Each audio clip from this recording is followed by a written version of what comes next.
阿耶没死，谁敢上香？奴亲眼看见阿郎被山匪追杀呀！殷世峰行事张扬，这才招来了山匪眼红。如今落了个尸骨无存，都是他咎由自取。活要见人，死要见尸。各位怎可乱下定论？你阿耶与我借了300贯，你要不替他把钱还上？你一个小娘子，终究不堪大用。不如将这宅子交于我，三父自会替你打点一切。你休想！这300贯还未有着落。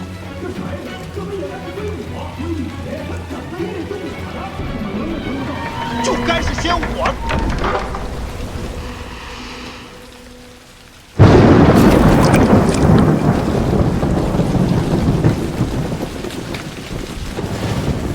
我萧家的东西，还轮不到你们惦记。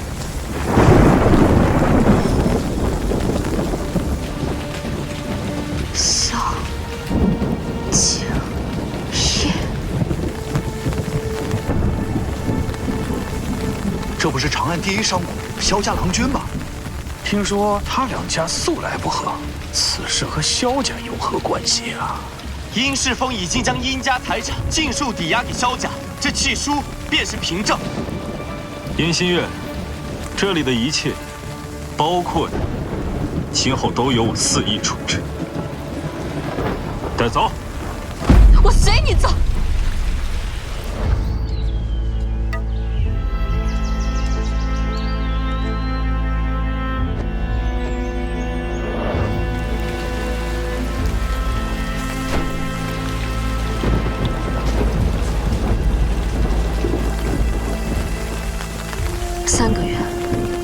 3个月为期，我定还上我阿耶的债。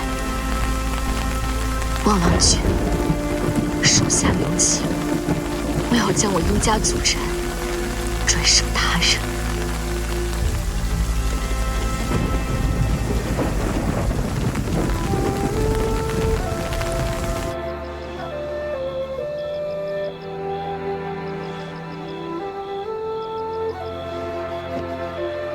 7年了，未曾想再见到你，竟是以这样的方式。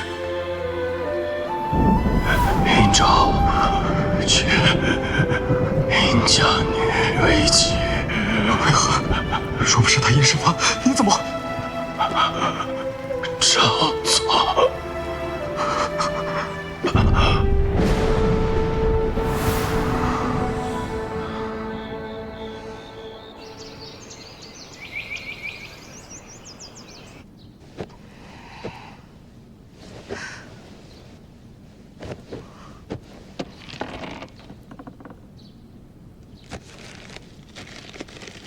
债务可还，勿盈于心。既习衣10载，或凭计谋生。这些年过去，他竟还愿意成全我，但物是人非，这份情谊叫我如何偿还？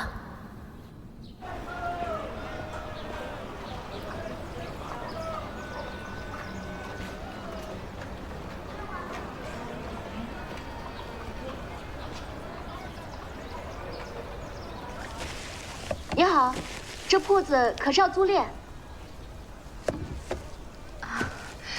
来，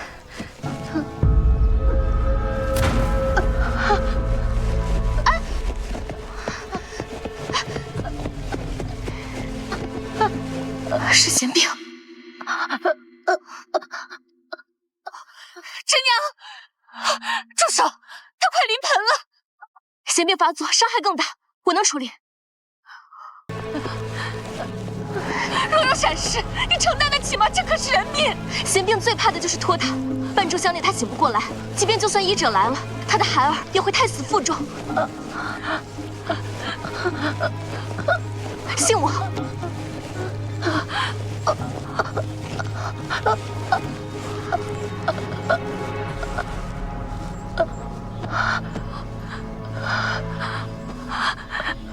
真娘，好点了吗？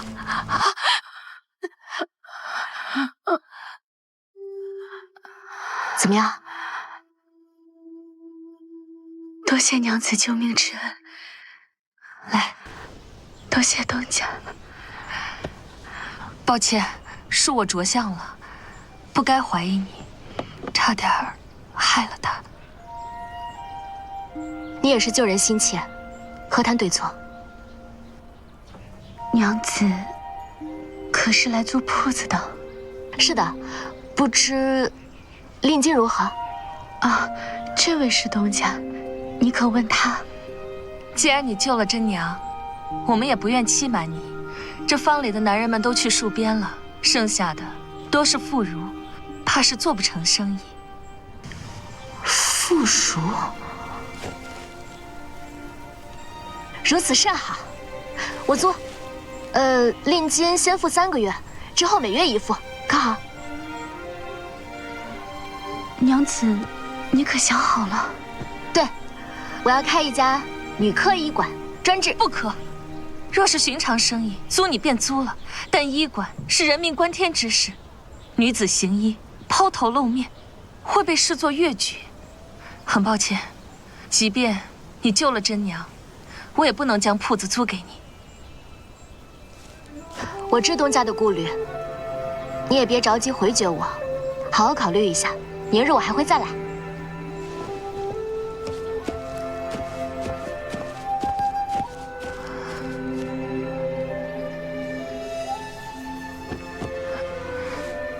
东家，要不是因为这位娘子，我这胎可能就保不住了。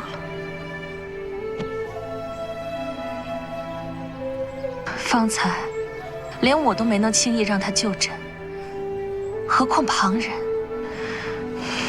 你知这世道的目光。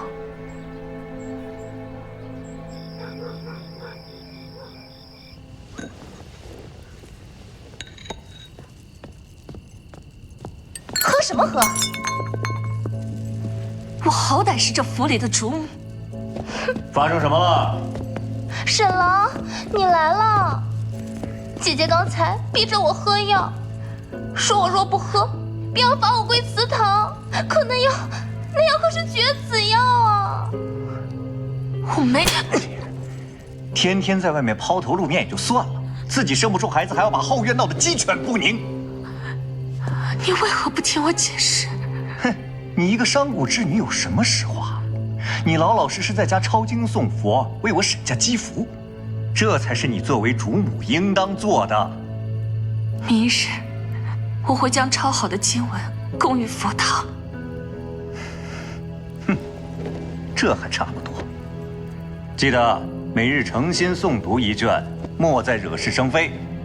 记住，只有贤良淑德的女子才配做我沈家正房。哼，这月的钱呢？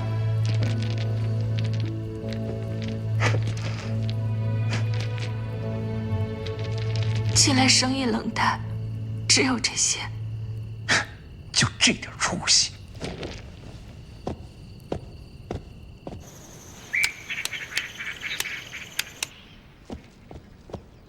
东家，真娘子，姨娘子。苏娘子这面色看起来不大好，是身子有何不适的地方吗？不劳费心了。苏娘子，可否让我看看？苏娘子平日里可是经常小腹冷痛，腰膝酸冷，畏寒肢冷。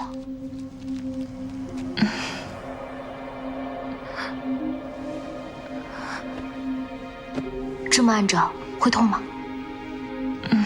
月事量少，暗黑有快，淋漓不尽。殷娘子，还是不要多问了。苏娘子，月事之事，并非什么羞于启齿之事，不必避讳的。可否让我看看你的舌苔？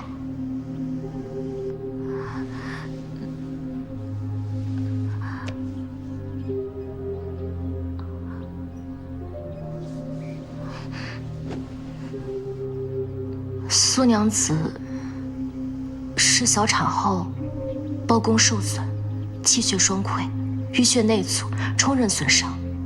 若不及时调养，恐怕会终身不孕。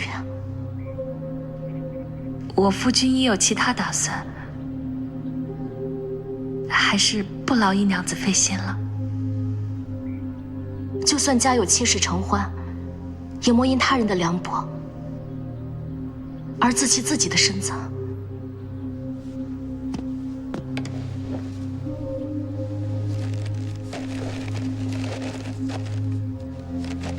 这3张药方可采药食同补之法，辅以熏蒸外敷。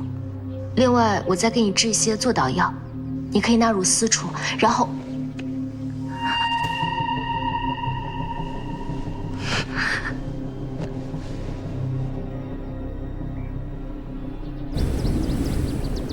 禀郎君，姨娘子想开女科医馆，看上了长乐坊里的一家茶房，不过租赁并不顺利。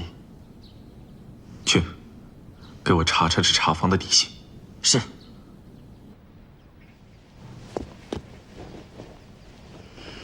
甄娘子，姨娘子，你可算来了，姨娘子。甄娘子，是发生何事了？你救救东家吧！我昨日去送药，被沈府的人挡在了门外。沈渊向来顾忌颜面，就算平日苛待苏娘子，但是他从未像昨日那般将我拒之门外。我怕东家如今处境堪忧。你先别着急，慢慢说啊。实不相瞒，我是东家从小带在身边的贴身丫鬟，所有人都以为他沈渊为人和善，夫妻和睦，但实则他专横暴戾，人面兽心，时常打骂东家。什么？姨娘子，你医者仁心，你想想办法救救东家好不好？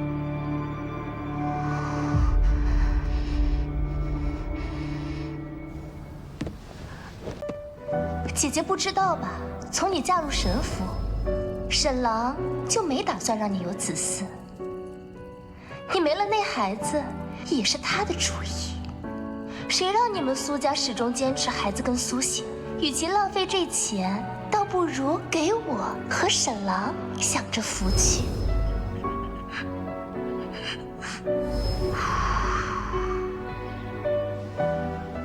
来。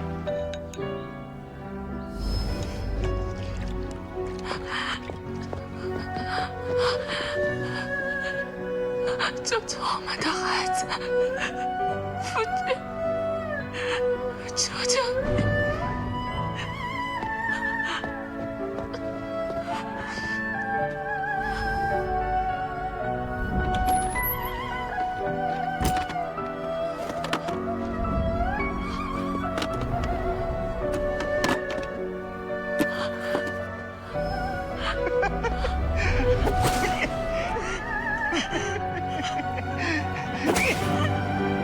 你叫啊！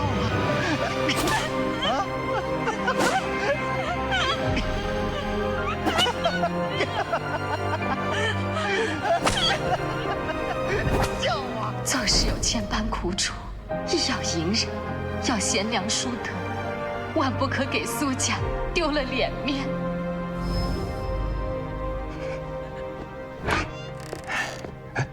姨娘，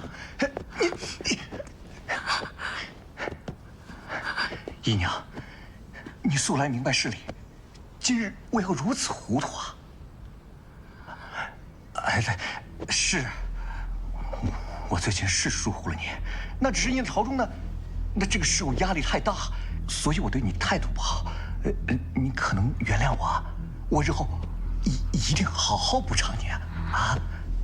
这些话你说过太多次了，我明知道你是个骄奢淫逸、虚伪贪婪、趋炎附势的小人，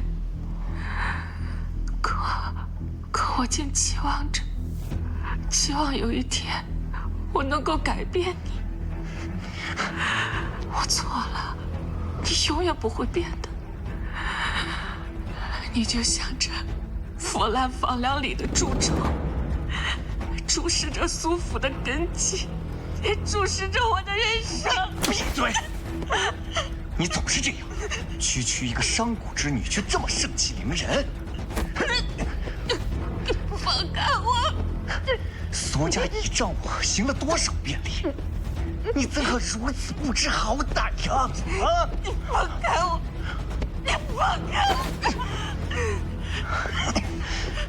你若再敢寻死，我定让苏家万劫不复！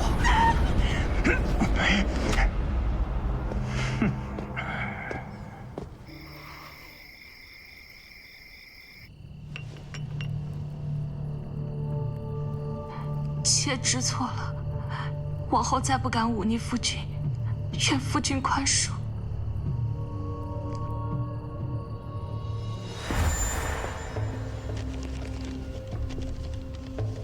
今夜子时，我在后院接应你。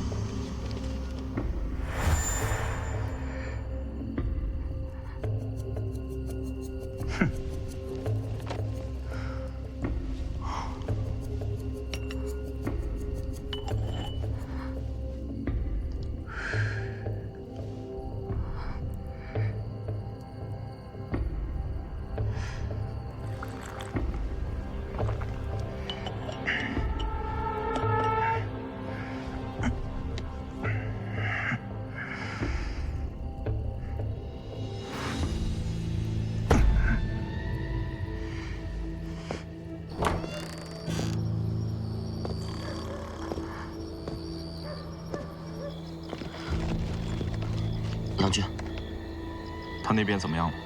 铺子东家正是西施令沈大人的夫人。沈园，正是。据探子来报，殷娘子付了1辆马车的定金，等候在沈府附近。胡闹！苏姐姐，你先找个地方先住下来，回头再想办法转移户籍，往后他便不好再为难你了。下车。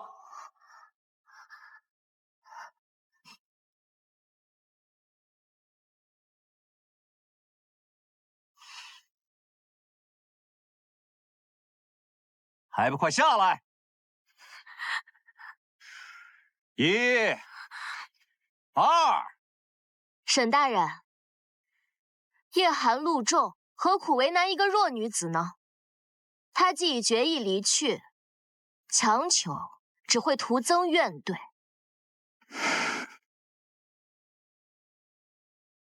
苏姐姐，去意已决。深夜诱拐官眷私逃，该当何罪呀？回大人，按律当以流放3000里论处。我跟你回去。常大人，往这边走。这不是沈大人吗？好生热闹。哎呦，这不是吏部张大人家的郎君？两位来的正好，这沈大人分明答应让我和苏姐姐去江南游玩，可不知怎的，突然就反悔了，害我白白给苏家准备了那么多的贺礼。沈大人，这就是你的不对了，既应了小娘子，又怎好当众食言？这传出去，岂不是让人说你失了体统？哎呀，我不是觉得深夜太过仓促，总要准备妥帖些，免得路上不便嘛。行了，我知你夫妻2人琴瑟和鸣，这些个琐事啊，还是让他们妇人操心去吧。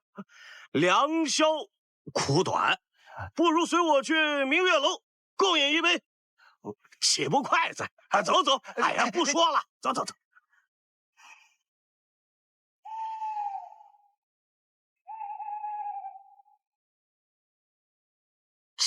还去喝花酒。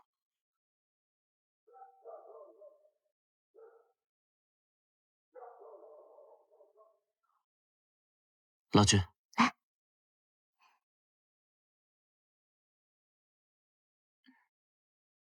胆大妄为，这般擅自行事，可曾想过后果？今夜若稍有差池，便是万劫不复。他若扣你个挟持官眷之罪，连萧家都护不了你。我在跟你说话呢。再来一次，我还是会这么做的。你，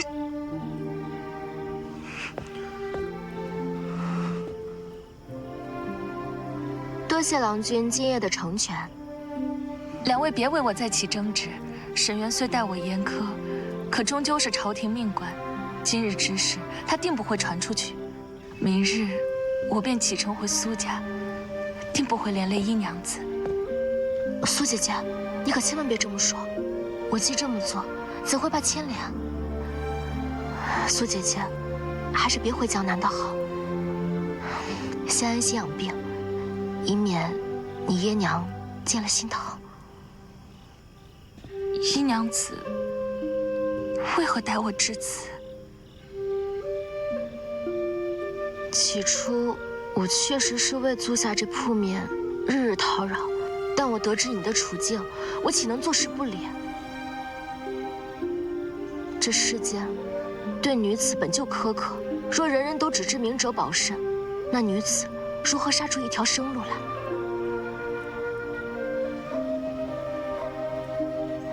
殷娘子大意，这铺面无需令父令金，算我直接入本可好？我愿与殷娘子共担未来风雨。我定不会辜负苏姐姐的期望。只是我暂时还不便大肆露面，一切还有劳殷娘子打理周旋。你放心吧。不知主家意向如何？我若不允，你难道会答应吗？未曾想殷娘子竟与萧家有这般交情。没有，我只是在他家暂住。不，她是萧家未来的主母。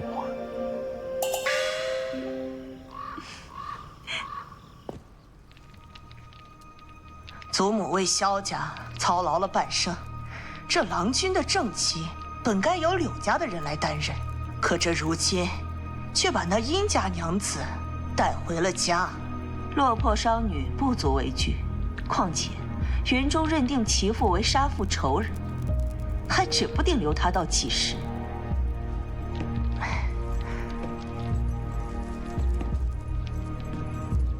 我们静观其变即可。云州似乎比往日多了些朝气呢。新娘子如今啊无依无靠，你身边又缺一信得过的人。这东跨院许久没住人，不如让我那侄女住进来，陪殷娘子说说话，可好？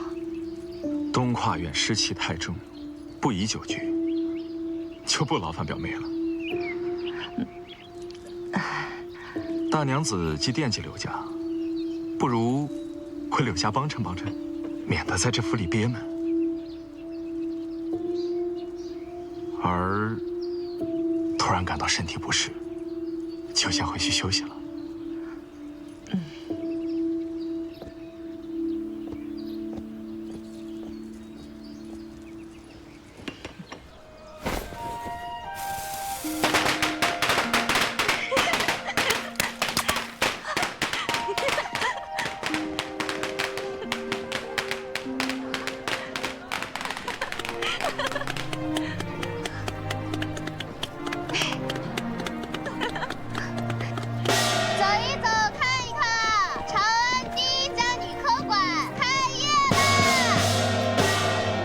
世间的医者还能有娘子，看着也不过20出头，谁知道能耐如何？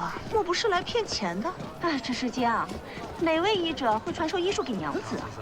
无非啊，也就是要婆稳婆的活计。哎，这位娘子啊，你若是不信的话，我可以先给你诊脉试试，怎么样？我可不想，不想做个食药鬼遭祸。走一走，看一看，长安第一家。又来了，走，接过去。行，那这两个包起来了。下次再来啊。好，是啊。这些挺忙的。什么女子行医，不过是借明仇招摇，竟会耽误正经医者的生计。长此以往，医道尊严何在呀？听医者所言，不知医者以为何为医道？说，继续说。一道乃济世之业，岂容妇人沽名钓誉？纵有萧家撑腰，也不过是乱了纲常。若真有本事，怎不在此开方诊脉，还要请我来？医者此言，甚合我意。这半月持续腹泻，每日需如厕3、4次，皆为稀便，且周身乏力，连针线都拿捏不稳。参苓白术散，健脾止泻，3剂便可见效。等等，阿嫂方才所言，每日如厕3、4次，皆为稀便，还周身乏力。夜里睡觉的时候，会不会觉得肚子闷热，还出汗？吃粗粮还好，一旦吃一些油腻之物，就会更加严重。所以你这半个月碰都没碰。娘子神了，这都被你说中了。手给我。张嘴。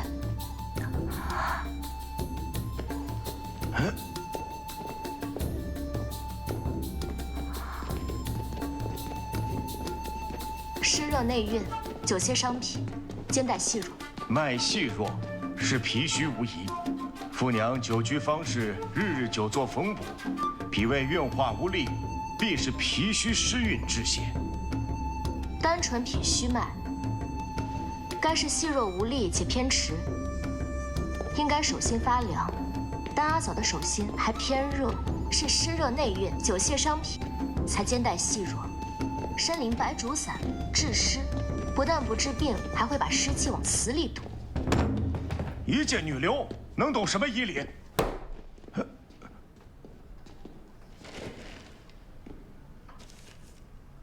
我看你能开出什么惊世之方？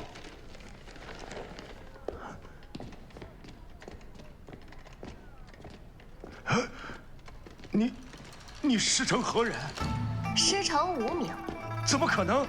这方子不治不艾，返祖得意，定是高人所授啊！医者各有所专，本当同心济世，为百川而奔海，岂能因门第、性别设限？你幼于成见，只会固步自封。都怪奴目光短浅，明日必再寻一位医者坐诊。今日之辩，非为胜负，实为正本清源。女子行医，不求凌驾于男医之上，只愿共扶陈科。掌柜道，亦无需因今日之事更换医者，寒了医者之心。殷娘子果真是胸襟若海，反照出她执于行迹，幼于成见。多谢殷娘子赐教，是在下固步自封了。今日使之医道无私，唯在济世救人。郎君可会怪我方才言辞过当，砸了你仁安堂的招牌？句句在理，何来过当？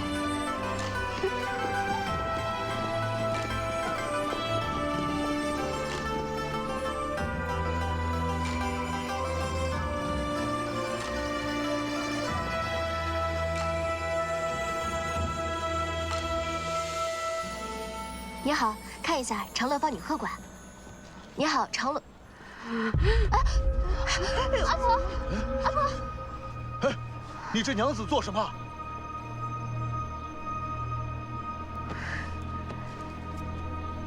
哎，别乱来！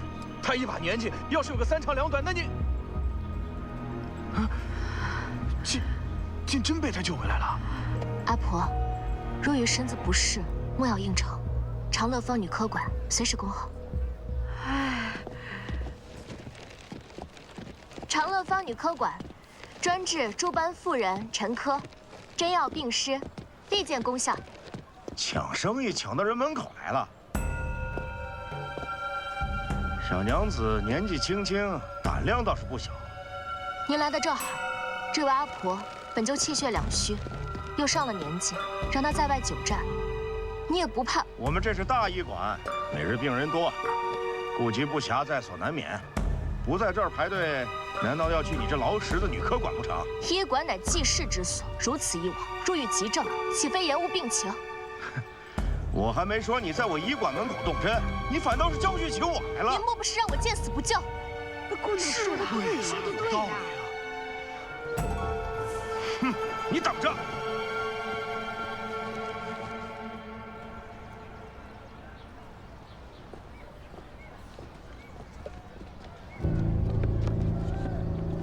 这就是那劳什子女科馆。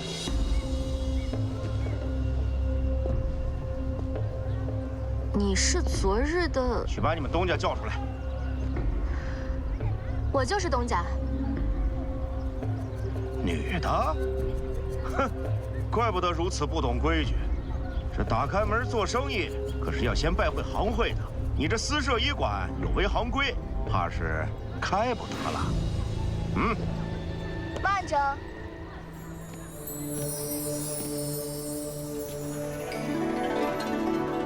你又是何人？掌柜的，昨日在明月楼可还尽兴？什么明月楼？没听过。昨日有人在明月楼宣称济安药堂是他当家做主，还说家里那母老虎不过是只会叫的狗。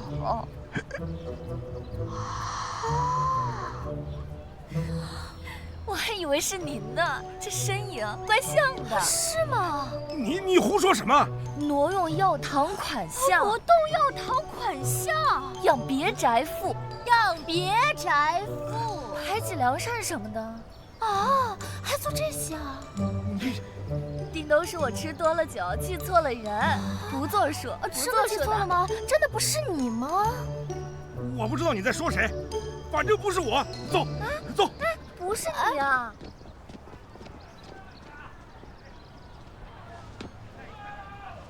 多谢娘子解围。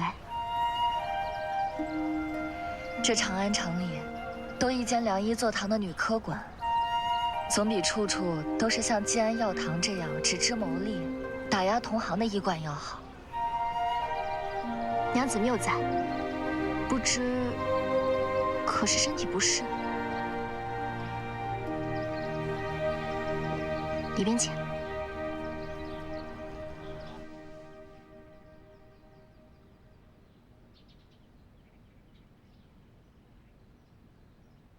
可否摘下面纱一看？你中毒了。我知道，这是明月楼特制的熏香，说是可以让人玉骨冰肌，更得达官贵人喜爱。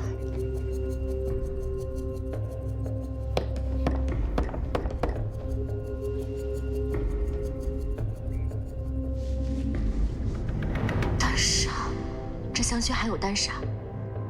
长期使用此香的人，情绪会淡漠，少有反抗情绪，面色苍白，甚至腹中绞痛，呕逆不止，神志混乱。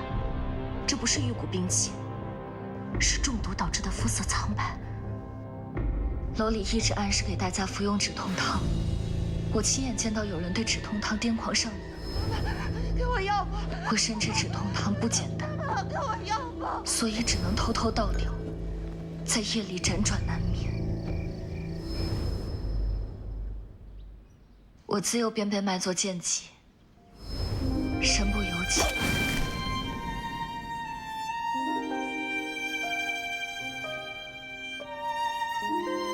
这是方子，谢谢姨娘子。娘子，如果可以选择，换一种活法。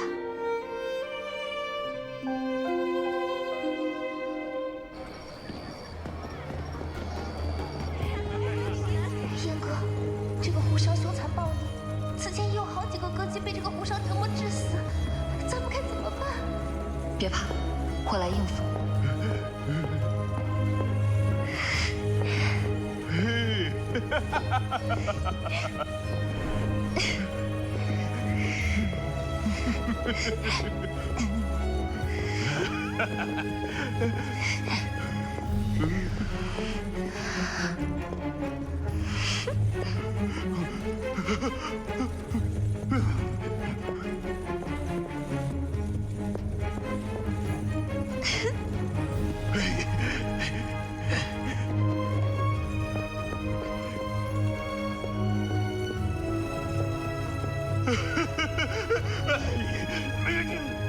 阿郎，再来一杯，再来一杯。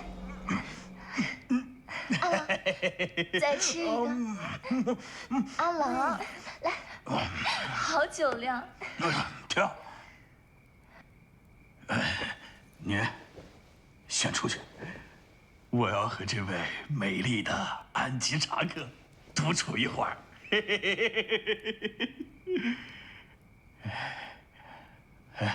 再来一杯。走。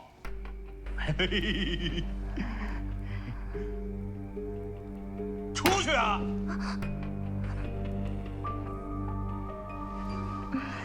快点走！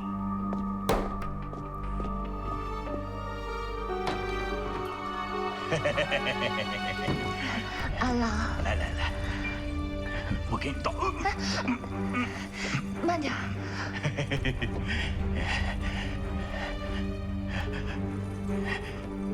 你知道啊，我一直就特别的欣赏你。来吧，今晚就让你好好试试我的手艺。阿郎，臣妾感激不尽，只是今日不太方便呢。你怎么了？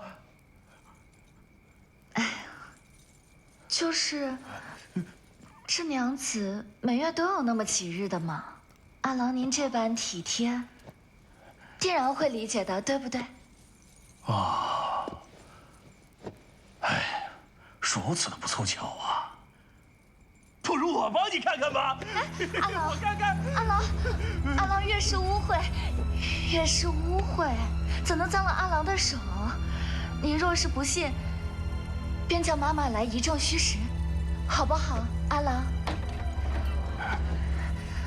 哟，这是怎么了？妈妈，妾今日来了月事，阿郎偏是不信呢。妈妈，您一直在找的鎏金簪子，我已经买到了。哎呦，他呀，淘气得很，跟您开玩笑呢。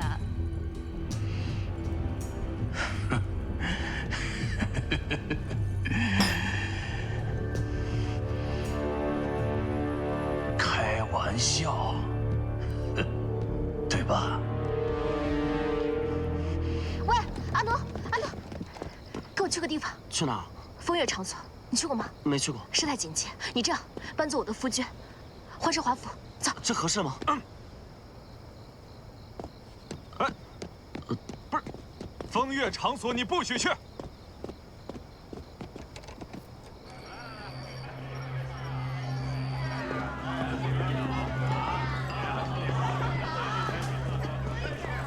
哟，我们这儿可不兴接待小娘子。您要是有需要，去隔壁吧，那儿有俊俏的小郎君。保姆，你在说什么呢？我这夫君还在身侧，我们呀，就是成婚已久，你懂的。小寻一些新趣。我听说这明月楼有位头牌，甚是懂得助兴之术，特来请教一二。哦，夫君啊，不是你说的吗？日子过久了，甚是寡淡，想寻一些新鲜。你现在又扭捏上了，叫妾一人在这羞人羞人。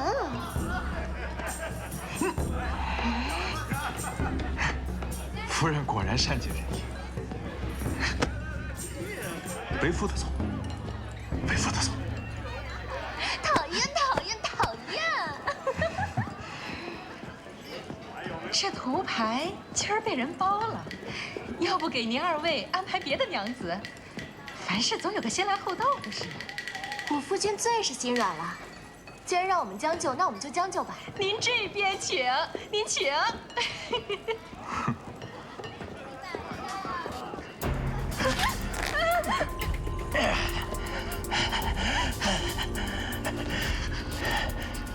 有没有骗我啊？我知错了。为什么要骗我呀？求求郎君饶了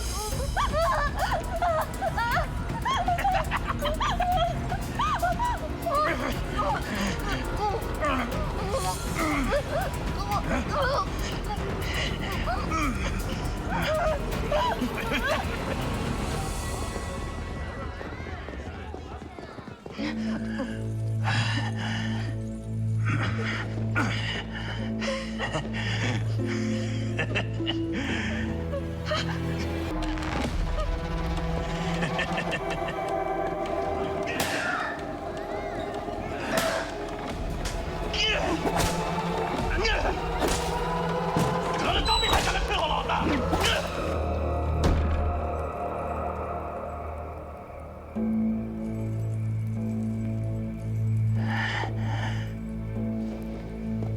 这是怎么回事？他身上怎么那么多红点儿？是不是得了脏病？啊，说，这是怎么回事？苏阿郎息怒，定是昨日换的香料引起的皮肤不适，今天这就去请医者。他们又是谁？夫君，好吓人啊！好了好了，是保姆将这患了脏病的人丢给这阿郎，莫不是当他是西域来的，就可以随意进入了吧？娘子莫要胡说呀！我若是有半分差池，你这明月楼，我一把火给它烧了！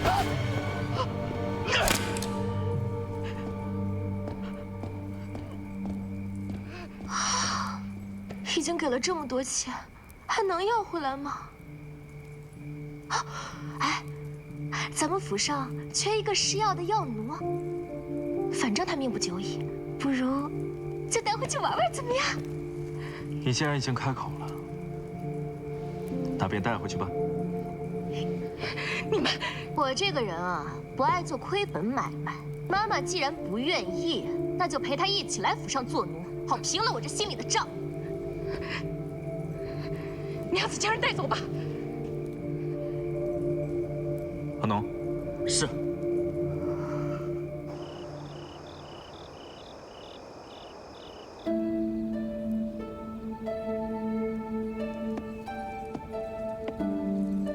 心月，这可是那种病，若是放心吧。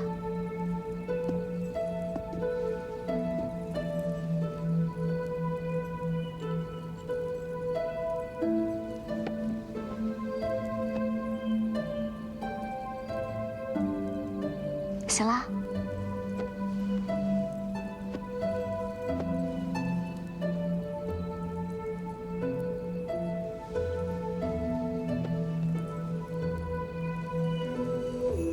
多谢姨娘子几番大酒。这是……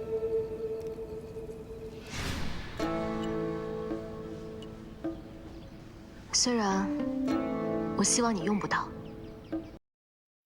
若有一日，你遇到必须要面对，但又不想面对的局面，它许能护你一时。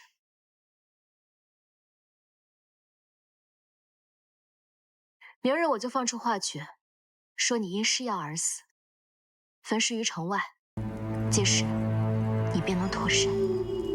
毕竟是传染病，他们不会怀疑的。我已过花心之年，像我这般贱籍女子，即便是死在外头，妈妈也不会在意的。那你往后又当如何？长安虽大，可却无一处可容我立身。我这医馆远离明月楼，你若不嫌弃，可以留下来的。我教你识药理，学脉案，人生在世，几时开始都不算晚。原本娘子们对带下病就讳疾忌医，往后若是有人知道女科馆还收留了明月楼的人，更不会有人敢来女科馆，这对女科馆的名声必然有损。这位娘子所言极是，我自小便被卖到阿扎地界伺候人，不听话就羞辱、打骂。可笑我本就是任人践踏之命，怎么能起这不该有的念想？妄想堂堂正正立于人前。如今得见一丝天光，已是上苍垂怜。若我再毁了女客馆的清誉，反倒辜负了姨娘子一片人心。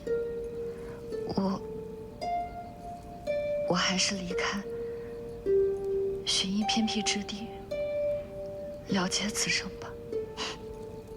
我不是这个意思，苏姐姐，倒不必这么绝对。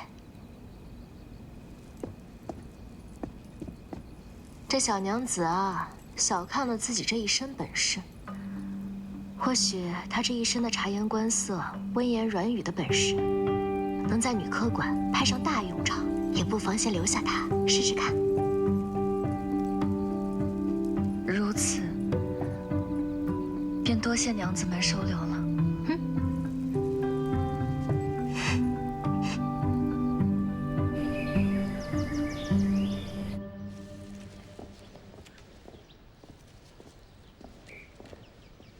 有什么需要我帮忙的吗？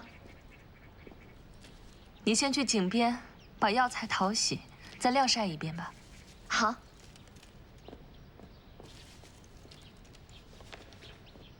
我已经弄好了，还有没有什么需要我帮忙的？没有的话，我就出去走走。哎，你。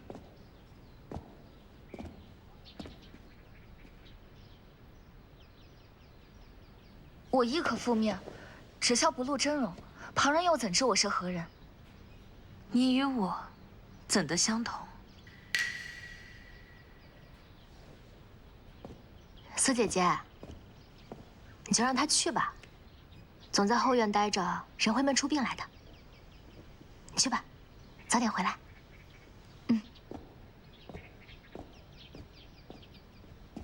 苏姐姐，有空啊，你也得出去走走。如此，终究不是长久之计。我若被识破身份，不过被沈渊抓回去毒打一顿；但他若被明月楼的人寻到，不只是他一人之祸，不但砸了女科馆的招牌，更有可能会牵连诸位娘子的清誉与性命。那就水来土掩，兵来将挡，怎么样？好啦，顺其自然，迟早要面对的。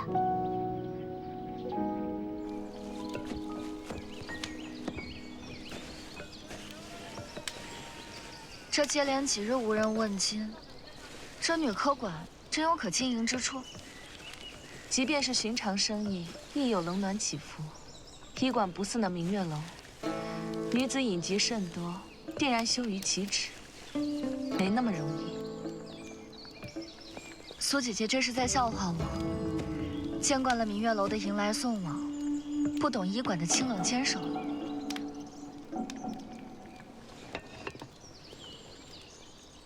你我相识不过几日，林娘子还是唤我苏娘子为好。苏娘子所言极是，苏娘子端方持重，不似我轻浮浅薄，行事却总带三分风尘气。胡搅蛮缠，还请老粉继续寻找我爹的下落。放心吧。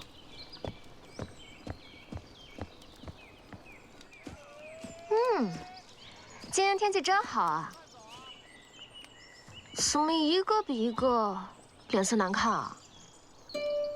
我只是担心医馆生意，却惹得了苏娘子不快。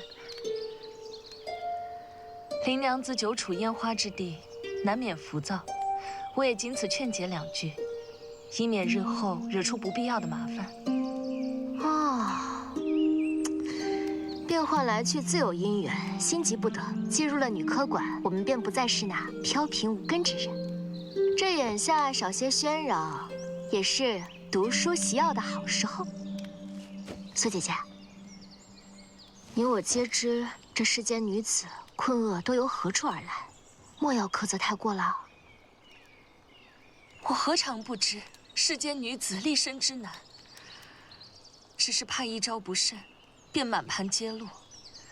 从前种种，譬如昨日之死，如今林娘子重生，便不能再行险踏虚。我林彦哥虽出身卑微，却也知今日的平静来之不易，既蒙两位收留，自当以诚心立身，岂敢因私累众？好啦，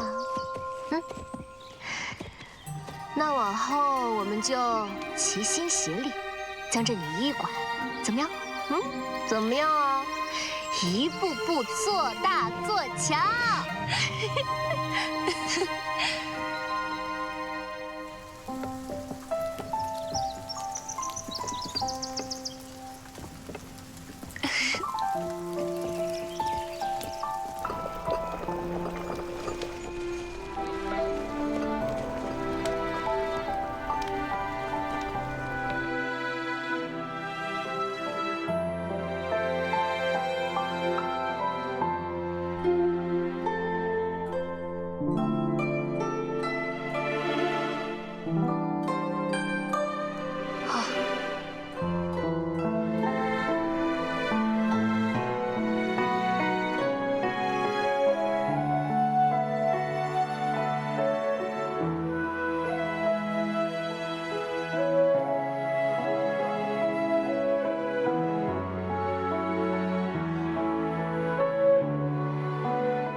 湖水有多难求？大仙说喝完就能生男娃。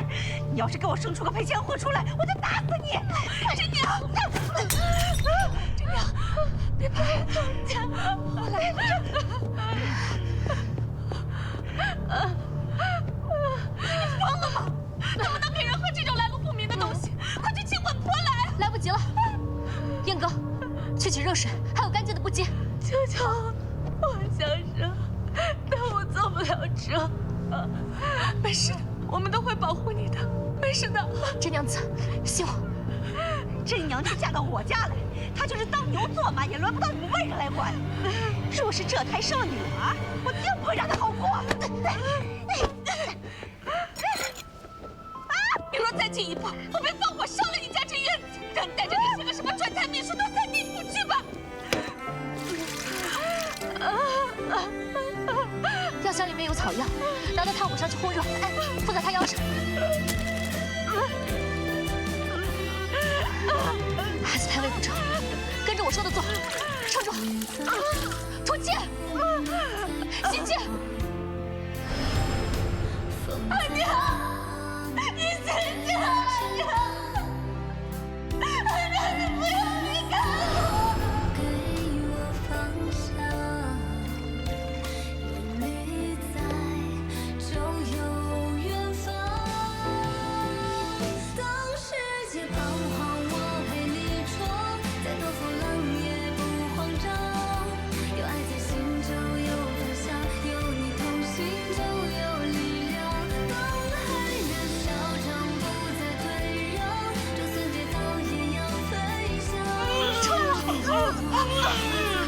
出来了，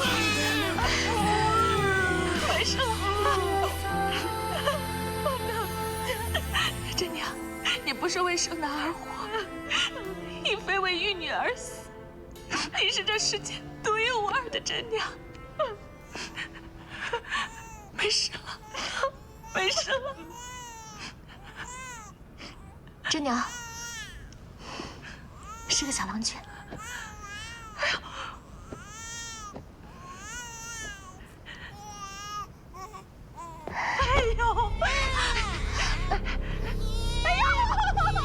果然是个带把的！祖宗保佑！就算没有转胎秘术，该生男孩自也会生男孩。这次算你立了一功，往后要是再不听话，就别怪我不念今日的情分。阿婆是忘了，真娘自幼跟着苏东家长大，这将来郎君要娶亲，这聘礼都得我们准备。若是真娘有什么不妥，不知到时候谁来操持这婚事体面？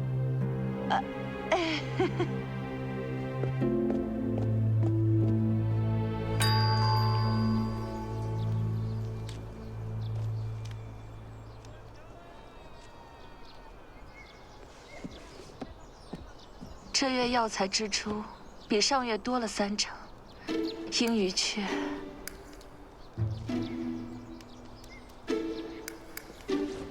谁叫我们殷娘子啊，心太软，来求诊的贫户10有8、9都减免了药钱。这次2颗鸡蛋，下次3把青菜，再下次，怕是要把枕头都贴进去了。哎，那倒也不会。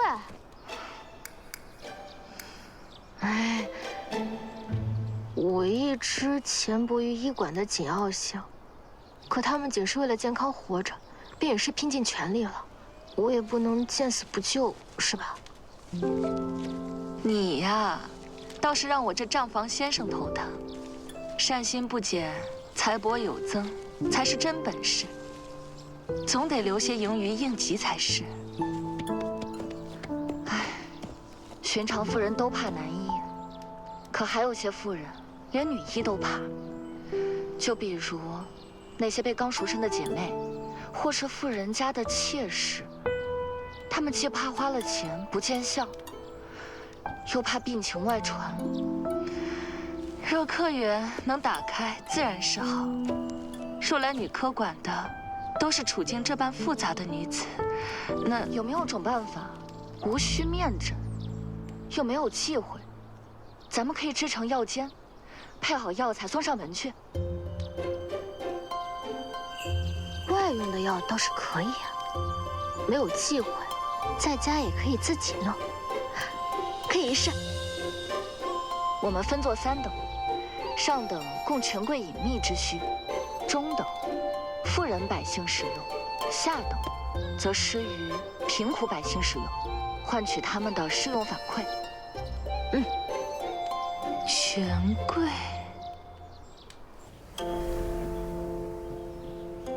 好久不见了，嫂嫂，好久不见，还是这般风姿卓绝，更胜往昔。你这丫头呀，当初在江南，你还只到我膝盖这般高呢，如今啊，竟然敢打记起我来了。这2位是啊，实不相瞒，我们3人在城中一起办了家女科馆，专为娘子调养诊治。这女科馆初创里尚无名望，若您肯为我们3人引荐一二。姨娘，你也算是我看着长大的，我自然是信任的。这城中的贵女命妇，面上风光，私底下谁还没有些个难言之隐？但谁又会把这些事儿拿到台面上来说呢？你们说呢？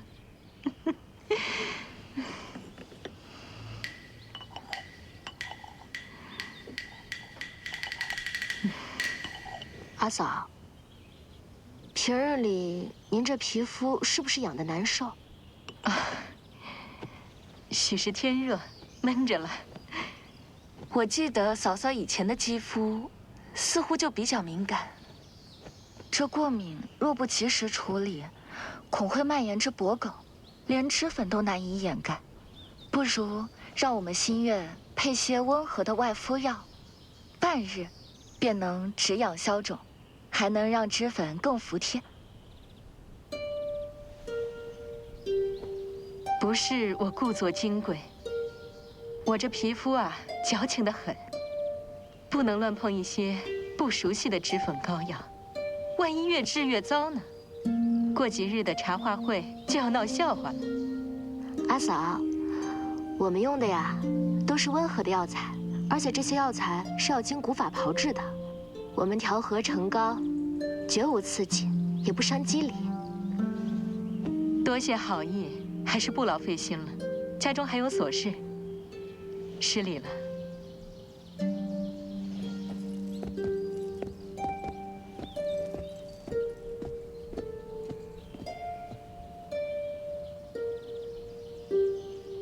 他怕药效不佳，又怕用药传出去会被人笑话肌肤不净。他如此着急宴会，不如去寻些上好的珍珠粉和玉簪花露，配着新月的药做成修护膏，既可以治病，又可以打底。我还可以调整药方，让他先把药涂在手腕上，立即见效。我可以教他化妆，掩盖留下的红印。他并不会轻易接受的。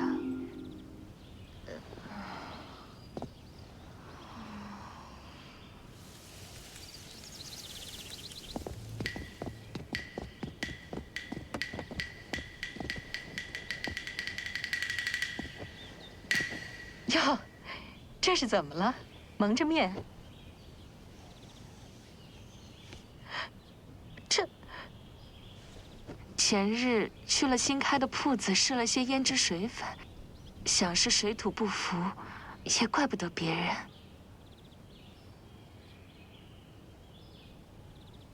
你来长安已逾3年，怎会突然水土不服呢？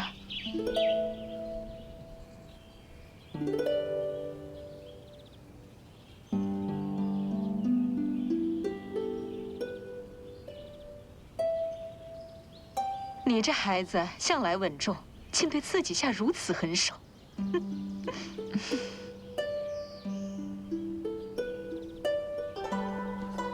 这是南海的珍珠粉，清晨采摘的玉簪花针留的花露，调配的修复膏。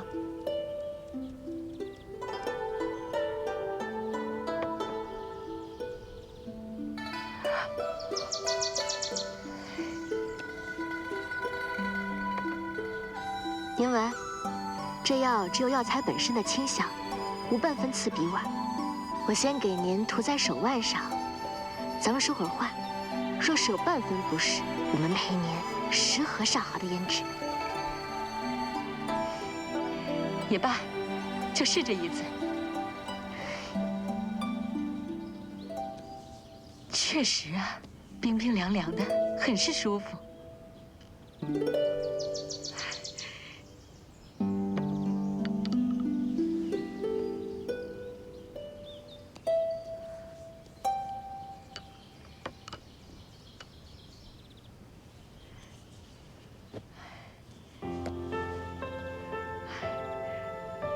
我从未见过自己如此白净，而且一点都不痒了，真的淡化很多。这药膏啊，不仅能给皮肤消红止痒，还能修护肌肤。我还在做了些粉剂，每日将它和露水调和一起，敷在脸上，早晚各1次，肌肤就会变得光滑如初。好，好，好，真是几双巧手。过几日的茶话会，我便引荐几位相熟的夫人给你们。谢夫人。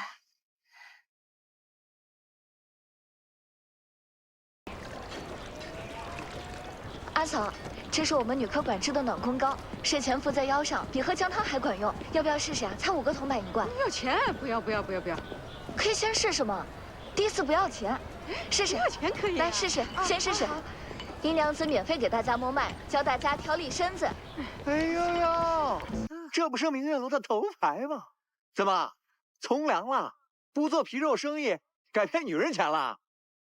你胡说，我这是正经买卖。你们可千万别信他，他以前啊，那可是骗男人钱的。给你们的东西，能是什么好东西？哎，那我不要了。哎，阿嫂，这可是用12味药材制成的。阿嫂扔了实在可惜。若真是骗钱，他跟你们要钱了吗？是没有。郎君说他行骗，可有证据？若无证据，可是要以诬告罪论处的。轻则杖刑，流放3000里；重则死刑。不知郎君喜好哪一种？对啊，拿出证据来。就是，拿出证据来。我去流放啊！你看着，就是。多谢，不过是件小事罢了。走吧，我帮你。哎，给我一个，我想要一个。哎，他来了。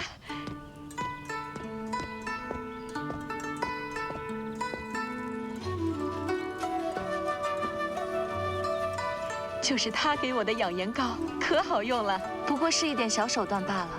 女科馆里还有许多古方心法，嫂嫂慢慢尝试。哎呀，近日天气潮湿，我这腰膝啊总有一些酸软，不知道苏娘子那儿可有良方？可是夜间总醒，晨起还觉得手脚发沉。正是，夫人常年居于深宅，活动甚少，加上潮气侵入肌理所致，用艾灸配合药膳调理，半月就能大有好转。这妇道人家的毛病，怎能轻易对外人有所言呢？女子更懂得女子的顾虑，只是寻常调理，也算不得看病的。这是我们女科馆特制的暖宫膏，敷在腰腹等酸痛处，会有发热感，可缓解酸痛。各位若不嫌弃，可先拿回去试用。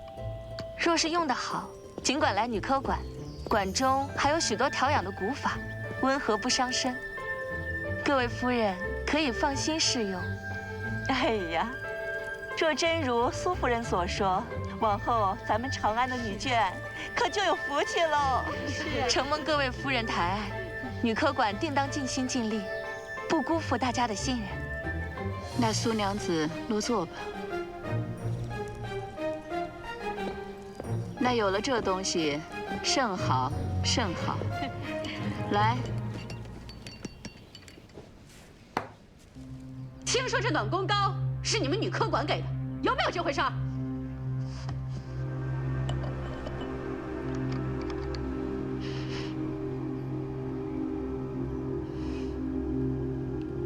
是我亲手调的，怎么了？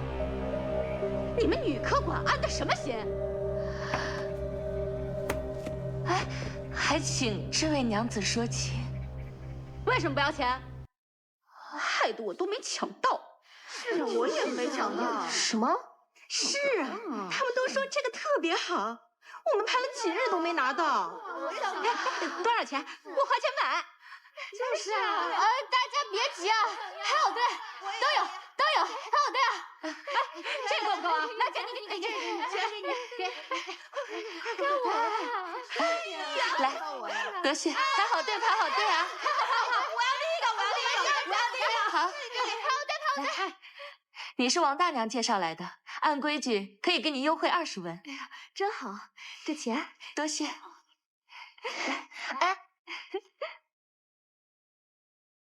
我们专属诊疗还送定制药膳包，1月才3罐，实惠的很。何时订的？趁火打劫。什么？不，趁热打铁。那我先试1个月。这么多？没事儿，收着吧。之前的药膏啊，你们都没收钱。谢谢。我们女科馆啊，还专门为前20位娘子送祛湿茶和补血膏，药食同补，吃着放心，还能调理身子。我也要试1个月的。谢谢。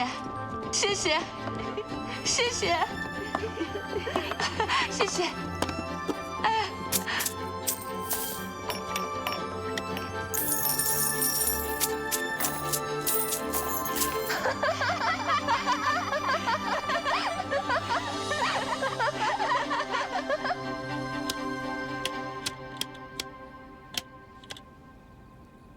这个月我们除去药材成本，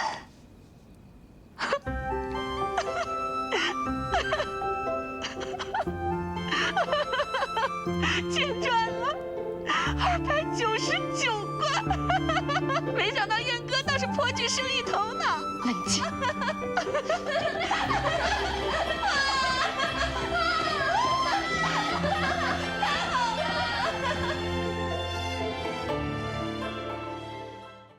来，赶紧进来，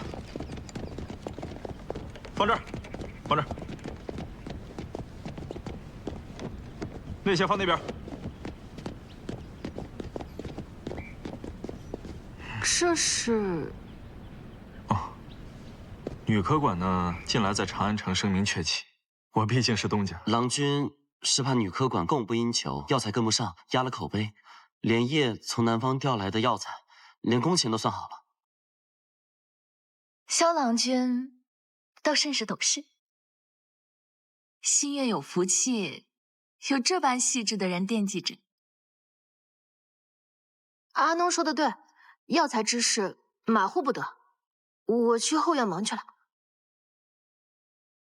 后院在那边。啊。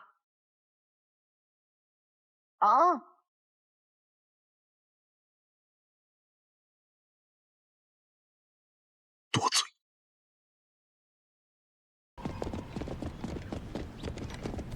哎呀，我是好房子，4文钱一罐，这生意不好做呀，这怎么办？这几个月，咱们行会的膏方卖出去不到20盒，那些老主顾都去那女科馆抢什么暖宫膏，5文钱一罐，比咱们的便宜了1半。这如此下去，岂不是砸咱们的饭碗呢？可不是嘛！前儿听见仁安堂掌柜说，那萧家主事的郎君连夜从南边调了3车药材送去，连咱们垄断的名山当归都被他们拿了去。再这么下去，连药材生意都做不成了。我早就说过，那女科馆未经行会核验，他们的暖宫膏谁知道加了什么东西呀？哎呦，我跟你都闭嘴！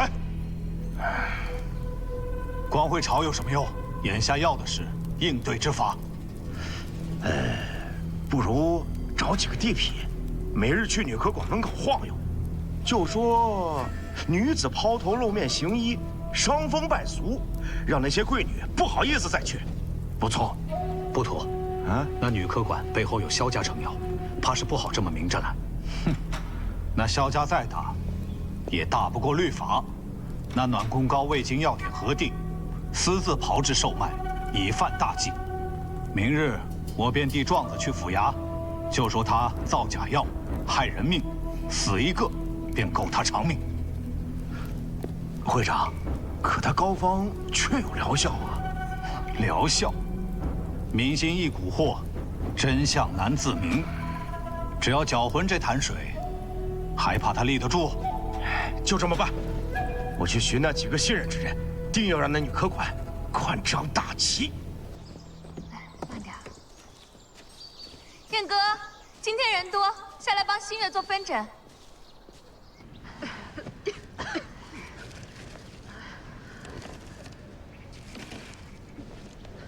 拿着这个号牌去那里排队吧。下一位。女外科一位。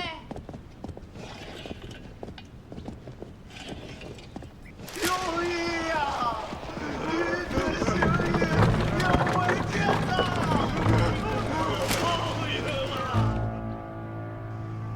这种症状多久了？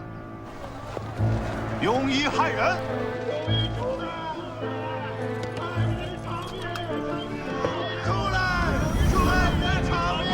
女科馆医死人了，他就是个骗子，我女儿就是服了他开的药，连续多日腹痛难忍，坐立难安，今日竟然就这么去了。所谓的女科圣手，竟然医死了人，你们还要继续让他看诊吗？败坏医者声誉，医林之耻，今日若不给个交代，别让这纸钱铺满门前。看你这医馆能开到几时？就是你，是你害死我阿妹，你赔我阿妹命了！走！女科馆害人性命，自有律法处置，尔等不得擅动私刑。你有何话可说？抬尸闹馆，纸钱铺道，你们可敢让我当众验查？官爷，把他抓起来，不能让他再害人。萧郎君，难道是要护这害人之徒？官爷可否允我一探究竟？他怕不是要动手脚，毁坏尸身，掩盖罪证。尸身未验，怎知是女科馆之过？若本就是陈年宿疾，或是另有隐情，岂能由你们擅自定罪？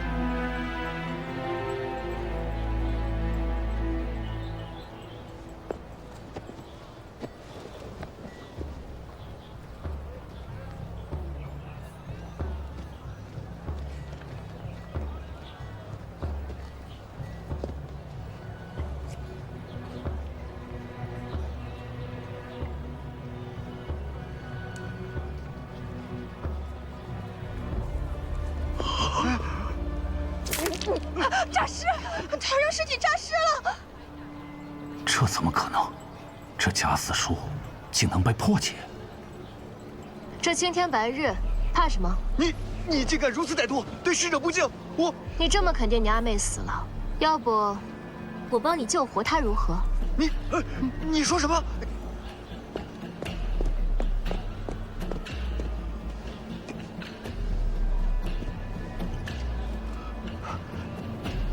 哎，你看，干什么啊？这是？我知道啊。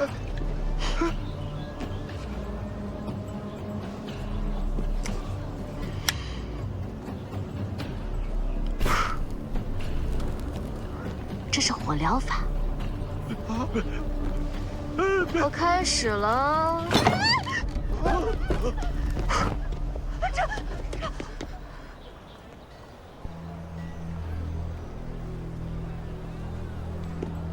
心虚的连酒和水都分不清了。好啊，原来骗子是你们两个呀！没有，不关我的事，我只是医药行会的会长，主持公道。带走。放开我！你们干什么？会长留步。怎么，你是想指认我与此事有关？你可有证据？会长，我这女科馆也开了许多月，一直未曾去行会拜会，失了礼数。改日拜访，还请您指点一二。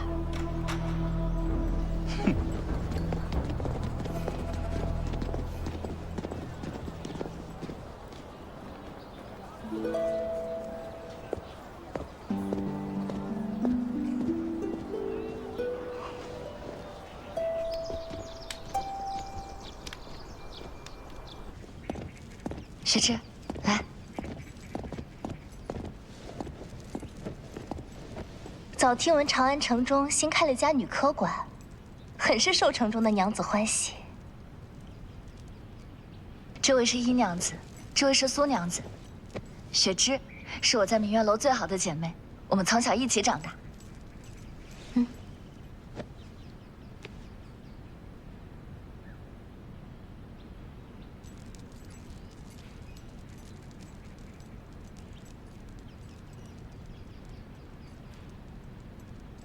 你也有了身孕？燕哥，我来就是想告诉你，我怀孕了，要离开长安了。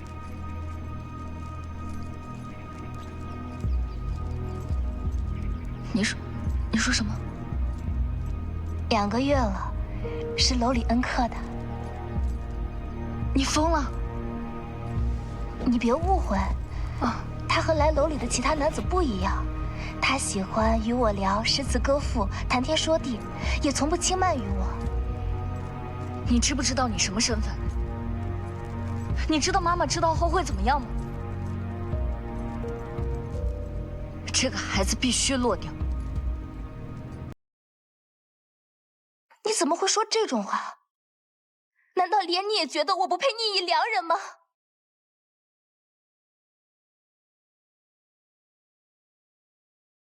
燕哥只是担心你的安危。你对这郎君了解多少？他姓崔，是个秀才，家中保有田产，并非轻浮之辈。而且他答应我了，愿以正妻之名接我入门。他若真要娶你，为何不早行动？明月楼岂是好相遇的？妈妈怎会容你带着身子离去？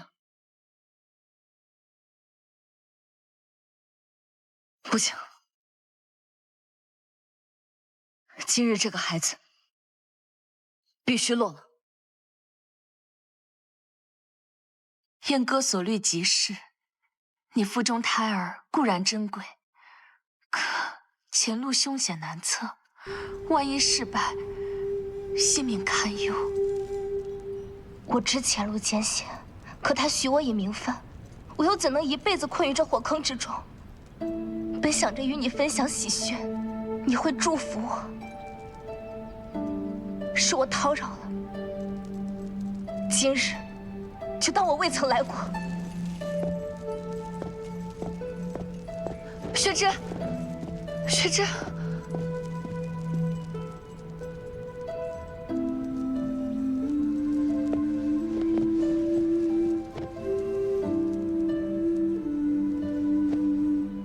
燕哥，你们之间的关系，我能够理解。你想要提醒他，但这郎君的承诺，他信还是不信？这孩子，他要还是不要，都是他的选择，旁人无法替他做决定。你作为他的朋友，能做的，就是他受到伤害时，能站在他身后，帮助他。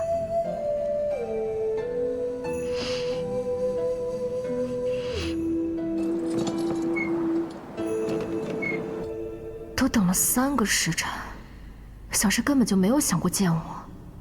这么等下去不是个事儿。还在呢，行会所示缠身，怠慢了。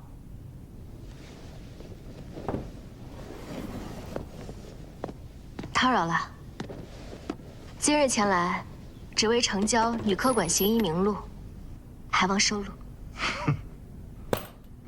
来拜会行会，就带这些？哎，你这话差异，一个小娘子又怎会懂这些？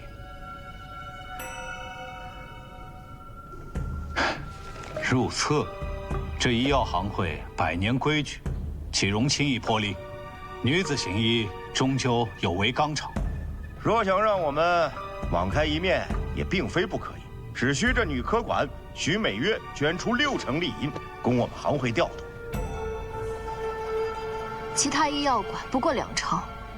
我今日来，不只为女科馆，也是为日后想走医途的女子们争一口底气。我们要的不是破例，而是一个公平。你们不是哄得城中那些贵女命妇趋之若鹜，60%利不算多。今日呈名录，非为其准入会，只为存档备案。即便不入行会，女科馆亦当立于世。会长以私废公，刻意阻拦，那我们亦不会退。走。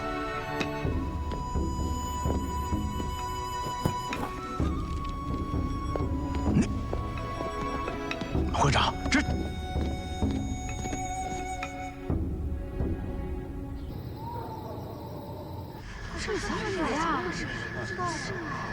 小贱人，竟敢背着我怀遗嘱！你们都给我好好看着，这就是没有规矩的下场。我只不过是想要一段真挚的情感，妈妈为什么就不肯放过我？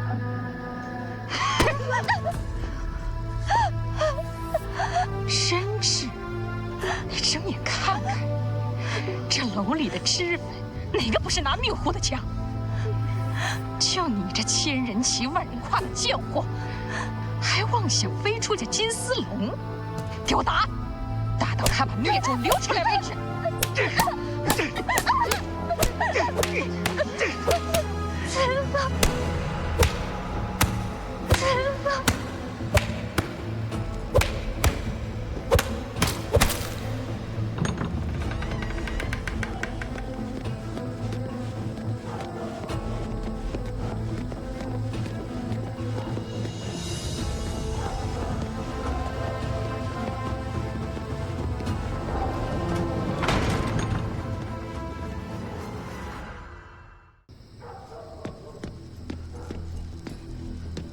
雪芝，雪芝，雪芝，你醒醒！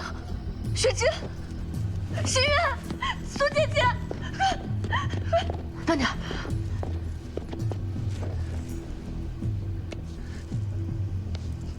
雪芝，燕哥，去施之用具。苏姐姐，热水。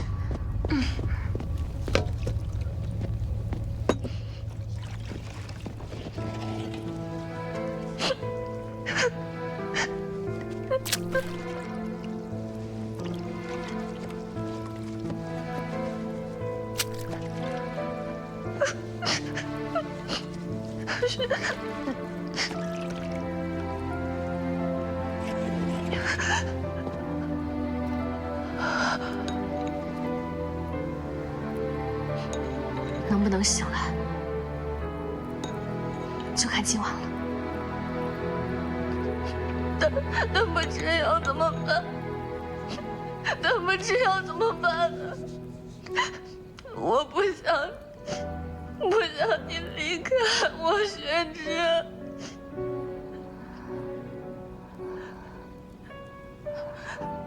雪芝，雪芝，你醒了，你终于醒了。我梦见崔郎来接我了，他带着3枚6品，是李鸿章，将我从正门领了进去。燕哥，我怕是等不到他了，你帮我把我的嫁妆带给他好不好？替我告诉他，谢谢他。若有来世，我还愿嫁他。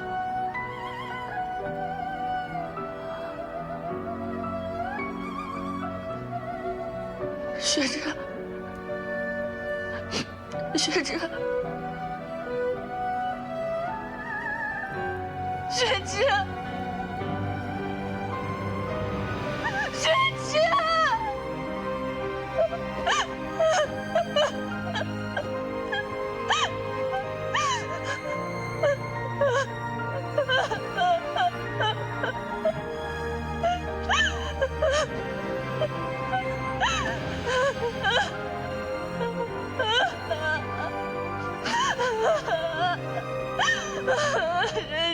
不要离开我，雪芝。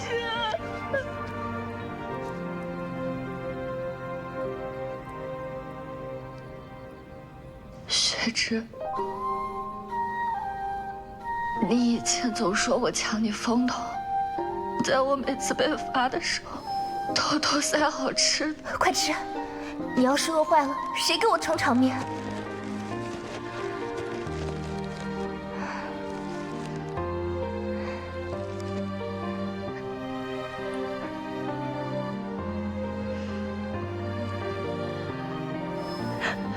你还记得你带我一起偷偷出去玩吗？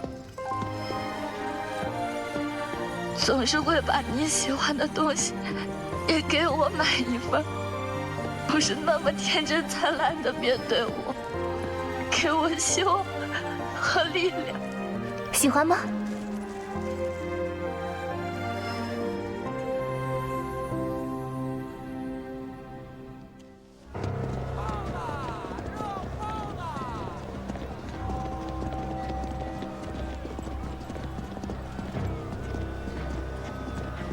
真讨厌，真是没白给你花银子。早些回来，等你。夫人今天又是准备了什么惊喜啊？讨厌，快去。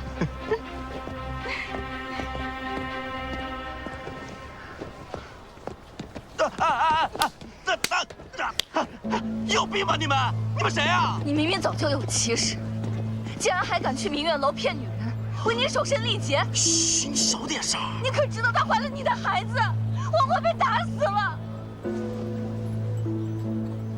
啊，她就是明月楼的一个继子，谁知道那是谁的孩子啊？我跟她不过是逢场作戏，你们以为你们是谁啊？跑来拆散我的家庭是吧？你有脸做没脸人啊你！他临死前都还在念着你，把自己所有的东西都留给了你。他那么爱你，甚至付出了生命，你竟然连一滴泪都没有啊！他给我留了什么？是这个吗？这是雪芝的东西，你想得美！他给你留什么？你还想拿雪芝的东西？你说呀！这个都是雪芝的东西，配吗？配！不配！是给了。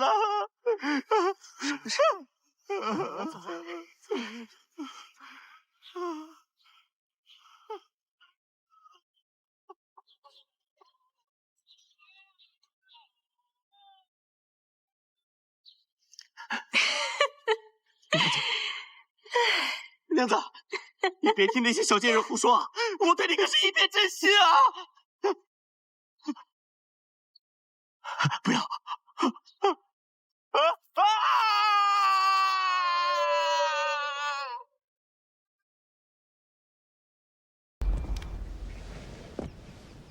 慢走啊！这味道不对。等一下。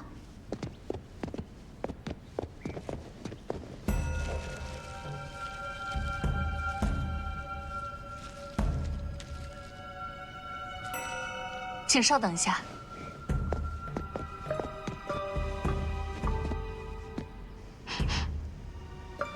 这是什么？钱壶。这又是什么？这也是钱壶。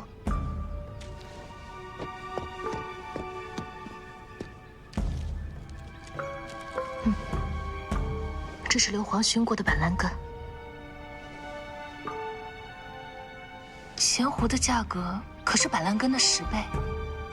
这些药材都是仁安堂送来的。萧郎君怎么会做这等事？他定不知情，以次充好牟利，他不会允许的。把药材封起来，我去趟仁安堂。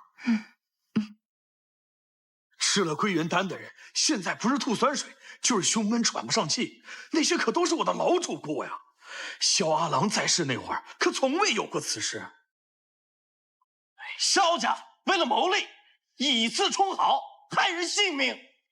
今日若是不给个说法，这生意咱们就做不下去了。各位，此次事件我一定会调查清楚，给大家一个交代。所有的损失由仁安堂一力承担。您和仁安堂合作多年，还请多多担待。如不嫌弃的话，请让我为你们诊脉，我定当竭力诊治。这个小娘子凭什么治我们？莫不是这仁安堂想找一个替罪羊，趁机把我们弄死，来个死无对证吧？对不对啊？若各位不信任我，就让我当场诊治一人。若没有效果，我任凭处置。你说的轻巧，谁敢把命轻易交给你这么一个来历不明的人？更何况自古以来就没有娘子行医这么一说。仁安堂必须关门！关门！关门！归元丹呢？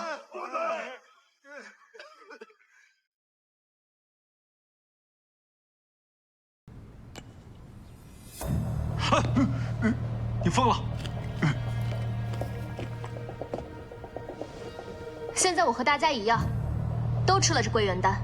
既然你们不愿意相信我，那就看看我到底会不会中毒。疯了！这个女人疯了！我要告诉所有人，仁安堂找了个疯子，要弄死我们！拦住他！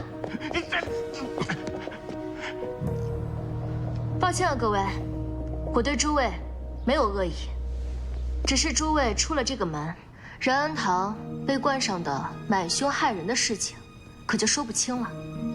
仁安堂或许有错，但我身为医者，亦是真心想诊治大家。我以身为引，药为证，只恳请与我和仁安堂一个机会。去拿归元丹的方子。哎。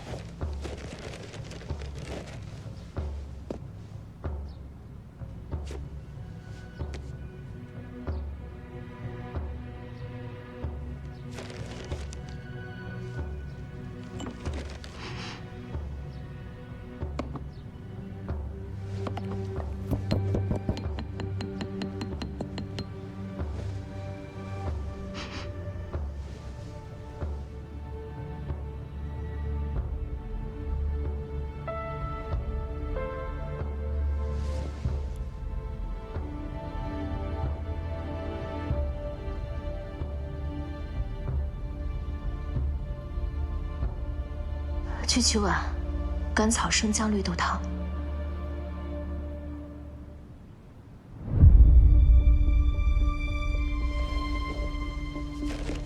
归元丹原方无误，但这药中附子的配比超过了原有的，才会有了毒性。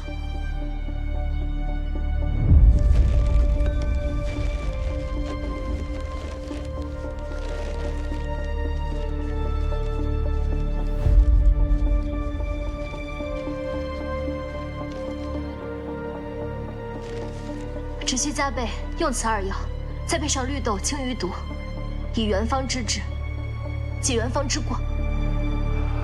如此便真能行吗？可以吗？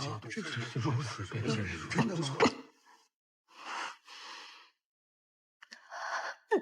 稍等，喝完药再走。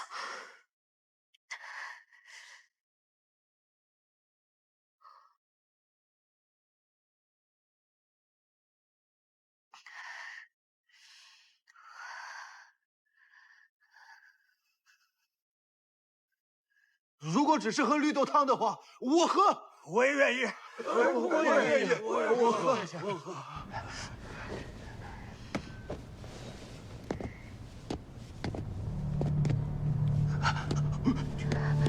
为何急着走？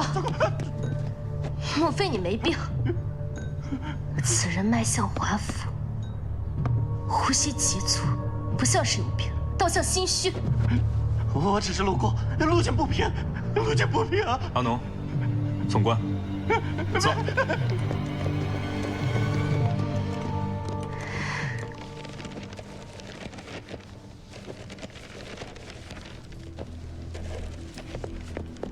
郎君，药园和库房的人说，库房的掌事已经3日未来点卯了。阿郎走后，商行乱成一团，小的连续几月流转各个铺子，属实疲于应对。前几日那掌事的说家中老母病重，需告假几日，小的便没有过多追问。讨什么呢？黄芪里掺入了附子，两者并不难分辨。但如果磨成药粉，即便是经验老道的制药师也难以察觉。况且配方中原本就含有附子，更难让人怀疑。不是我，不是我。说，我说，从阿郎临走之前，掌事的就找上了我，说趁阿郎出远门捞上一笔。这掌事的还向我保证，我们不会被发现的。这段时间也确实没人发现。掌事的后面就越发的大胆。他在哪儿？我不知道，我真的不知道。东家，我错了，我都是被掌事逼的。我错了，我真的错了，下次再不敢了。跪下！没有下次了，带下去。起来，起来，走。这是我错了。掌柜的，近日女科馆的药材都是那个库房的掌事负责。是，都是由掌事统一分配，再由药童送去。可是有何问题？今日我在钱壶里发现掺杂许多被硫磺熏过的板蓝根，若非仔细查验，看起来极为相似，肉眼难以察觉。硫磺本就常用于药材防蛀，若这库房掌事长期以此等手段牟利，恐怕你们的药材亦有被调换或掺假之虞。这，从今日起，库房所有药材逐一核对，凡有经手者，一律严惩。是。走。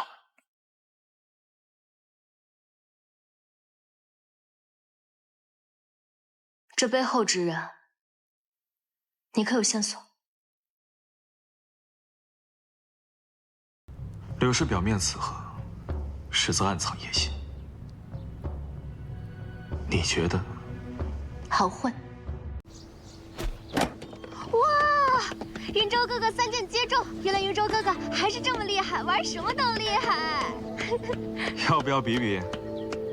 你不是以前总说，男子会的，女子一样能做得更好。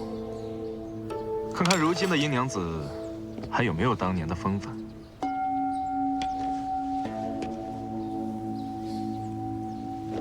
啊，没有中，还是你厉害。定是这壶口太小了，我投不进去。投不中还怪壶？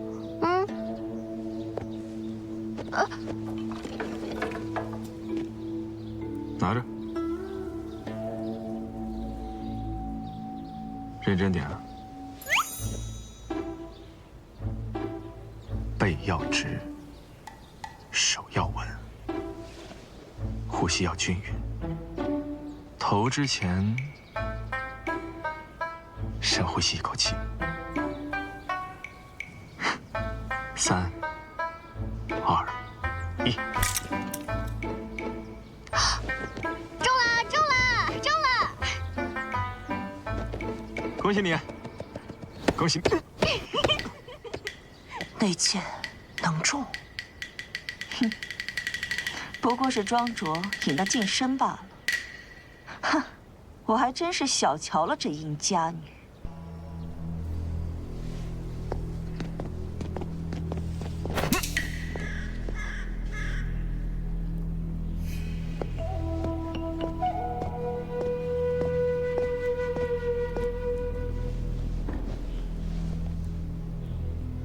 大娘子，柳氏想侵吞萧家财产，你我二人交好，他定会有所动作。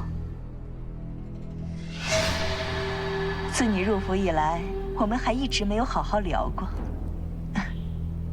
萧郎还是有眼光，这孩子，瞧着就水灵。是啊，大娘子谬赞了，晚辈不敢当，只愿尽心侍奉萧家。是个懂事守礼的好孩子。你也别怪萧郎，如今两家都在丧期，婚事不宜操之过急，待这之后再从长计议。全凭大娘子做主。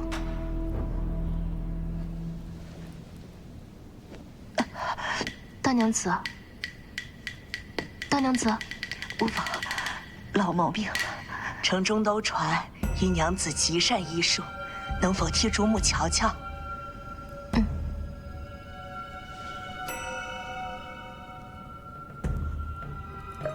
大娘子，可有腰痛乏力、腹部刺痛，还会食欲不振？之前吃了些药，只是殷娘子可有法子？大娘子，我会尽力一试。但真假乃是带下病中极难根治之症，非一日之果。大娘子可是要做好长久的准备。那便全赖殷娘子您了。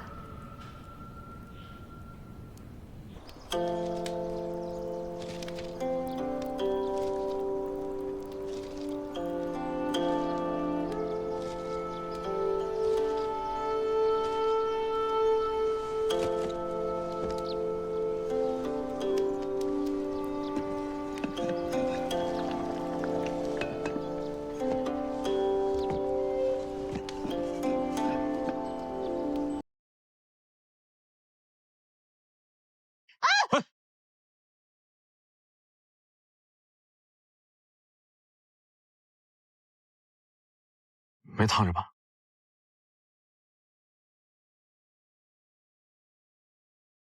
想什么呢？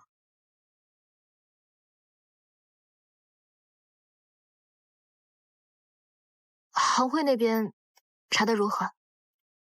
哦，的确有一笔新的入账。也就是说，药材和归元丹一事，他们都有嫌疑。亦或者，柳氏与行会勾结，打着萧家的名号行事。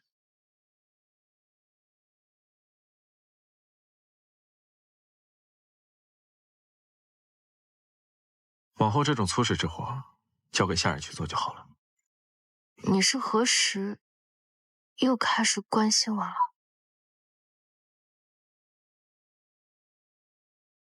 我的意思是，这种活得干。我要是不干的话，他如何陷害我啊？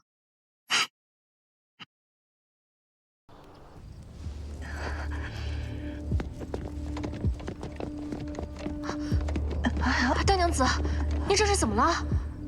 殷娘子，主母吃了你的药不久后，便腹痛如绞，直冒冷汗。怎么会？新月，我问你，究竟是怎么回事？云舟，有话好好说。我相信殷娘子定是无心的。云舟，你相信我。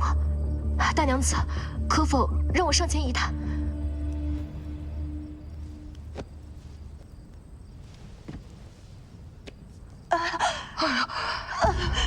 姨娘子，你好歹毒的心啊！主母信任你，你却给我们主母下毒。我问你，究竟给他下了什么毒？嬷嬷，你怎么那么肯定是我下的毒？方是你开的，药是你煎的，不是你还能有谁？云州，我没有，我真的没有，我的药是被不小心打碎的，定是下人的纰漏，或者是有人想加害主母，还妄图嫁祸到我的身上，我真的没有啊，云州。既然你都这么说了，那我便再给你一次机会。你若是医不好，以后你在萧府的日子也不会好过。定是下人出了纰漏，我是相信你的。此事啊，就这么算了吧。大娘子心善，不予追究，多谢大娘子。但谋害大娘子，嫁祸于他人，此等阴毒之事，岂能就这么算了？云州说得对，此事关涉大娘子的安危和我的清白与性命，若不能水落石出，今日他能谋害大娘子，明日焉知不会害郎君，害府中其他人呢？心月恳请彻查此事。阿农，彻查今日所有接触过大娘子汤药饮食之人，我倒要看看，是谁吃了雄心豹子胆，敢在我萧府兴风作浪。是。好了，我要歇了，你们也早点回各自院里休息吧。是。多谢大娘子。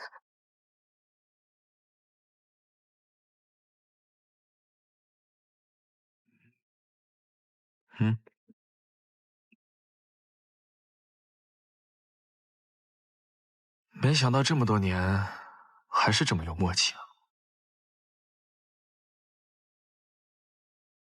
喂，这么冷漠？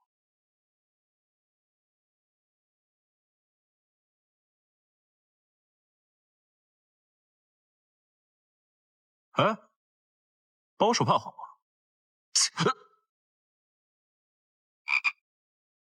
要不找个机会把他单独约出来，就在后山荒院，神不知鬼不觉。你当萧景一是傻的吗？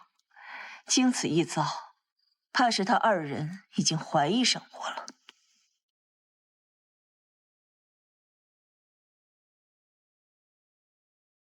药材出入可一一看吧，每一味药的来源去向可有疏漏？确实查出了一批来源不明、以次充好的药材，已下架封存。郎君真是找了一个好夫人，要不是殷娘子提醒，恐酿大祸。往后萧家有殷娘子长眼，必能昌盛安稳。说不定郎君才是那个贤内助呢。殷世峰，他不是死了吗？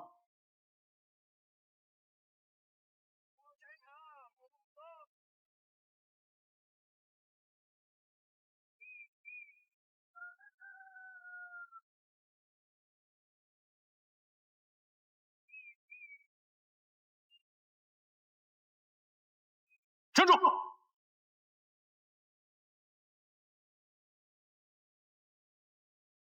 客佛见易华府府上再次经过，没找到。走。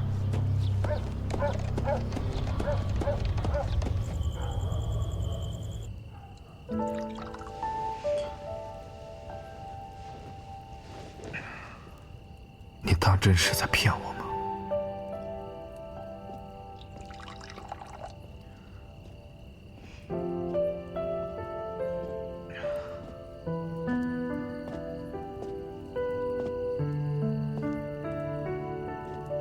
我给你做了一些烫伤膏。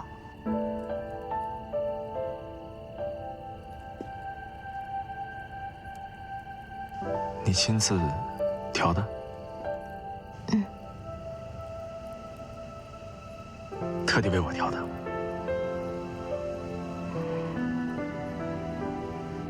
喝多少了？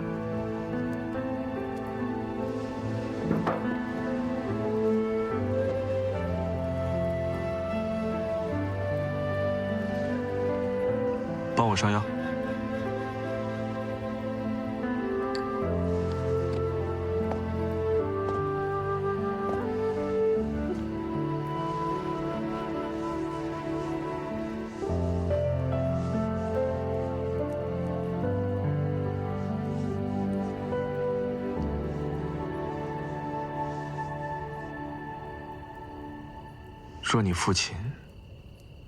若你父亲还活着，我父亲没死，可我的父亲却死了。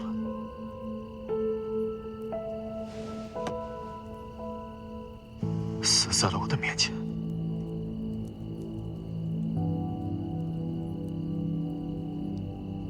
你可知，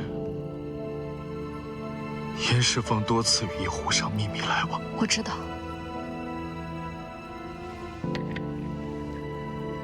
你知道？你还知道什么？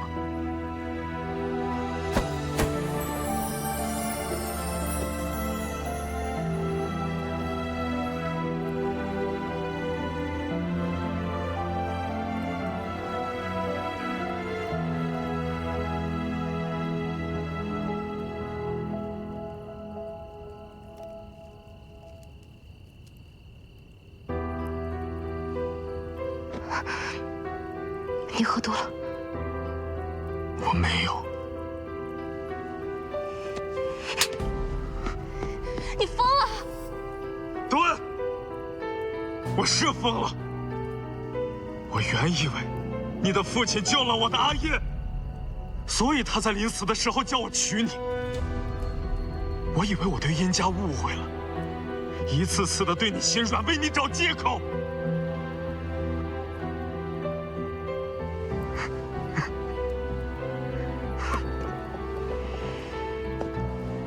原来你早就知道殷世峰与胡商多次勾连，原来他的假死就是为了骗取我对你的同情。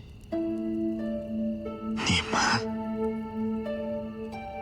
就是彻头彻尾的骗子！那都是你以为。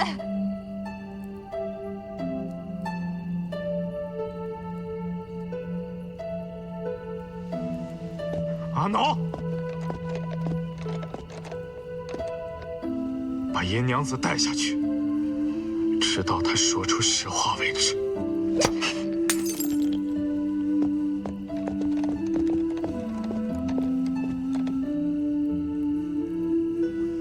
好生照看。听说那郎君见了故人，便把那殷娘子关了起来。与其我们动手，不如从中击破，让他们自相残杀。萧景逸心中这根刺，迟早会变成刀。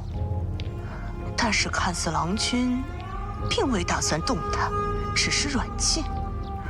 不如再添一把火。我岂会容他搅乱这潭水？去替我送一封信至行会，斩草就要除根。还得等多久啊？大家请稍安勿躁，殷医者或许在路上了。稍等一下。新月今日怎的这个时辰还没来？我在想，莫不是出了什么事吗？我这里有些号牌，各位且先拿着，明日凭号牌按序来诊。来，号牌，明日。娘子，我孙女高烧不退，昨夜已抽出2次，可否提前给看看？实在无能为力，不妨先去找其他医者瞧瞧。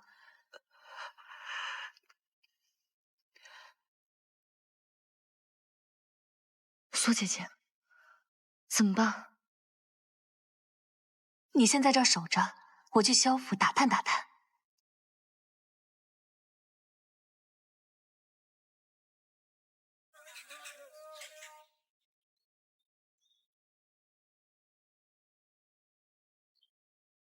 这点小事，难得到我？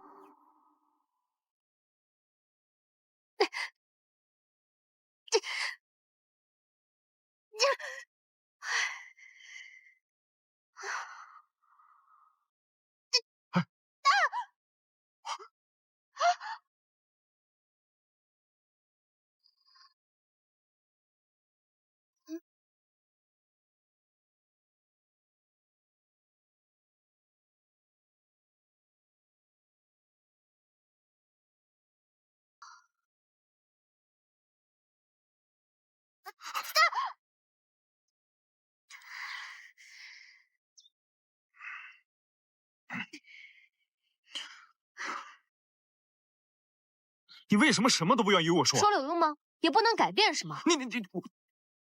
但我问心无愧。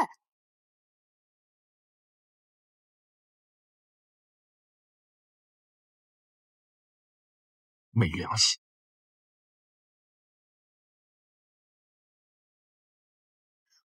他需要休息，需要静养。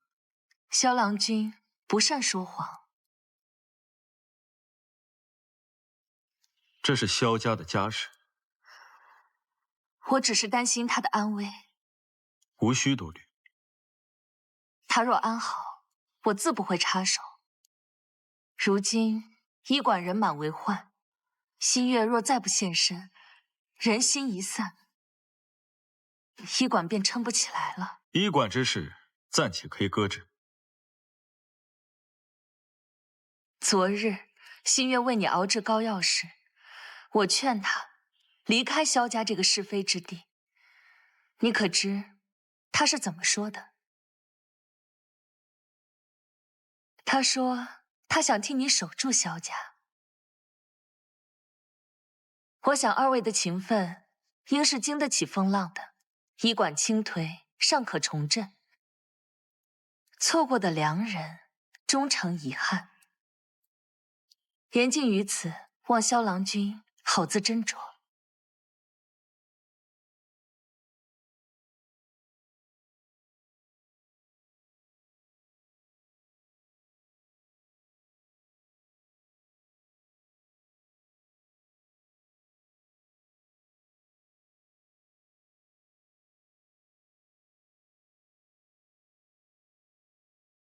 殷娘子呢？不是说好了今日开诊的吗？我妹妹的咳罩昨夜又中了。对呀，对不住，实在对不住。殷娘子家中有些急事，今日暂且停诊，我们会尽快恢复出诊。诸位请先回，若有急需，可去仁安堂寻医抓药。怎么好啊这？走吧。今日女科馆还真是热闹，沈大人可真是好福气。只是有时候这风头太盛，怕不是什么好事啊。会长，此话何意啊？难道沈大人不知道您夫人和那殷家女共同开了家女科馆？何况身为女子抛头露面去行医，还办什么女科馆？外人皆道是善举，其实这内里不过是强占货源、聚众敛财罢了。若还不收手，只怕来日御史台的弹章就有递进宫，说您纵容家眷，败坏风气。唉，两位怕是说笑了。内子虽是出生于商贾之家，却是知书达理、贤良淑德，不输任何世家女子。想必这其中定有什么误会吧？他怎么找来了？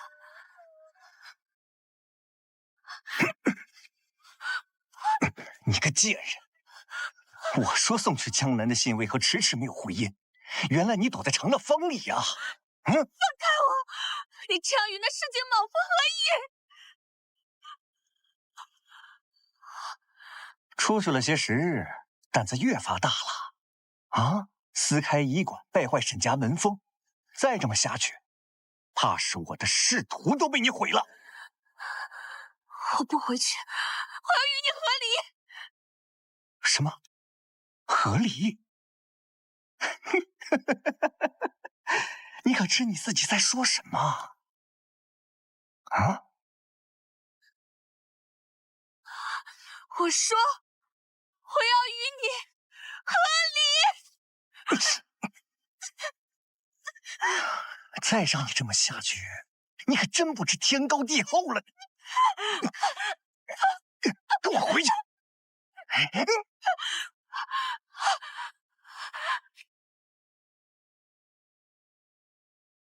再这样下去，迟早会出事。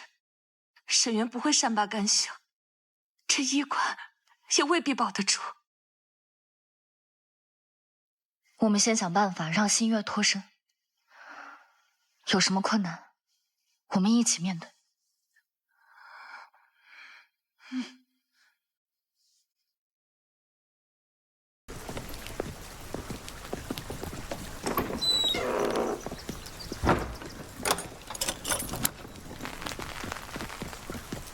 嫂嫂这肌肤气色真是越发靓丽了。这还多亏了殷娘子。只是可惜新月现在自身难保，怕是以后难为阿嫂调理了。这是怎么一回事啊？嫂嫂，实不相瞒，新月这些时日想是和未婚夫君有了摩擦，已经有好几日没有出过门了。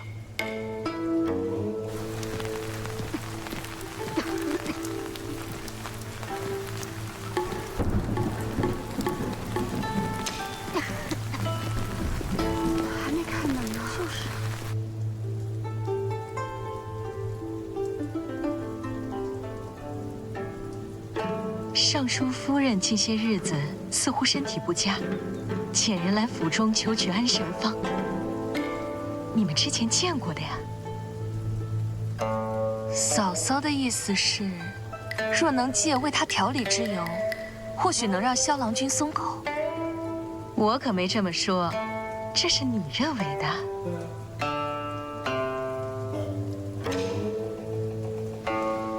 谢谢嫂嫂指点迷津。你去尚书府递帖子，我再去趟萧府。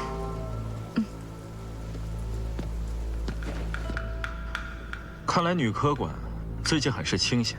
郎君说的对，女科馆确实清冷。可我今日来是为另一事。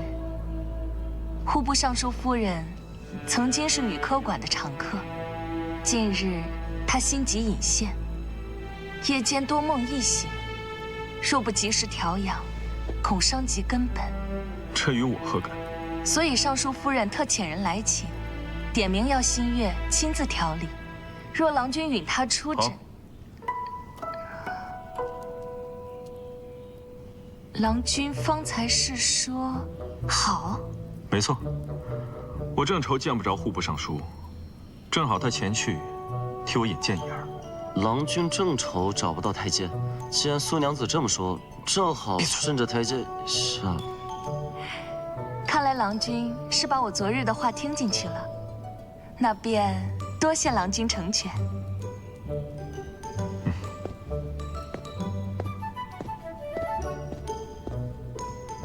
你什么时候能改了这嘴快的臭毛病？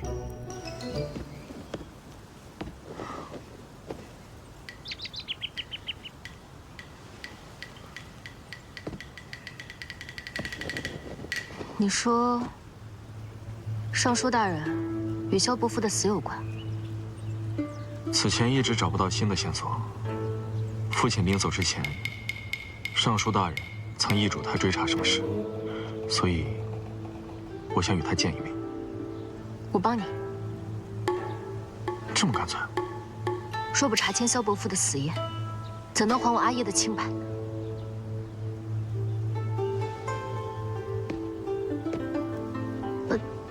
尚书夫人生性多疑，又阴晴不定的，若是治不好，反而会被视为江湖骗子。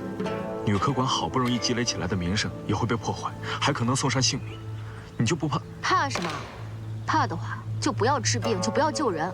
我身为医者，若因自身安危就袖手旁观、畏首畏尾，岂不是本末倒置？再说，他若是敢害我，你就将我劫走。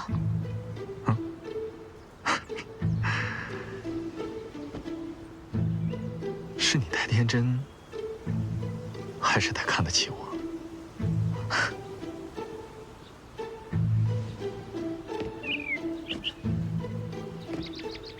我是真天真，也是真看得起你。以后好好说话。哦。郎君，已经查到了，与殷世峰交易的湖上首领叫苏尔曼。女科馆刚开没多久，郎君和殷娘子假扮夫妻去明月楼救过林娘子。是他。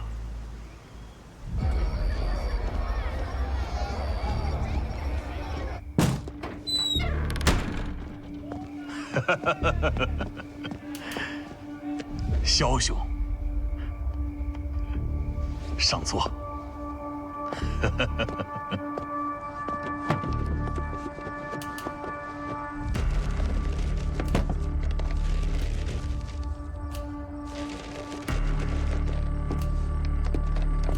来来来，相聊甚欢啊！嘿，站住！你是何人？为什么从郎主的房间出来？我走错了。你胸中是何物？我说了，我只是走错了。走错？你以为我这么好糊弄？你想怎么样？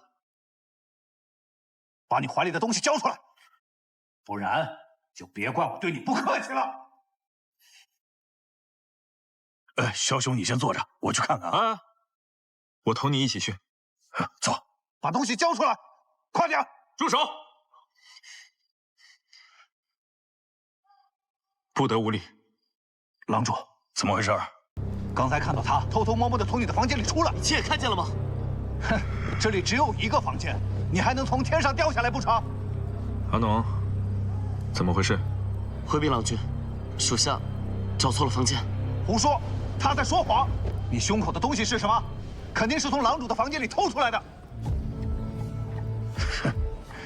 哎呀，萧郎君，你此次前来与我合作，我敬的就是你是长安城中有名的富商。但现在看来，你好像对我另有所图啊。苏兄此言是不信任我了？哎，萧郎君，此言差矣。这说的是哪儿的话？萧兄，你若以诚相待之我，我绝对以诚回报于你。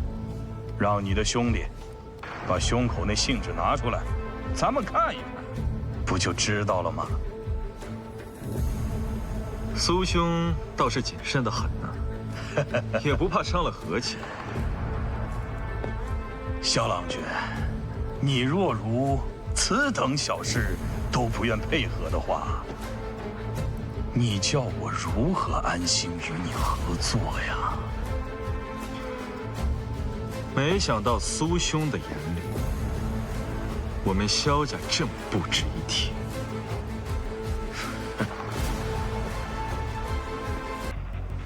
阿农，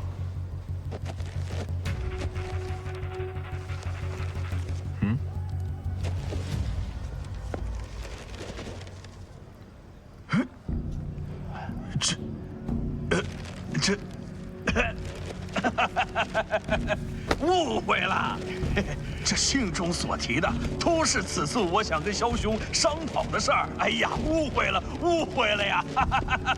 我诚心诚意待你为上宾，哎，提前拟好了合作细节。是。为了此次合作，不惜让利3成，没想到却换来如此的猜忌。别，萧兄，哎呀，是我的错。我呀太紧张，以小人之心夺君子之腹呀。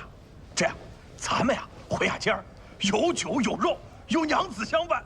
我让我的人向你的人道歉，好不好？不必了。今日此桩，怕是再难合作。哎呀，别！哎，萧兄，你们中原有句话叫“不打不相识”，你放心，从此以后再也没有不信任的事情了。咱们和气生财，和气生财嘛！啊，也罢。苏兄，可要好好检查检查房间内，以免以后丢东西再找我萧家。不，放心吧，萧兄，以后这等事情再无可能了。你就是我就是你，咱们如亲兄弟一般啊！雅人请，走。哎呀，走吧！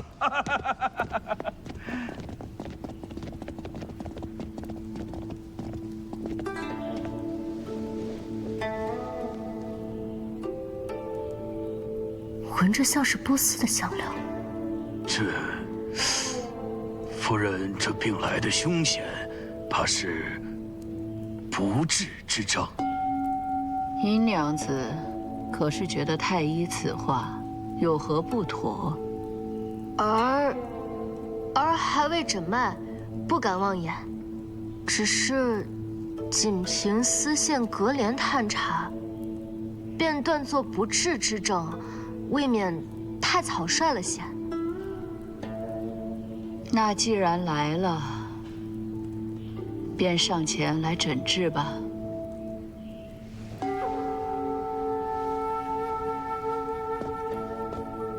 宋太医，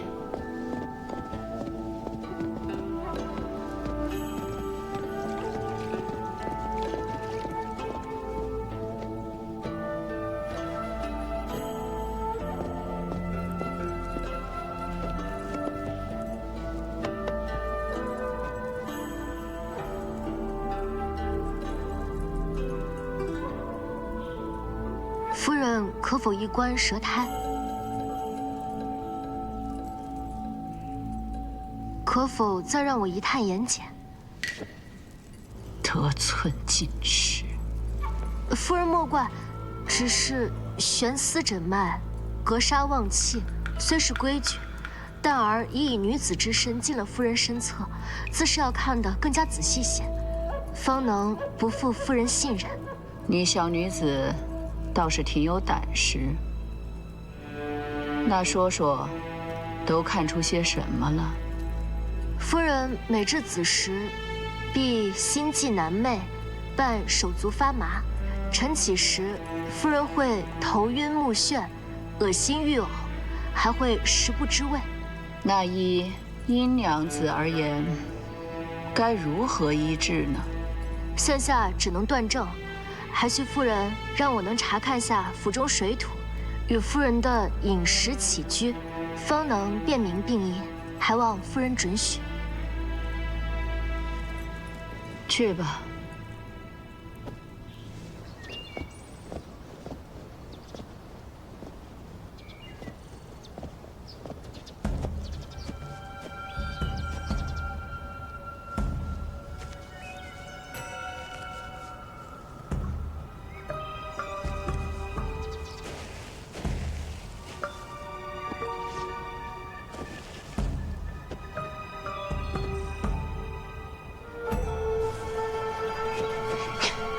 你可知这花有多名贵？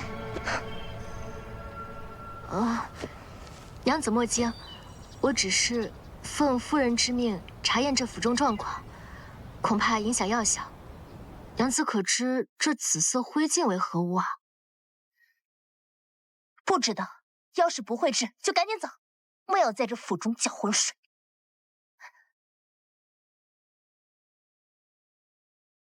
娘子这手指颜色似乎和这香灰颜色如出一辙啊！我每日照料这些花，手指染了颜色有何稀奇？娘子啊，你说这夫人房中的熏香会不会是一种慢性的毒药？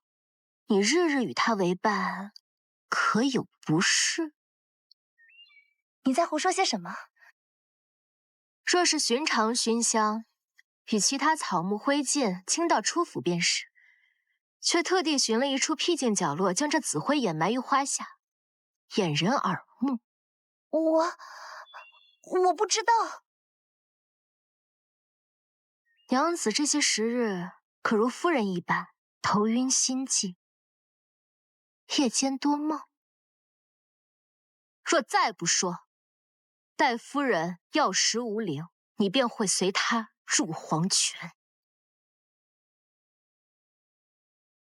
这香可是来自波斯？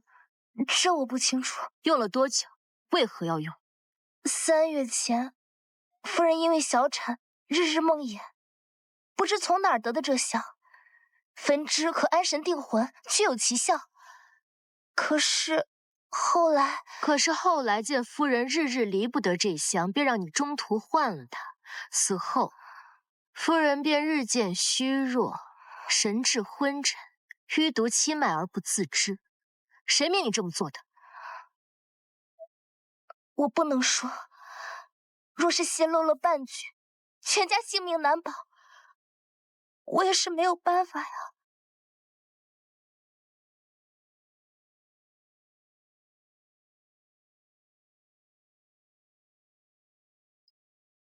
今日子时，夫人若再心悸，可命侍女开窗，辅佐3息，明日便可见效。这大唐最好的医者都在太医署。姐姐这病拖了如此之久，怎的能让一个不知打哪儿来的胡乱诊治？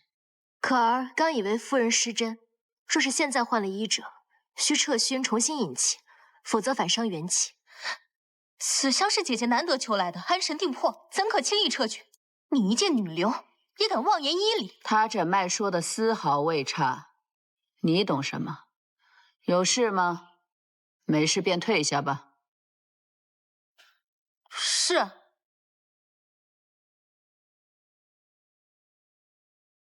针灸服以草药，3日便可见效。那就依你所言。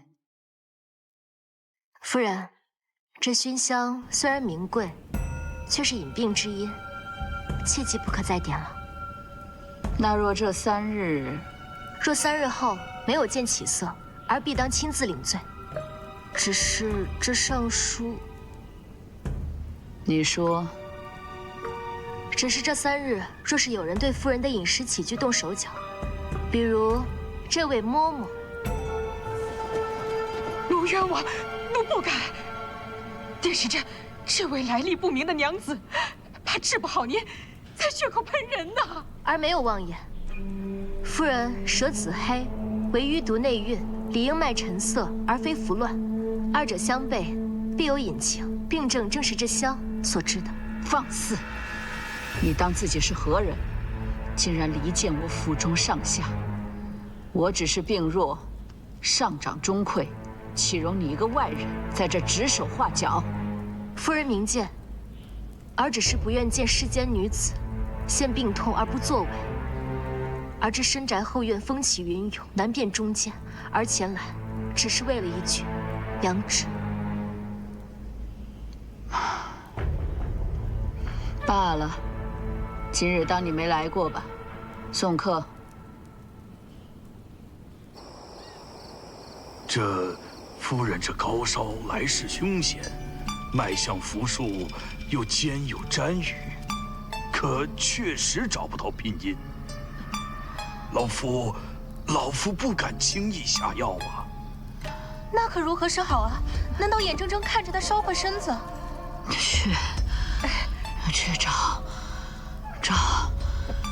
医者。夫人，医者。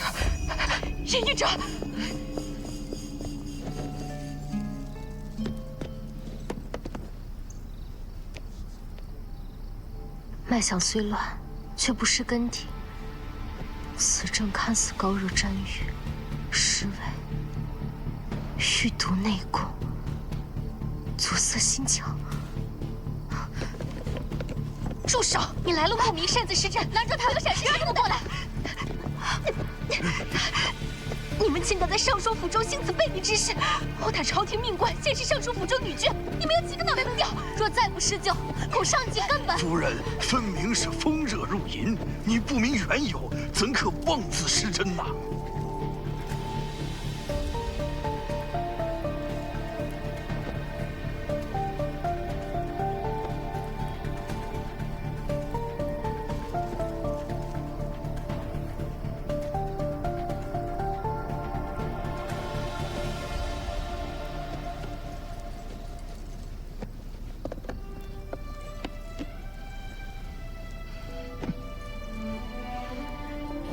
你们2人少在这儿给我丢人现眼！滚！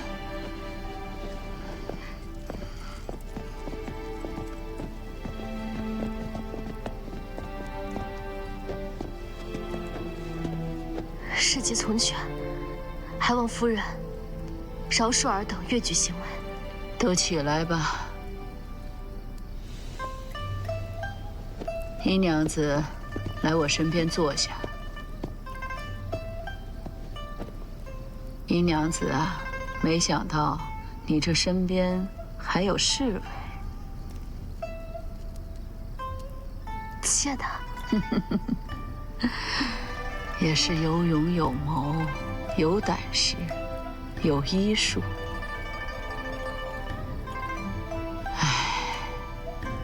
可惜是个女子啊。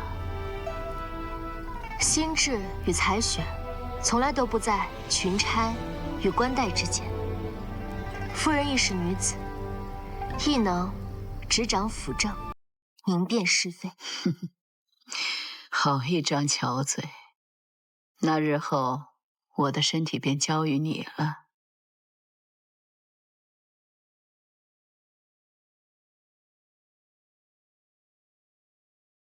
下毒之人，应该就是尚书府的周小娘。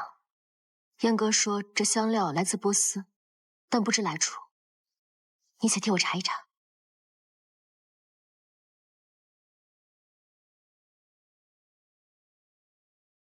这护视器和运输器，是我从苏尔曼手中拿到的。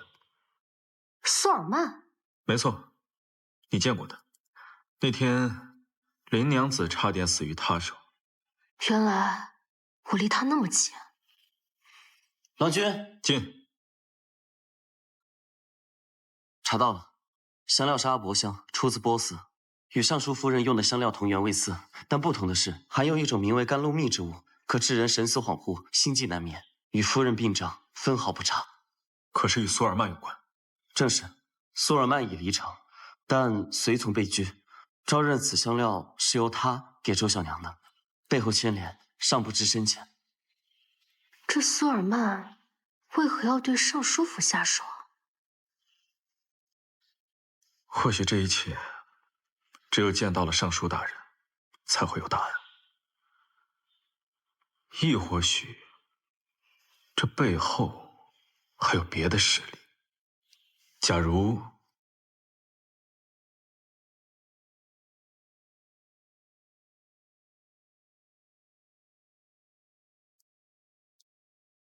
你是想说，假如是我阿耶设计假死布局的这一切？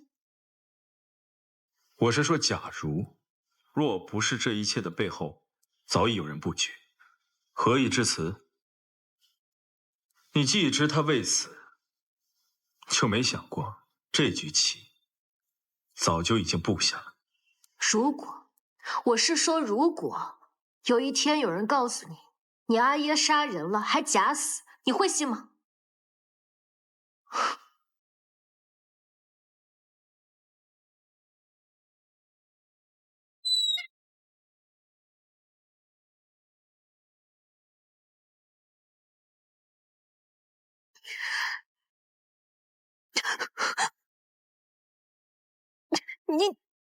都是你，都是因为你，我的前程，我苦心经营的一切才会毁于一旦。自以为救世济人，却不知祸从口出。秦大，秦大，秦大，秦大，快去叫全城的隐者来！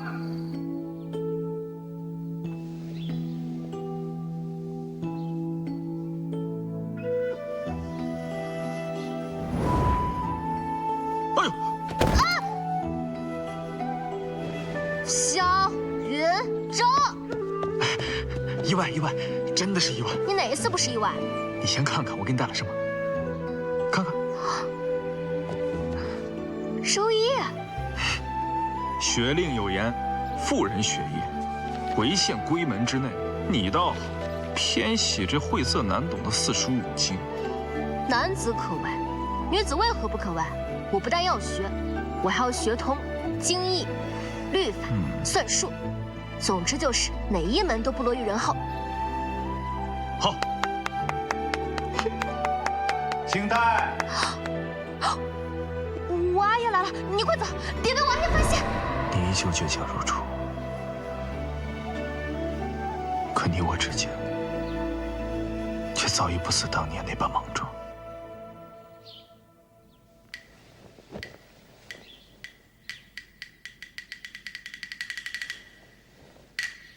你醒了？你没看见吗？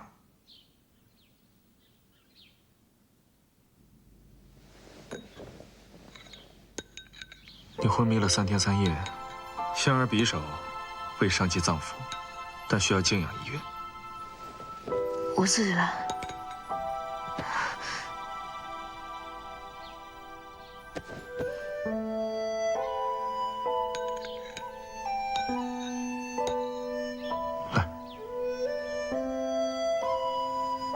我得走了，尚书夫人还等着我去为她斟酒呢。医馆离了我也不行，我岂能在此安卧？这天下医者何止千万，你若不自爱，倒不如我亲手关了这医馆。你，心月，方便进来吗？快进来吧，苏姐姐，燕哥。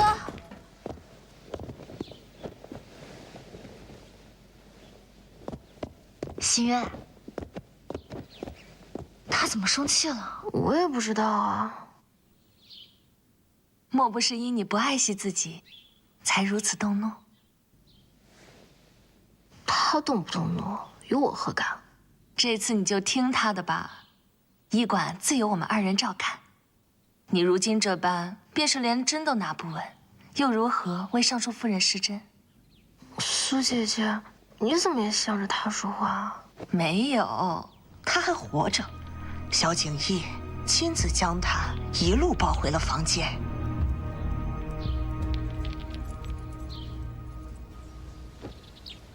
多晒晒太阳，有助于恢复。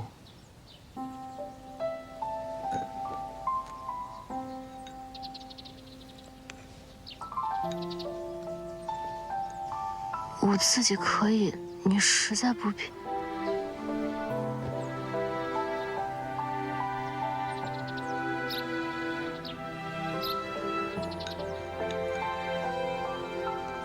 既然平安回家了，往后不可再离开我的视线。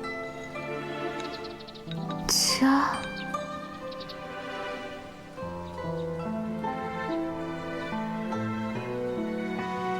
烫。好。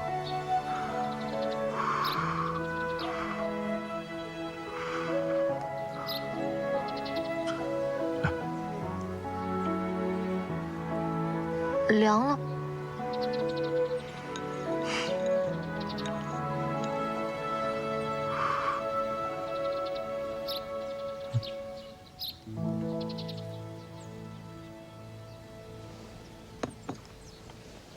那你睡一会儿，看好他。是。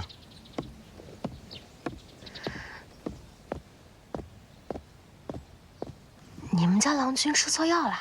娘子不知，郎君守了您整整3日3夜，一刻也不曾合眼。您看那汤药，不懂是亲口试过温度才喂给您的吗？郎君一向最是清冷自持，从不为谁牵动情绪。若不是因为娘子，他怎会放下对殷家的旧怨啊？当年我失约后，我听闻他命悬一线。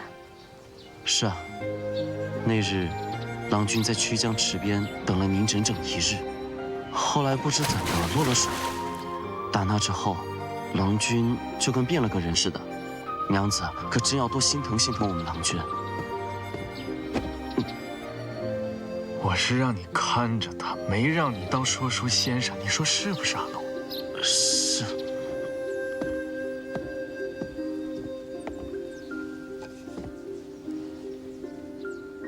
睡会儿吧。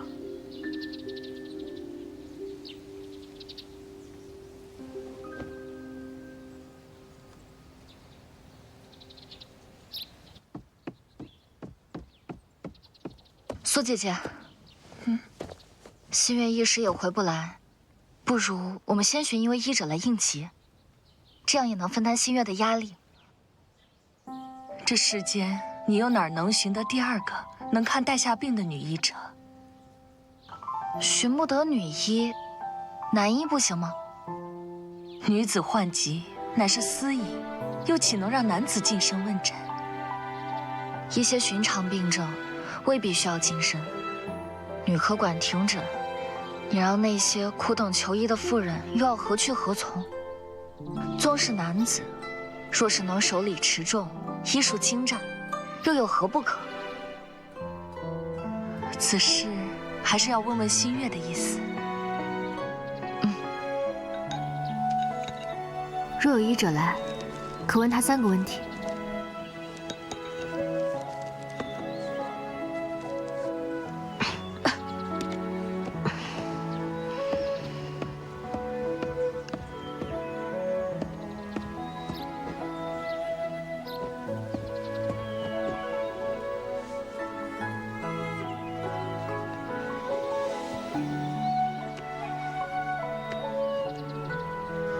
手怎么这么凉？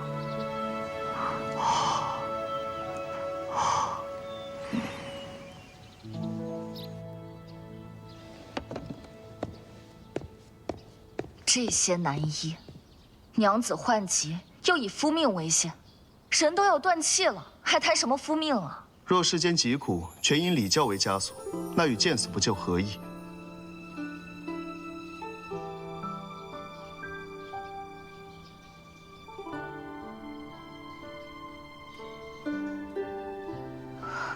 请坐。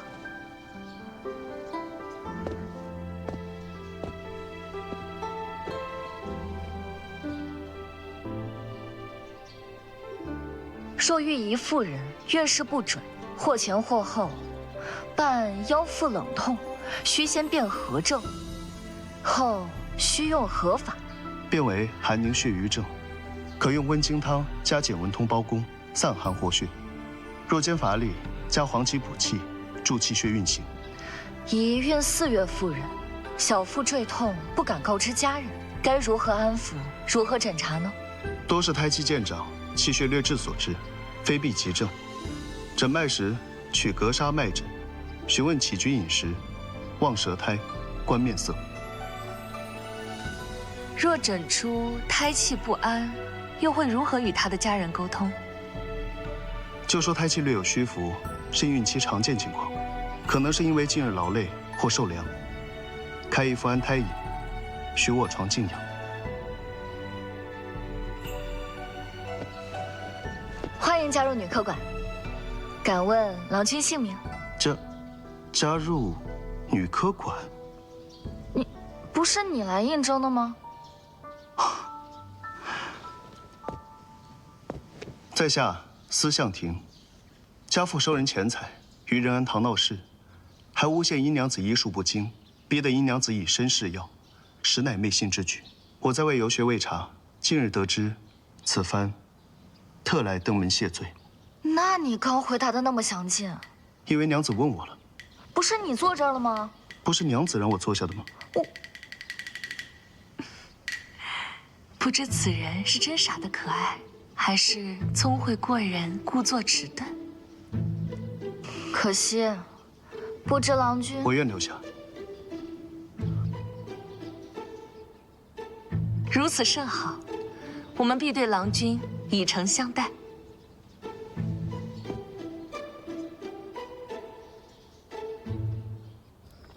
月事或隔3月，或旬日即至，伴胸胁胀痛。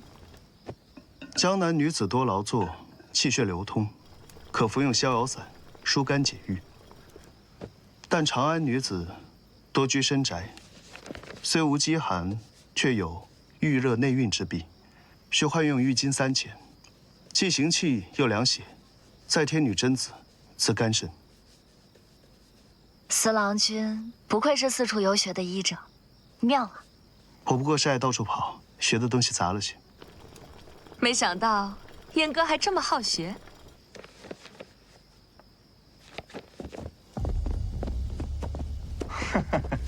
夫人，别来无恙。你们干嘛？放手！你们干嘛？哎，我是不会跟你回去的，我要和你和离。和离？哼！你可知自己是谁的人？这身主母的衣裳穿得可脱不得。今日我若不带人走，那明日便被整个长安笑掉大牙。你休想再碰我一根手指！我苏影宁死都不会跟你回那个火坑。有本事你就打死我！哼！好啊，那我便砸了你这医馆，看你还拿什么嚣张！动手！给我砸！不要！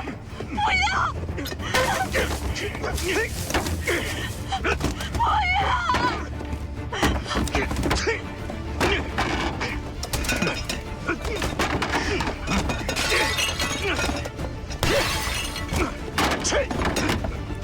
住手！圣人脚下，已经行此暴行，等长安没人管了。废话，给我打！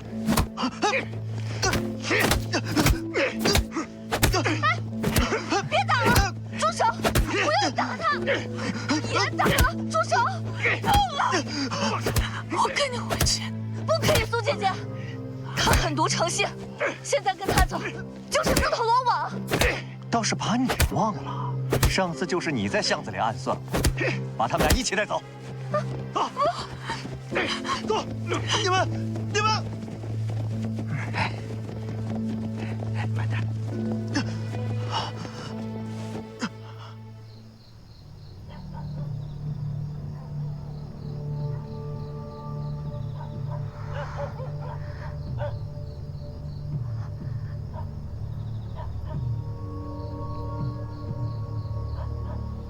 元昭，可否帮我一个忙？好。你还有伤在身，不必多礼。夫人，儿有一事相求。说来听听。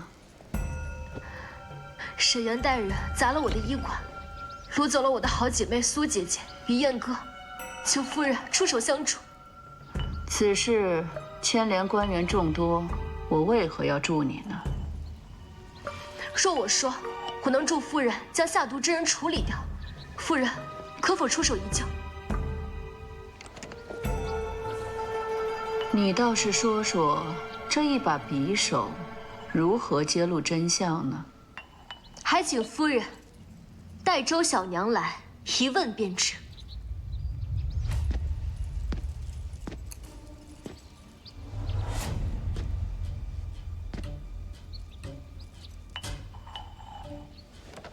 可还认得这把匕首？我从未见过这把匕首。这匕首上的花样是江南独有的银鎏金工艺，全长安能有的人家屈指可数。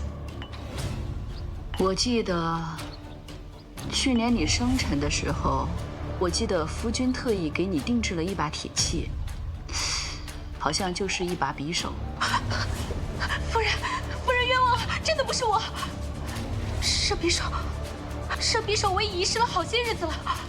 刚刚还说这匕首不是你的，现在又说丢了。不如带夫人的侍女前来对质，你为何会对我痛下杀手？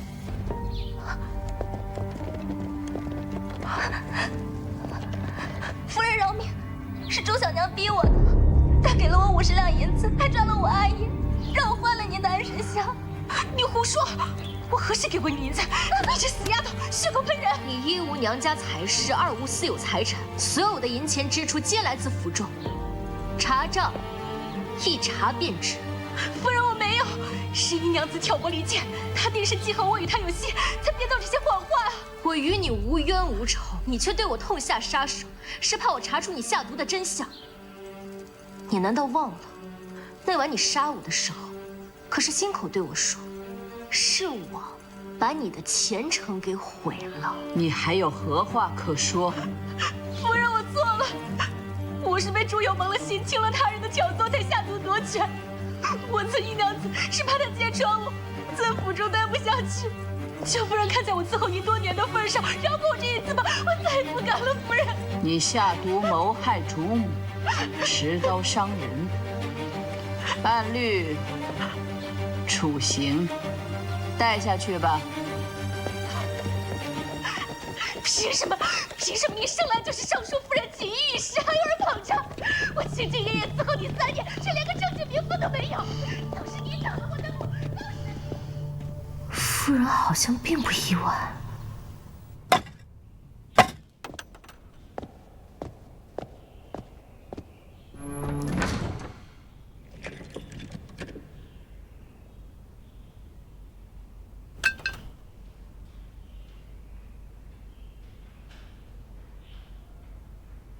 神府这暗牢只有这一个守卫，一会儿等守卫开门，你就把这些辣椒抹到他眼睛上去，咱们趁机逃出去。有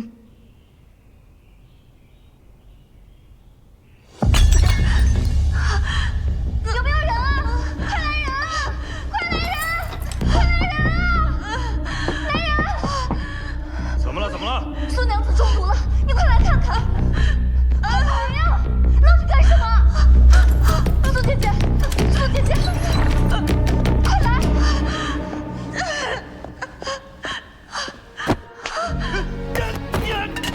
苏姐姐，快走！苏姐姐，快走！苏姐姐，快走啊！苏姐姐，苏姐姐，苏姐姐，你先走，找人来救我！走，你快走啊！你快走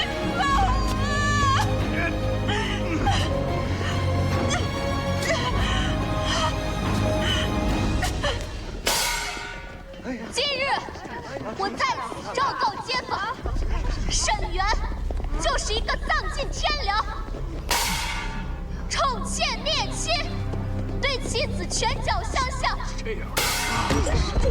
自囚禁我女科馆的人。干什么呢？你是什么身份？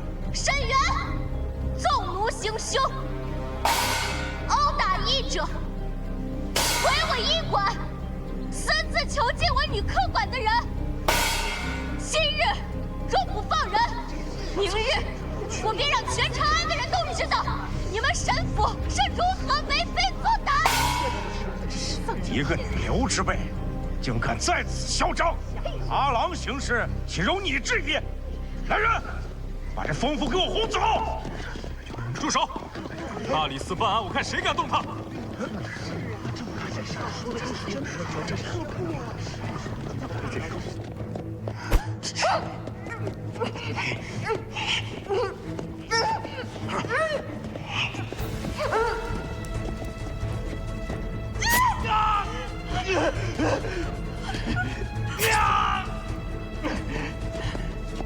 我管你是谁的夫人，我要你死！哎，谁让你们进来的？有官府批文吗？这是官员内院，岂是你们随意撒野的地方？苏毅和林彦哥在哪儿？我这个人做事向来不计后果，如果你不知道，就给我滚！但如果你知道，不告诉你，耽误了我救人，我就会把你五马分尸，给他们陪葬。在地牢，其他我不知道。带路，压着他。是。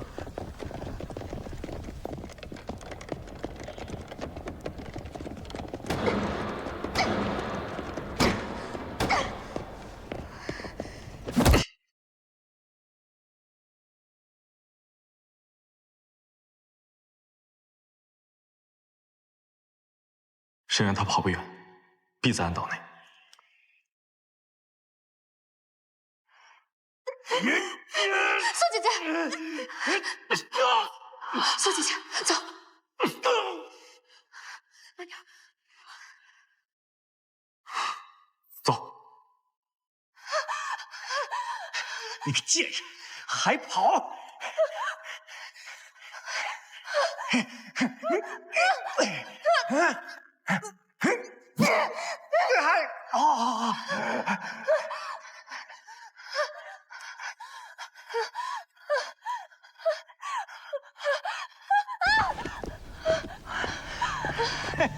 彦哥，彦哥，彦哥，苏姐姐，你们没事吧？我没事。你们受苦了。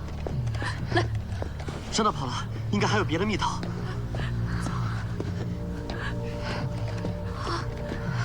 心月，你的衣服我没事，走。你怎么了？走吧。心月，心月，心月，心月。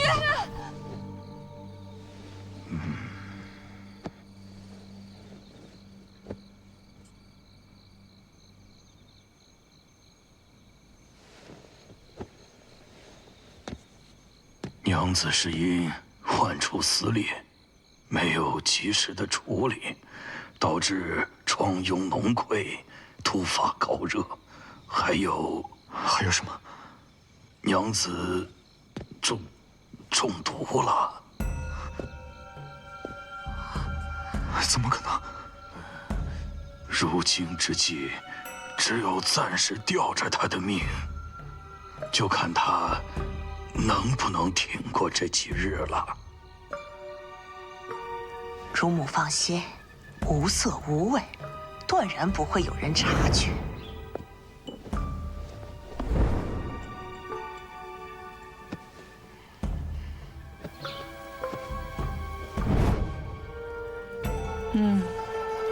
去看看。是。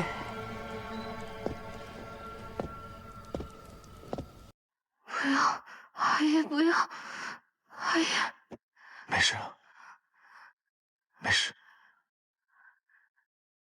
哟，姨娘子身体如何了？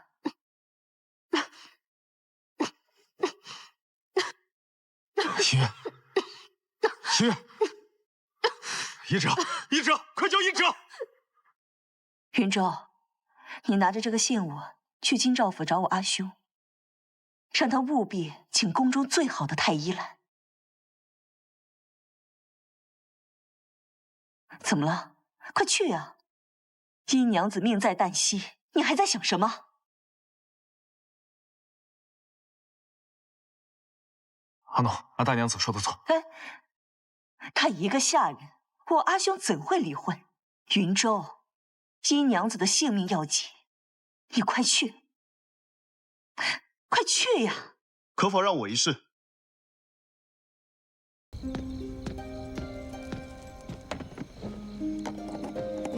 不知这位郎君是何高人，如何能信得过你？姨娘子中的是从波斯而来的密毒，寻常医者只能治其表，而我却能治其根。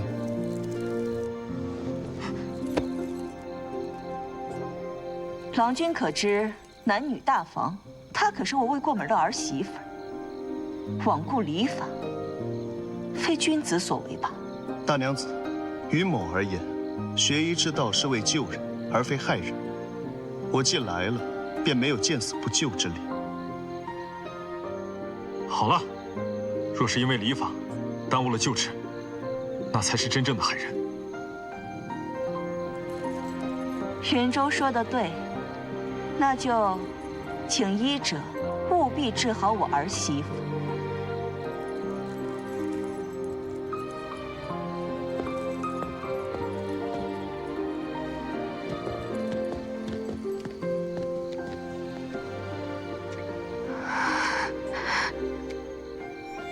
男女有别，燕哥，你替我行针。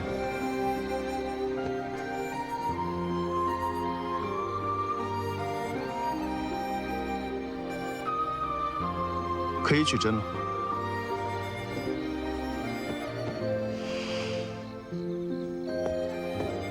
郎君，可以进来了。3日之内需在此施针，否则恐有性命之忧。每日涂抹，可参与。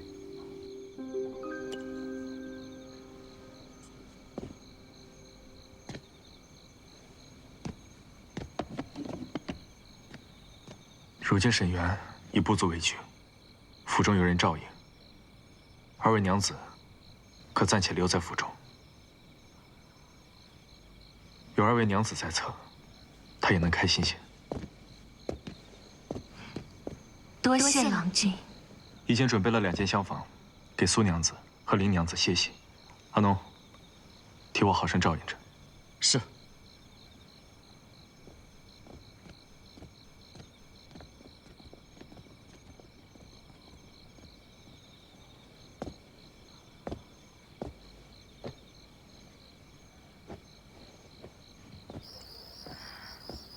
郎君，主母有请。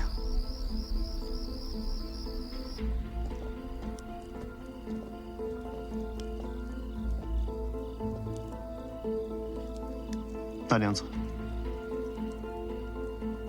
你可曾恨过这世道？说不曾是假的。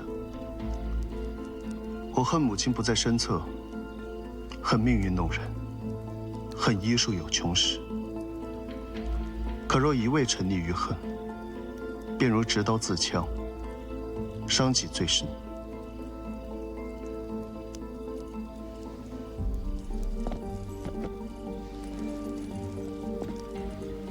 你这孩子，打小就懂事，怎么偏偏长大后，却倔得不肯饶半分？就算你救了他，又可讨得一点好？学医是为了自渡，救的是眼前性命，渡的是心中执念，何谈讨好？我知你心纯如雪，可雪落深渊，终难久存。这世间暗流汹涌，人心如刀，你又能救他人到几时？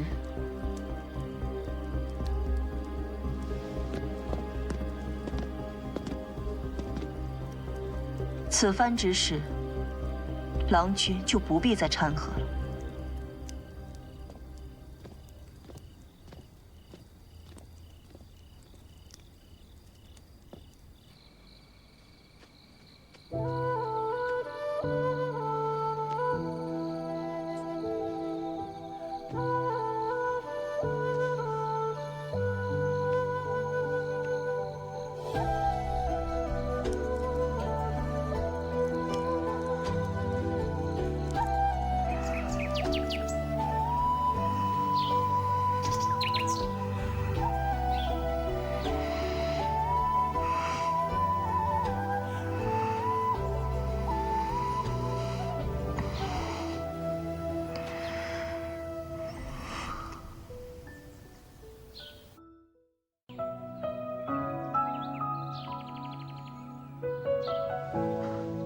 你醒了，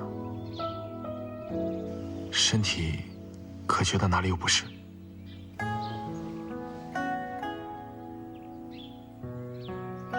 元哥和苏姐姐如何了？都已安置妥善，我已让他们在府中住下，不要担心。那医馆呢？新医者可还忙得过来？他们做事妥帖，你放心吧。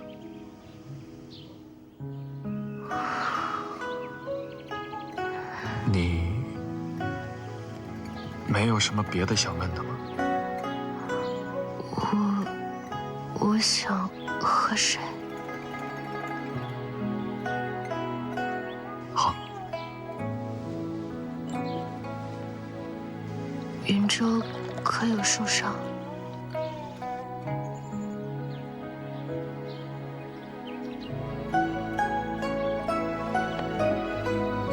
你放心，你呢，安心养病，其余的事有我在呢。来，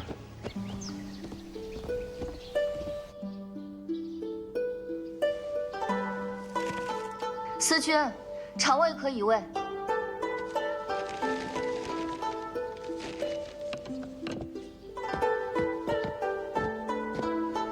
您是哪儿不舒服呀？腹痛2日，今日头晕乏力，约是逾期10日为止。那边请。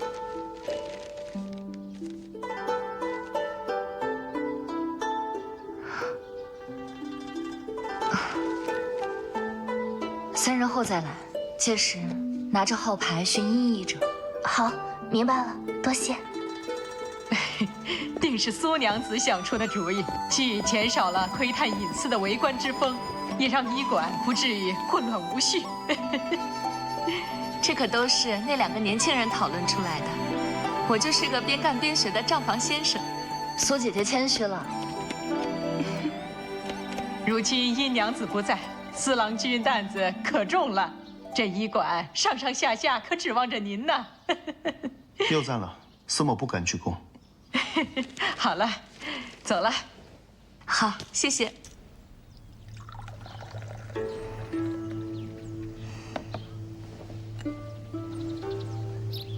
周小娘在牢里招了吗？是孙嬷嬷指示的。此前尚书夫人屋中的香料亦是出自他手。看来周小娘是柳氏安排的妻子无疑。仁安堂的长侍，尚书府的二娘子。我这个继母还真是不拘之深呢。归云丹一事后，奴在暗中查探，发现柳氏这些年收拢了不少人心，在各个商行都暗植了不少耳目。看来这场棋局终于到了明处。之前我一直不知你二人父亲的事和护氏有关，其实我早就知道沈渊在做一些见不得光的事，但我从未想过从前的自己可以做些什么。一个人若不知棋，便只能沦为他人手中的棋子。彼时我还陷在名声和体面的牢笼里，我听到沈渊和总管的谈话。那份护氏暗约，无论如何都得给我找到。要是被人发现我私吞水银给苏尔曼特权、私相授受，那我们整个神府就全完了。老西东，老西东，我这就命人去追查暗约的下落。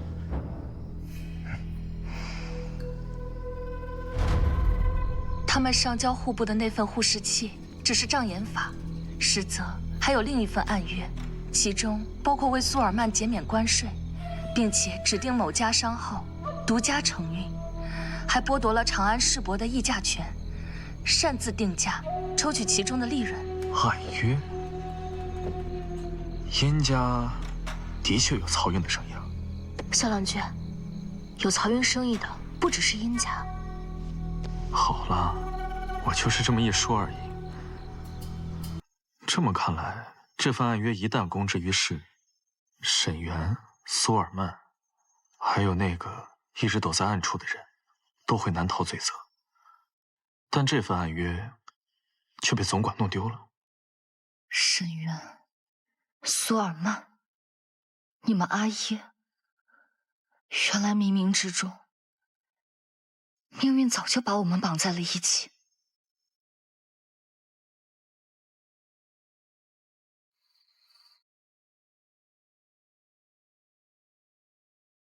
一个是那沈渊的夫人，另一个主母绝对想不到，竟然是那明月楼里出了名的继子。今儿个直接把两人领到府里来了，还真是让人意想不到啊！府里好像好久没有这么热闹过了。这殷娘子还真是出乎我的意料。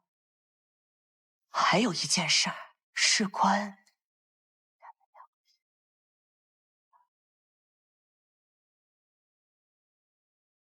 他们知道的太多了。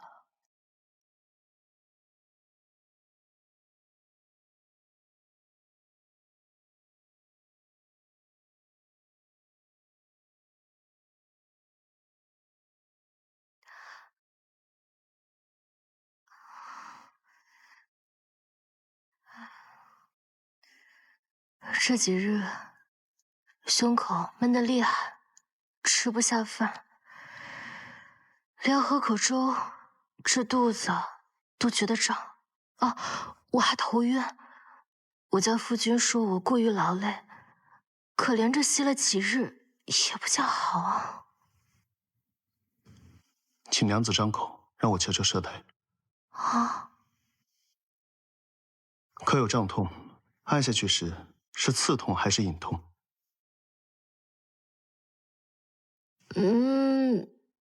那倒也没有。我觉得或许是气血亏虚的厉害。前几日确实如娘子所说，气血亏虚的厉害。不过现在已经大好了。神了，他连这个都能看得出来。有没有可能前几日就是他去萧府救的你？甘拜下风。啊，不敢不敢。况且家父本就有愧于娘子。苏姐姐，你还别说，咱们医馆的医者都神神叨叨的，怪好玩的。倒也不必行此大礼。往事如烟，何须挂怀？不知令尊现况如何？哦，他还在新赵府关着呢，也算咎由自取。你还挺不容易的。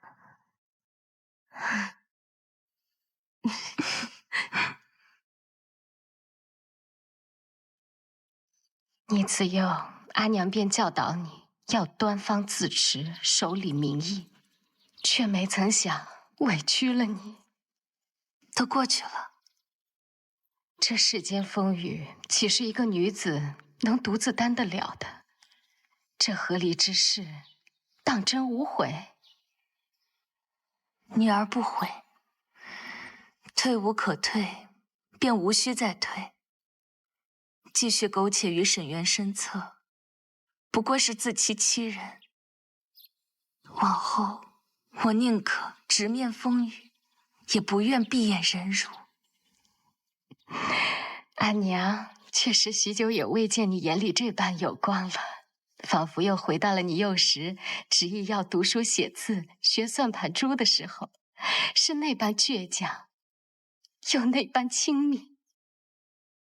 我遇见一位奇女子，她与城中的闺秀不同，她不惧人言，立意管于市井，救死扶伤。虽然偶尔有些大胆，但她让我懂得了，女子并非只能低头行走，亦可立业自强，不必困于庭户。这世间虽险，却也有同行者，如此，阿娘也就放心了。不知阿耶那边，你阿耶虽怒，却非不明之人。这体面的背后多是虚妄，他又怎会不知呢？阿爷阿娘教导你读书识礼，可不是为了让你跪着的。既已选择了路，那便大胆走。苏家永远是你坚实的归处。阿娘，萧家虽为商户，但亦须重名声体面。姨娘子此前的女科管已是惹人非议，如今又收留2名这样的女子，岂不更让外人指指点点？说得对呀。是。此事我亦为难。姨娘子往后毕竟是萧家的主母，难得有2位闺中密友，我自要成全她这份情谊。这姨女既要入我们萧家，那往来何人，自当由我萧家评判。对，此举甚为不妥，速速将此2人遣出府去。2位娘子孤苦无依的，若逐出门外，岂不让外人说萧家刻薄？大娘子糊涂呀！那苏毅乃是西市令之继父，而那林彦哥更是一娼妇，留此2人只会有损家族声誉，污了廷书一世清名。若人人皆以孤苦为由滞留萧府，礼法规矩何在？况且如今还未成亲呢，岂能由他任性胡来？我看这政事啊，还需慎重考量。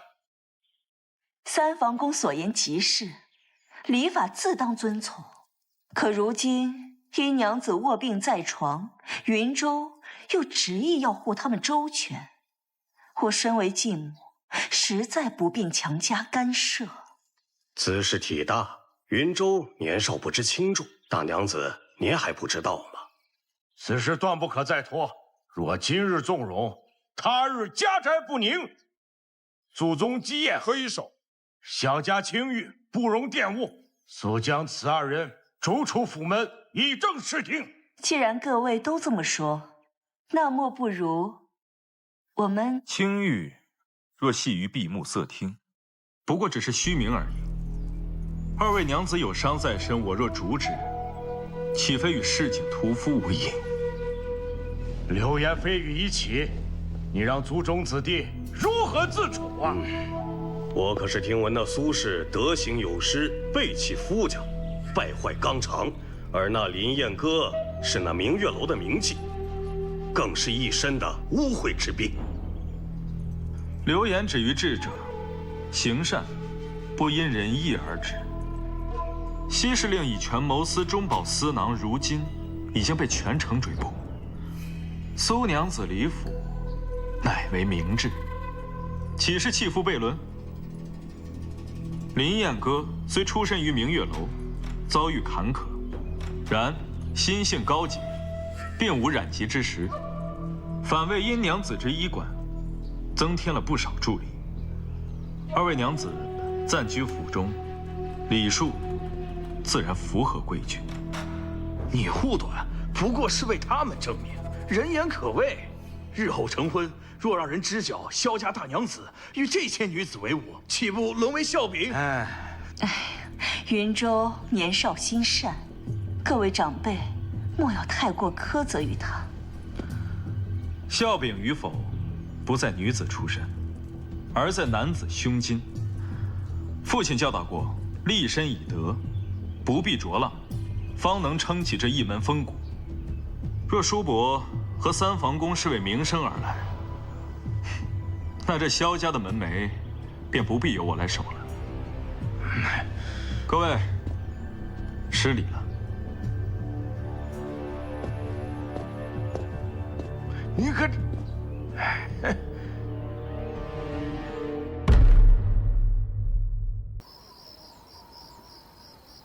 我回了一趟苏府，和母亲说了和离之事。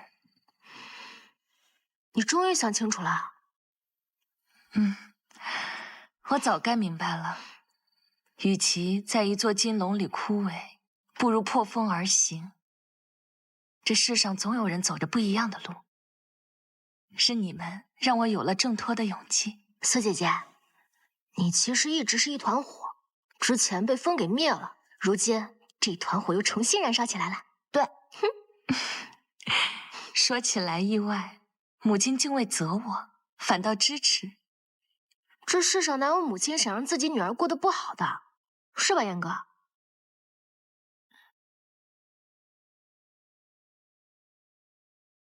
燕哥，我和苏姐姐商量过了，我们一定会想办法帮你脱籍的。她若肯放我，之前也不必这么大费周章了。那是因为之前我们不知道她与沈渊有所勾结，如今沈渊在逃，我们有他的把柄，未必不可一试。希望吧。你放心吧，有我和苏姐姐陪着你呢。我们如今还添了一员大将，那就是云州。说起来，听你一直喊云州，这是萧郎君的表字。其实我们二人自小便相识，只是那时两家是竞争关系，彼此防备，不让我们往来。可那时他为了来寻我，时常从燕府的后院翻过来，但每一次他都跌倒在那道墙底下。我见他那样子太可怜，就给他挖了个狗洞。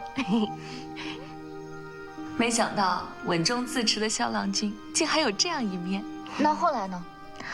后来两家都在争夺宫室蜜头，全城匿名竞价。那时我阿爷不知道从哪儿获知了最低价，就竞争到了这桩生意。萧伯父便以为我是有意接近的云州。我不信你会做出这等事。明日4时，曲江池，我等你给我一个解释。小娘子，主母她早产了。你说什么？大娘子是因难产时用皂荚催生，导致的产褥热而亡。阿姨，快请别的医者救救娘亲！我那时若是懂些医理，或许我的阿娘就不会走了。一切都过去了，也别太责怪自己。你如今这般，伯母定会为你感到骄傲的。但我终是没能去赴约，母亲尸骨未寒，我亦无心辩解，云州也未曾找过我。你可知白日里因我二人暂住萧府，萧家众人上门责问，要将我和燕哥赶出府去。竟有这等事，为何不告知我？唉，那是因为你的云州郎君扛住了所有的责难，冷着脸一句句驳了回去。你搬进萧府已近半年，可曾想过等丧期一过，与萧郎君完婚？不敢想。我知云州待我如何，但我二人始终忘不掉父辈的恩怨。我现在啊，就只想好好的把我们的医馆发扬光大，帮我阿耶还债，找到我阿耶，和我阿耶一家团聚。各位娘子，今后女科馆将开设验伤道，由我和司医者诊断所有因家暴、毒药、香料所导致的非自然病症，皆可出具验伤凭证。这些凭证由我为大家封存。若有朝一日，娘子需对簿公堂，这便是有力的证据。往后若有娘子受了冤屈，不必隐忍，尽管来女科馆找我们。这一纸凭证，或许能为你争一口公道。这世道对女子苛责慎重，但我们绝对不可再轻贱了自己。同时，我们会依旧延续夜诊以及临级，无论贫富，希望我们可以为世间女子创出一方喘息之地。说得好，这人世间的疾苦，除了风寒和湿热，还有人心的幽暗处。我们要做的，就是把无声的伤痛变成有力的反击。我们不仅是医者，更是各位娘子的见证者。我要一个，我也要一个，给我拿一个，我也拿一个，谢谢，谢谢，谢谢。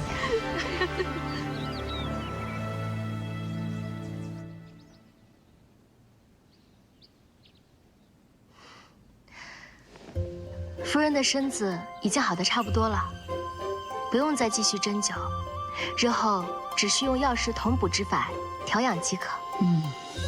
此前我听闻夫人有过小产，不知夫人如今是否还有意在孕育子嗣？殷大夫可有良方？除却药食同补之法，我还可为夫人调制馨香，多管齐下，调理得当，年内有望。只是需记大喜大怒。那若殷娘子若能让尚书府添上子嗣，那往后这女科馆，贵女必是络绎不绝呀。不过此香需针对个人体质，夫人与尚书大人同寝共眠。只是怕尚书大人会受影响，所以我还需给尚书大人把脉，才能调制出契合您夫妻二人体质的香。甚好，那便拔。听内子说，你能让尚书府诞下嫡子？大人肾气健旺，生朗气足，可见肺气宣畅，日后教养幼子也有足够的精力。老爷，甚好甚好啊！可依旧有心悸失眠、精神倦怠之时。没错。大人可知，思则气结，思虑过度先伤脾胃，脾伤日久，又耗伤心血，故心悸失眠、精神倦怠。想来大人必然是忧思过度，宜静心调养，忌怒忧。在其位谋其政啊，我是身不由己啊。大人忧虑之事，或可从长计议，亦或结志同道合之友，共谋良策。看来殷娘子是深知我的内心忧患呐。看来不知不觉中，我成了殷娘子的棋子。儿不敢有欺瞒，志相为真，想为大人解忧，亦为真。你到底是什么人？儿名殷新月，家父殷世峰。来人，送客。番禺一事牵连甚广，我阿爷直到现在都还是下落不明。殷家何尝不是深陷泥沼？大人只见一人就可知，而非是想行对大人不利之事，只想为我阿爷证明清白。此人是何人？萧廷书之子，萧景义。他父死于殷家之手，难道他会帮你吗？儿知道所有的证据都指向殷家，但真相往往藏于表象之外。儿已掌握一些线索，足以证明这些事情还有别的可能性。他现在何处？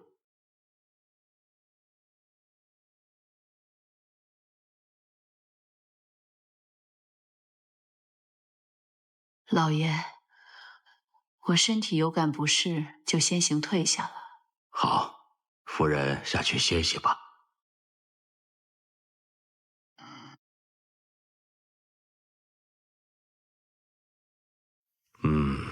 此护湿器与交由户部的一模一样，这上面的签押，你是否看过？儿见过，但上面的签押并非是我阿爷所签，上面的字迹笔锋迟滞，墨色浮于纸面，显系模仿之迹，且印泥色泽鲜亮，一看便不是旧物。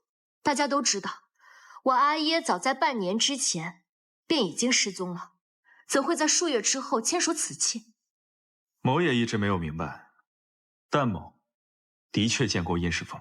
何时何地？可有留下讯息？后来他就消失得无影无踪了，至今未曾寻到下落。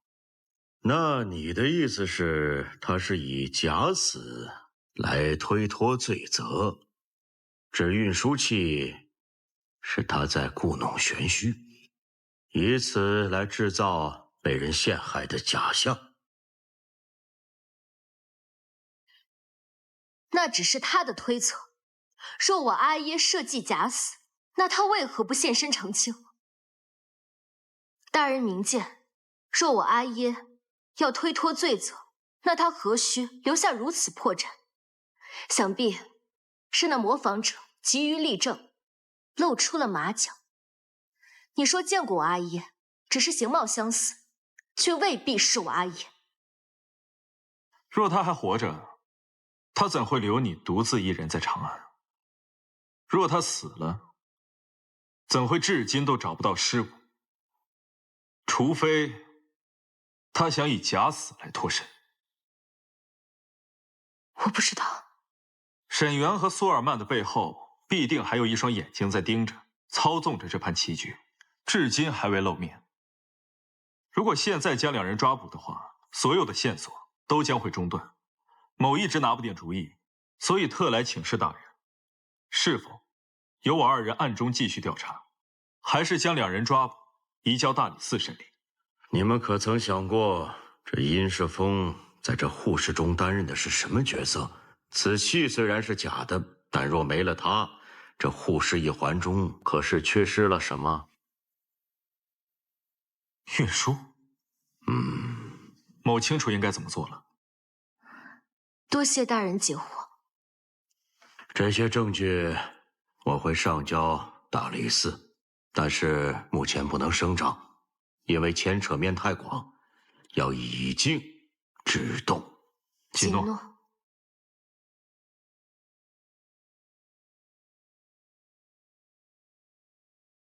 大人可曾收到过萧伯父送来的求援信件？从未收到过。还有什么隐情吗？儿没有了，只是儿的痴心妄念罢了。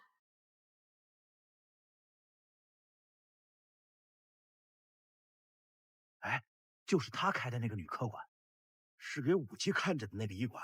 对，哎呦，那不是明月楼的头牌吗？哎呀，接待过多少男人了，怕是那医馆也干净不了啊。听说啊，还让那个歌姬参与经营呢。哎呀，什么专给娘子治病的医馆？我看怕是专治那些见不得人的病了吧？说什么呢？有病就去治，没病别少嚼舌根。我们说的你听不懂什么意思吗？朝廷有律，贱籍不能自由赎身和参与经营，更何况是那明月楼的头牌。哎，半点朱唇万人尝。就是谁不知道啊？还开在咱们长乐坊，这不是给咱们招晦气吗？你我都各有要事，莫因这些闲言乱了心神。可惜这医馆只能治病，治不了你们这肮脏的心。哎，什么人呢？这是装什么清高？燕哥，你这是……苏姐姐，你说的对，我一开始就不该留在这儿。日后我不在，还望你保重，莫要让浊流伤及自身。女科馆若能存续，便是娘子们的福气。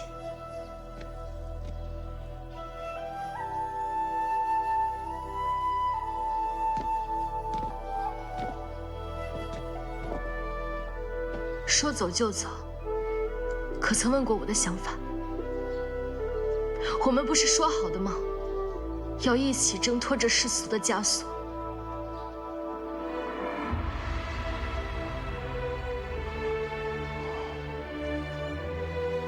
他说不想害了女科馆。若女科馆因为流言蜚语而倒下，岂不就成全了那一帮有意乱嚼舌根的嘴？难道你想让他们得意吗？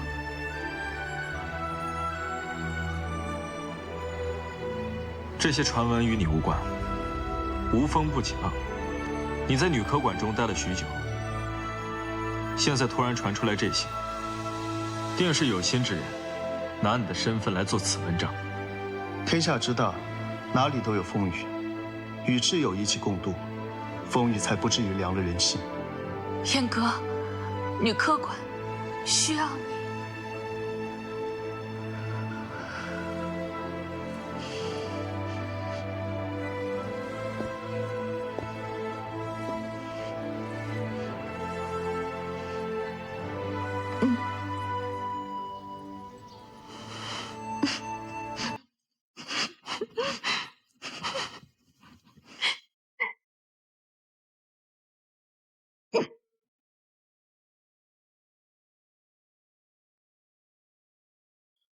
还以为你真没了呢，没想到他还活着。培养了你这么多年，真是让我好生心疼了一番。你知道你害我少赚了多少钱吗？竟敢联合外人欺瞒我！我劝妈妈好自为之。你协助沈园私通外邦，窃取税银，扰乱户市秩序，本就难逃同责之罪。若是我有什么差池，那就是罪加一等。轮得到你教我怎么做事？你以为你是什么金枝玉叶呀？不过是个任人玩弄、秦楼楚馆里卖笑的贱籍女子。明日就算你消失的无影无踪，这世间又有谁会给你出头啊？住手！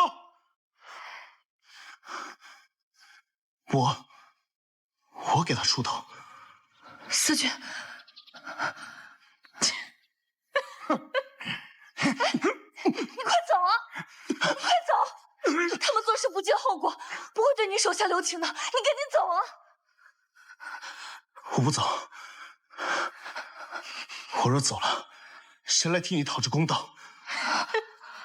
一个穷小子也敢坏我事，给我打！是。住手！又是碰我的！夏婷，夏婷，你们住手！住手！住手啊！你们放开我！你们住手！司将平，司将平，住手！保姆呢？保姆在哪儿？看住他们，跟我走。司君，这是怎么？所有人原地等候问讯，不得擅离现场。违者，以同罪相论。这明月楼可不是你说什么就是什么的，也不看看老娘背后是谁。大理寺奉旨办案，你倒是说说，你这背后之人到底是谁？正好一同查处。司将庭，燕哥，我给你送吧。大理寺，你说这个，你们是来查沈园护氏一事的？护氏一案牵扯税银，西施令更涉及命案，自然移交大理寺处理。你替沈园和苏尔曼遮掩罪行一事，同罪相论。我不懂你在说什么。来人，将他带走。等，我愿供出我所知道的一切，能否匿名？只要保我性命，我什么都能交代。我还有证据，我这就去取。封锁前后门。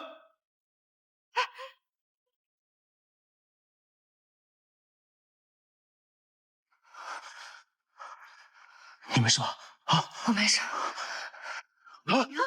什么声音啊？这是？我这么大声。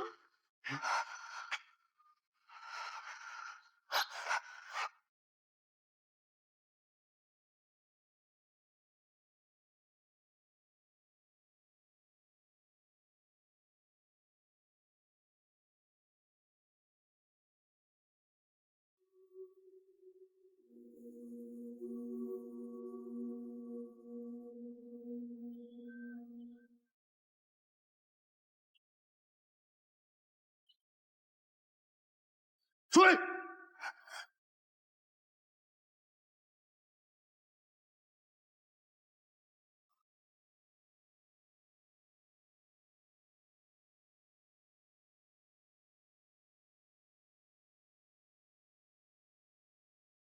雪芝，这些都是你爱吃的，红麻饼、鼓楼子，还有透花瓷，都热着呢。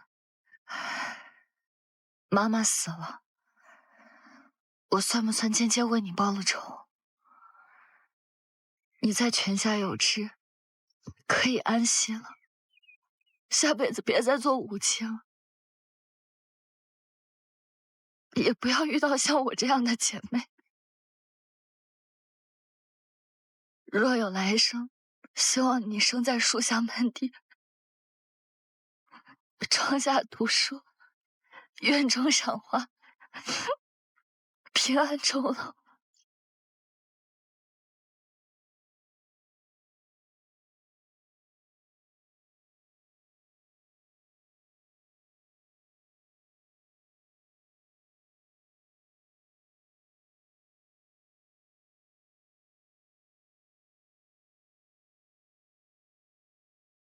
方才在门口捡到的。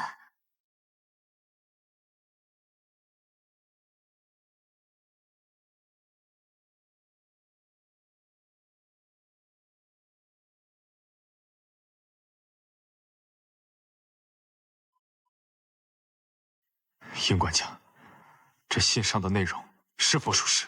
此信乃阿郎亲笔所书，信中内容皆为事实啊！我说是不信呢。是萧郎君你们找上的我，郎君若是不信，我离开便是。站住！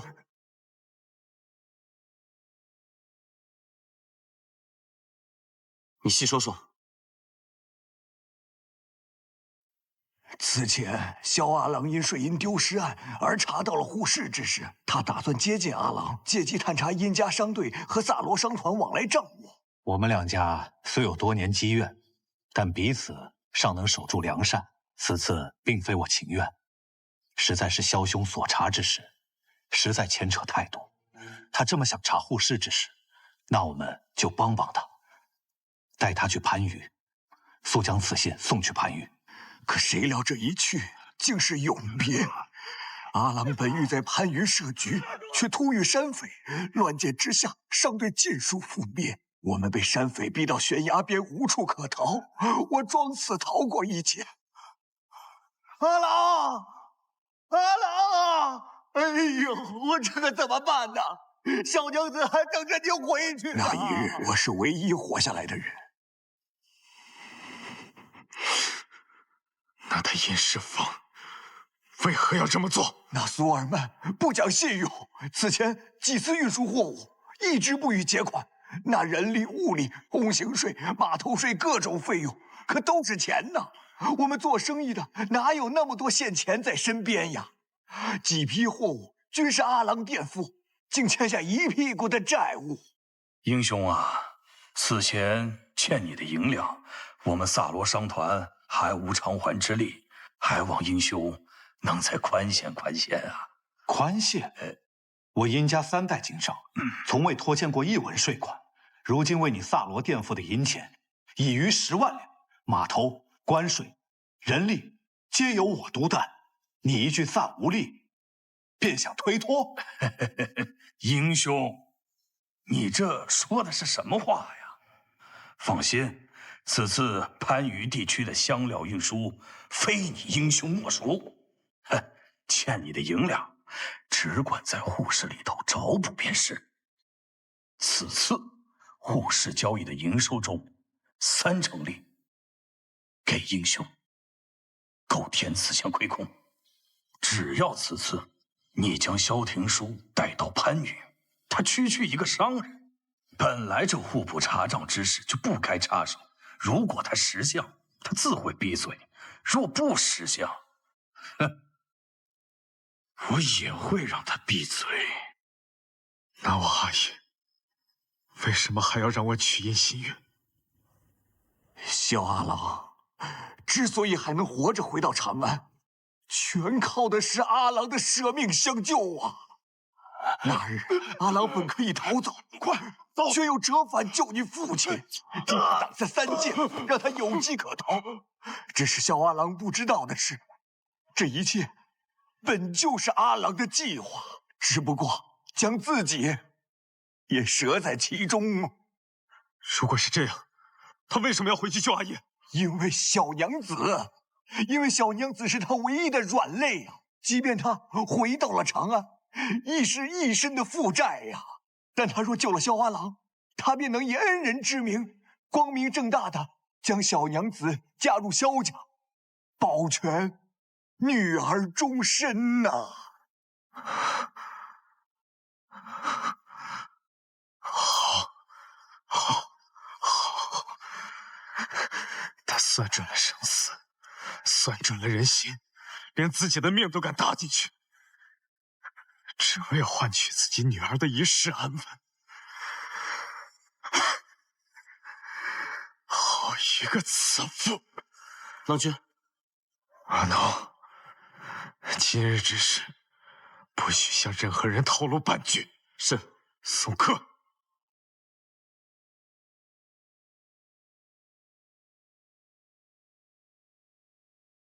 给大娘子请安。殷娘子来了，坐吧。今日怎的不去医馆，想起来给我请安了？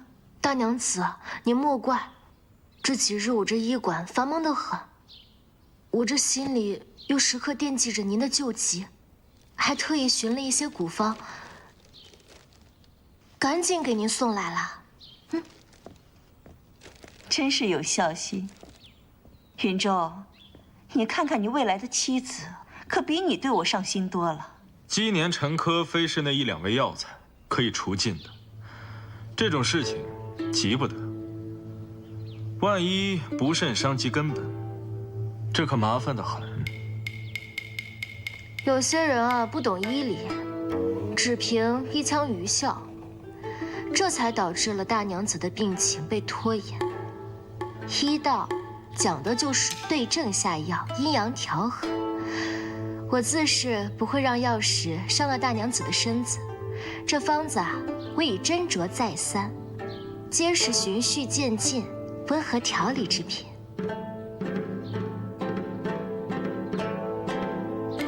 今日你二人怎么了？怎能好似吃了火药？话里带刺。大娘子莫怪，大娘子，因如今这真假之争，最忌讳的就是急怒。我怎会因为这些和萧郎君在这儿起争执呢？昨夜下了大雨，我医馆的药材都被打湿了，就先行退下了。还盼大娘子早日安康，萧郎君也少些忧虑，萧府上下得一些安宁。那是自然。你二人可是吵架了？无妨。这丧期马上就过了，你们的婚事也马上就要提上日程了，你怎还如此小孩心性，与小娘子怄气？婚事自有父亲生前嘱咐，一切但凭大娘子做主。云州便也先行告退了。嗯。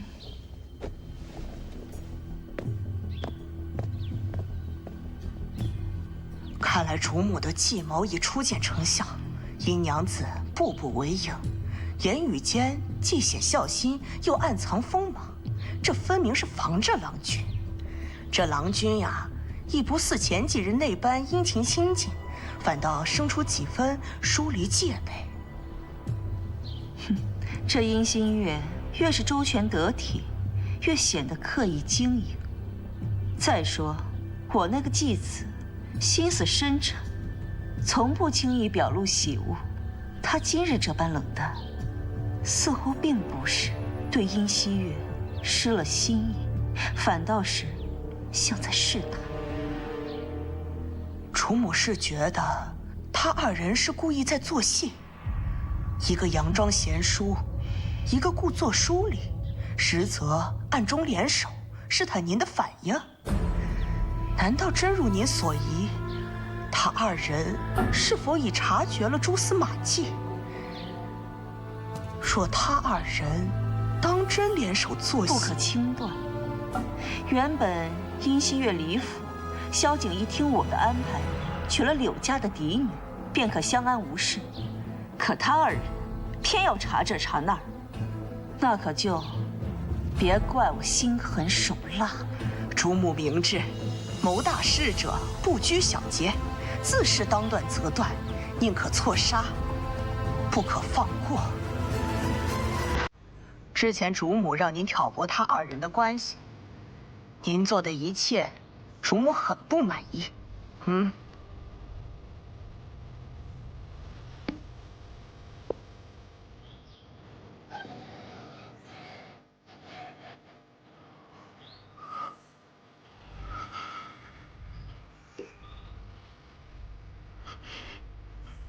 这是阿爷的，我找遍了阿爷的衣物，没想到竟然在大娘子那儿。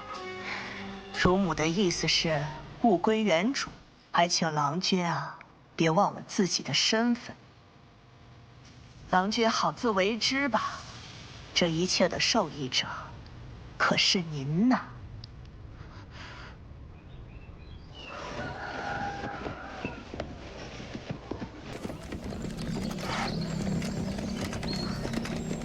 就是啊，这个什么女科官来历不明，既无官府批文，又无行医文书，分明是聚众行骗。前日我家婆娘来此抓药，府后上吐下泻，险些丧命。我家小女儿就是吃了她开的药，夜里高热不止，险些烧坏了脑子。这等庸医留着迟早害更多人，还开什么夜商档？谁知道他们开的凭证是真是假？怕不是在背地里做些什么见不得人的勾当，陷害各家郎君。二位，你们所言关乎人命，敢问是否还存留药方？交由官府，请他们彻查。你这小娘子，都说了人上吐下泻，躺在家中，你还要什么证据？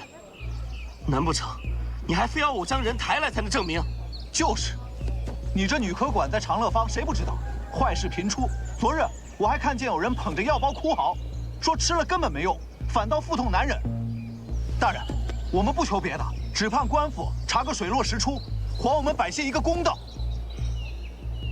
你的医术我们自然知晓，但尚书大人为确保女科管符合律例，必须走个程序。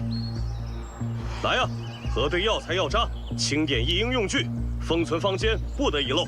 若发现私换药材、篡改医案者，当场拘押。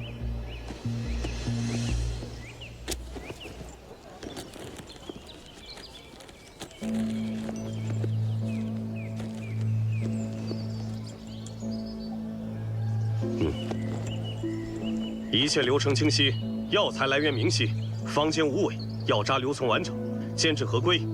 尔等所诉腹痛之症，或因个体疏异，非药之故，亦非医之失。女科管救治过不少人，岂容轻毁？若皆以口舌定罪，医道何存？今日查其无误，望诸位慎言明察，切不可使人心蒙尘。且慢。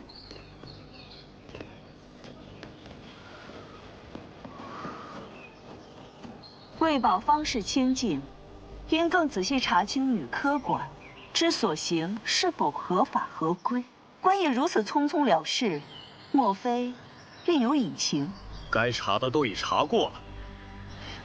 听闻此前殷娘子频繁出入尚书府，莫不是与尚书府有所勾连，借医行私？大胆！竟敢当众诋毁朝廷命官，与医患轻狱，该当何罪？殷娘子行医济世，药方公开可查，何来勾连之说？若你执意挑衅律法，便随我去府衙辩明。官爷恕罪，我只是担忧，私人药方流行，又无官方审验，未经批准即行失治，何以以人命为儿戏？身为女人，亦恐良家妇女之名誉受损，还请官爷谨慎处置。女子名节关乎一生清白，官爷放心，女科管所用皆凭官册采买，每一批皆有印单可查。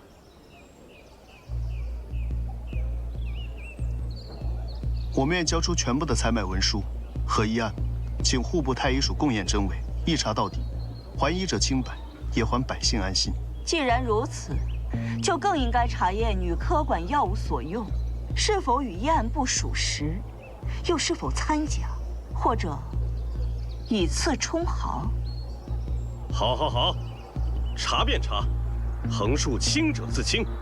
来人，把刚才没查过、没搜过的，全部彻查一遍。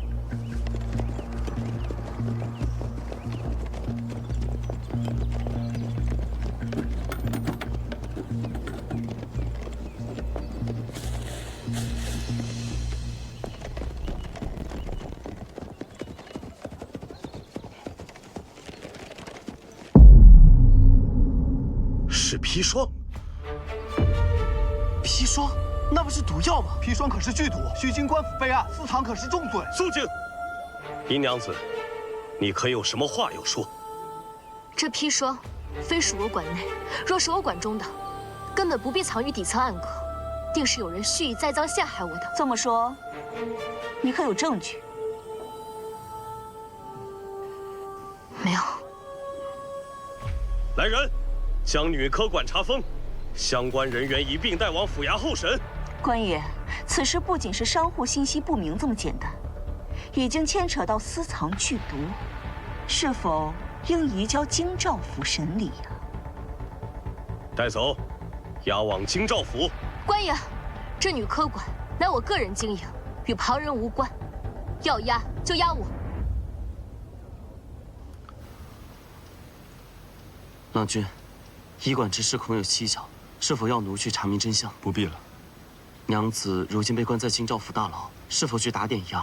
我说了，不必了。殷娘子是无辜的，殷世峰之事或许其中另有隐情。阿农，是，郎君自有决断，是奴多嘴了。殷新月私藏禁止物品，证据确凿，因暂无人员伤亡，一律杖刑80，没收药物，吊销个人市籍，永不许执业。行刑。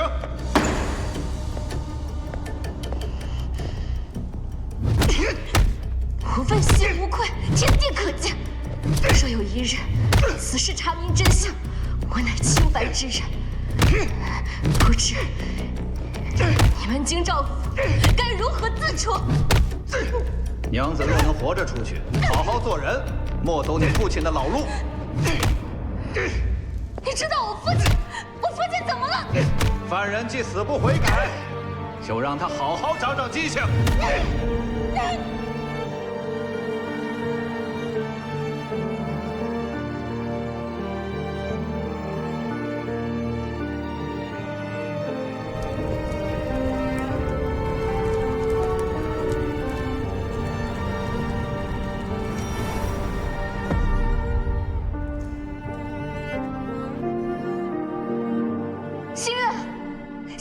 心月，你快醒醒啊！麻烦牢头将这牢门打开。能让你们探视，一视同仁。他怎么变成这样？你们对他做了什么？不过是30大板便晕了过去，等他好了，还有50大板呢。一个娘子，80丈，你们要他的命吗？劳烦阿兄再通融通融，不够的话，我明天再差人过来。记得明天来的时候带够了银钱，探视完了赶紧滚蛋，莫要连累旁人。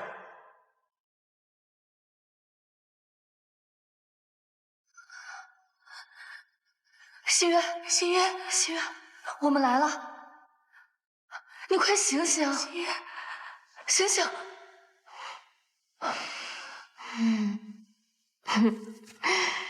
你们来了。我给你带了一些吃的，都是滋补养生的，你一定要撑过去，我们定会查明真相的。我们会想办法让你尽早出来。多谢司郎。哦，对了，听说你父亲也被关在这京兆府，可有去探视过他？半月前他已被放回了家，我恐他又惹出是非，也让人遣他回了老家。心月，怎么了？苏姐姐，你何时与我说话这般扭捏啦？今日你被关入京兆府后，我便立即去找萧郎君帮忙。可那次不知怎么，听说你的事与他无关，还将我2人赶出了府。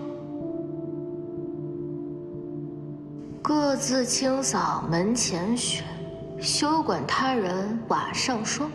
再说了，我和他本就非亲非故，为何要将他牵连其中啊？可要不是他，你怎会受这般苦楚？哎，你真的好痛啊！这张行，我有点累了，你们快点回去吧啊。去吧。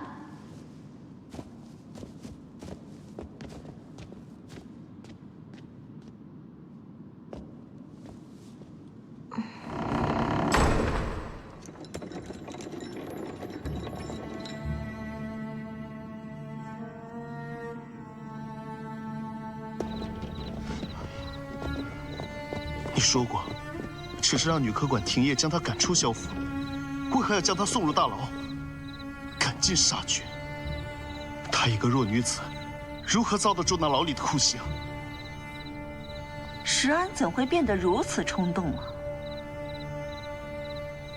婊子过于亲昵，大娘子还是叫我思香亭便好。私禁物本就是重罪。若是不小心毒死了人，那可就是死刑。若不是看你怜他无辜，我才不会留他一条贱命。你如此狠绝，就为了保住你在萧府内的权势？你错了，石安。我所做一切，都是在替你扫除障碍，免他日后害了你的前程。我无需你这般费心。更不愿以无辜者之苦破旧前程。大娘子还是将心思用在正途上，莫要再行这等诛心之事。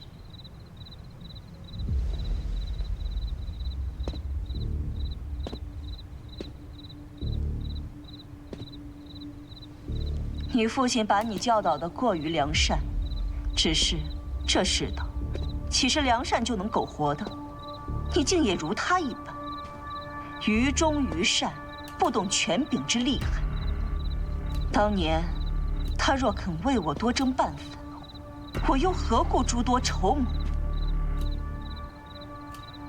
父亲一生清正，不争权夺利，却活得坦荡磊落。你深谋远虑又如何？最后也不过是一个困于深宅，无人真心以待，只能守着这些名利钱财，孤寡而终的怨妇。放肆！我费尽心思，机关算计，都是为了谁？想当年，我为你父亲铺好了进太医署的路，可他呢，偏要假模假样，说什么悬壶济世、救死扶伤，不愿参与宫中纷争。如今呢，连一个像样的墓碑都没有，尸骨冷于荒冢，无人祭扫。石安，你也想这样？想让你今后的孩子也这样吗？我这么做都是为了你好。大娘子的好，我承受不起。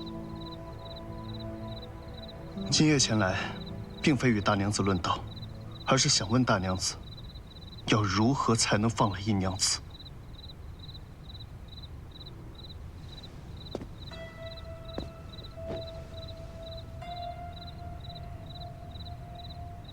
他们按律办事，我一个困于深宅的妇人，又有什么能力去干预这牢狱之事？掌管监狱的法曹参军乃是大娘子的胞兄，若不是他，怎会人刚抓去就被立刻扣了名目行刑？我不过一介女流，兄长行事，岂能有我作用？你若真想救殷娘子，便直接去找她，找我做甚？孙嬷嬷，我乏了，送客。郎君，请吧。记得走后门。请。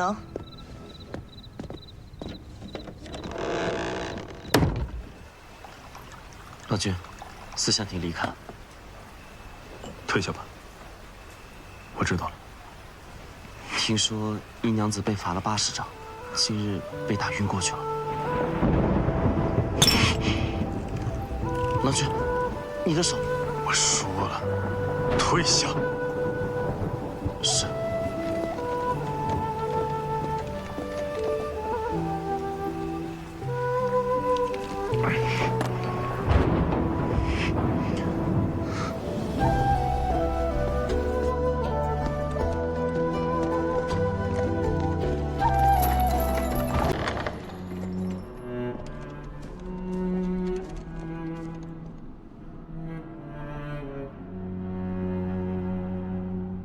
我还以为你不管我了呢。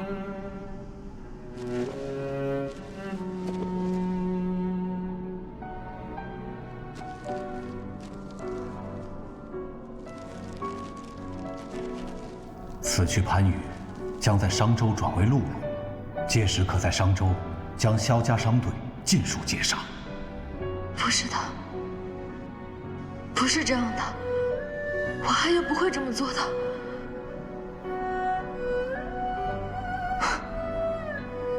你还不肯承认？叶心远，我给过你机会了。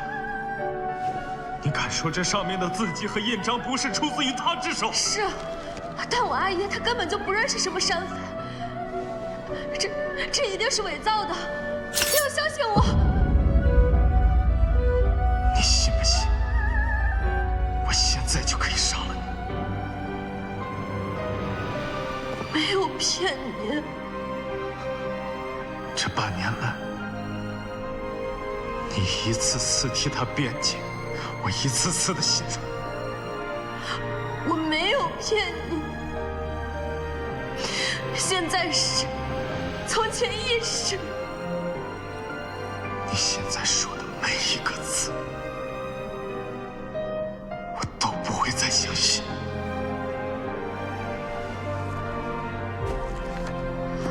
有一件事，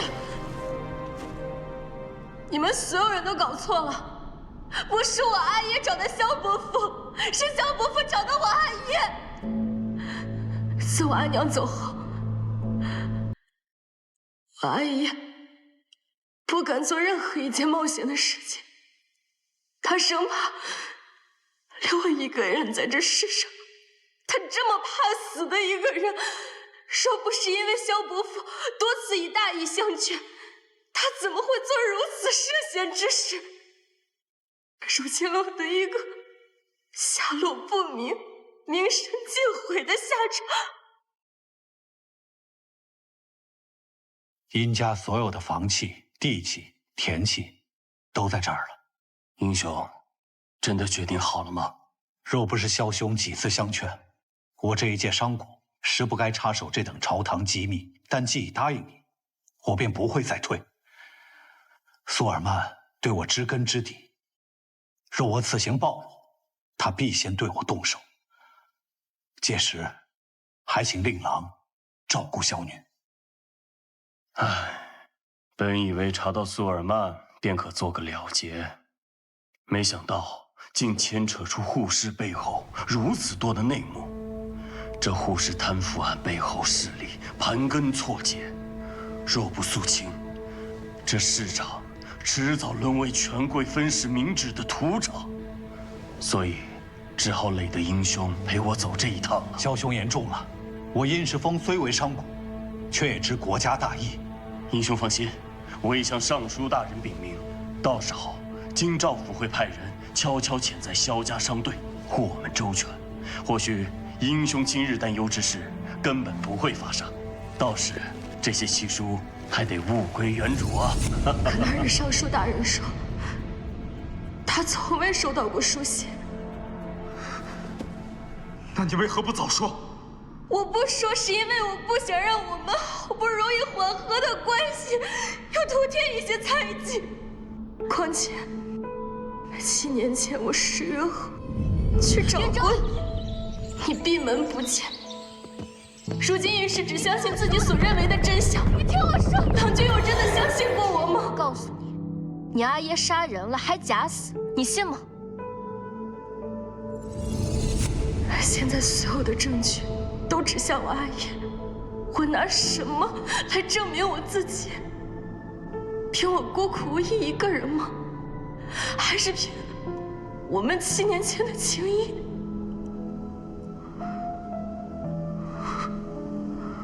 多谢郎君肯听我说完这番话。7年前，你我各执一端，现如今又因为这些事伤透了彼此的心。如今，我只愿沉冤得雪，不负我阿爷，亦不负萧伯父那句家国大义。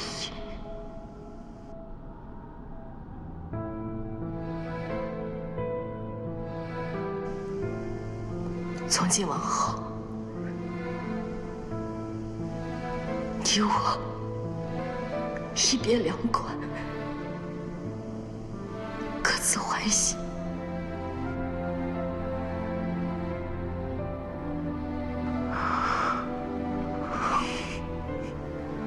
好，如你所愿。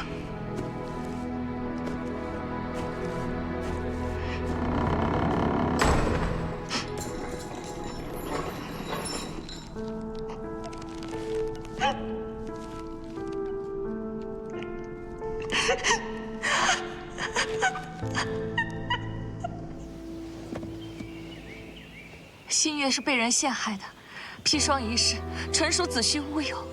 京兆府还未查清真相，便将人定罪，动用重刑。若任由偏见蒙蔽公理，刑讯之下，何患无辞？若律法失了公道，权势压倒良知，今日是殷娘子，明日便是你我。林姑娘所言，刑讯之下，何患无辞？呵呵，真是令我心惊。殷娘子有助于我，我岂能袖手旁观？我愿意联名上书，恳求重审。虽不能保她平安，亦要天下人皆知。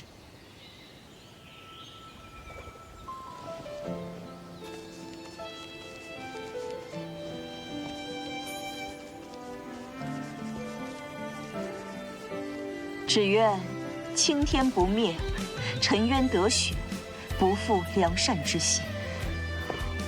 在狱中少不了一番打点，这狱主，这怎么能行？若不是他，我至今都不敢素面见人。拿着，务必护他周全。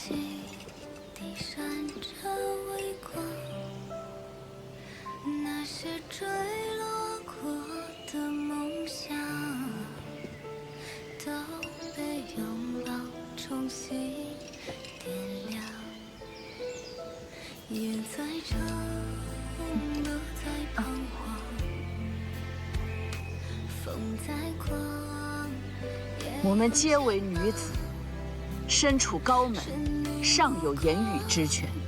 若连我们也沉默，那天下女子何处伸冤？你们放心，我儿在刑部当值，若真有冤情，必当秉公处理。有我们在，放心。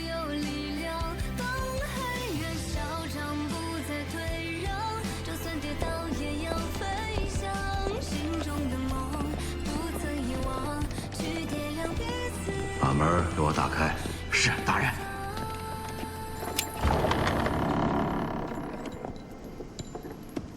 尚书大人，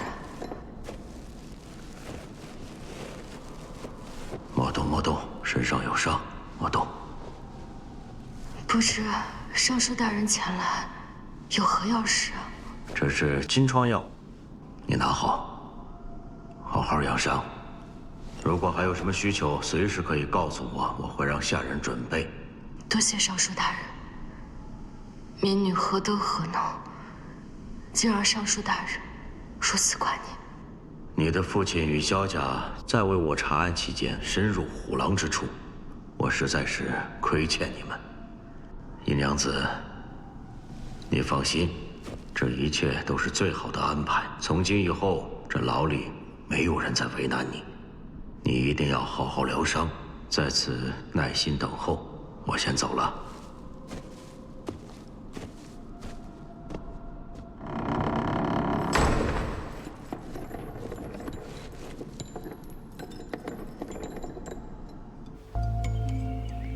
云州可会怪我？大娘子，这是何意啊？夫君的丧期将过，女科馆之事，我本意是想让殷娘子收收心，回来与你完婚。女子嘛，还是该相夫教子，恪守妇道。老是在外面抛头露面，终究不宜长久。只是没想到他会在医馆私藏砒霜。唉，大娘子应是多想了。大娘子为我着想，我怎会怪罪？是那殷氏做事糊涂。莫不是因这事和殷娘子吵架了？哟，那我可真成罪人了。大娘子多心了。我与他没什么可说的。说来，这马上便是中秋了。我那侄女儿往年就是这个时候来这里小住，说是为了探望我，其实啊，都是为了你。此前，你阿爷也非常属意她，有意将她许配给你的。大娘子安排几时？云州，虽说你和殷娘子马上就要完婚了，可是，我那侄女这般喜欢你，想来做个妾室，她也是心甘情愿的。不如你要是不嫌弃，节后便接她进门如何？也算是成全了一番美意呀。我那未婚妻尚在牢中，以后即便是放出来了，也不配进我萧家的门楣。不过，这订婚与退婚，皆需循礼而行，不可操之过急。还需请示三房公和族亲长辈商议，也需禀明宗祠，方可行事。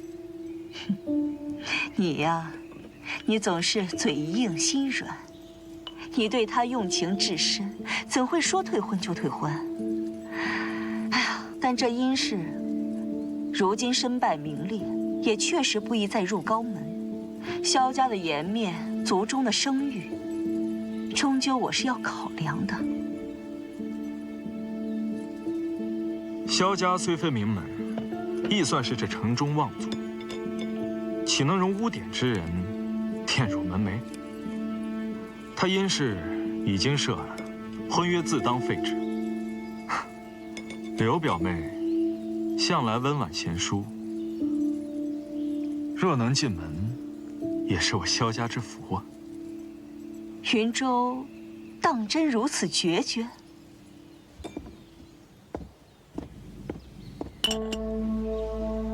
茶既然凉了，就不必再添了。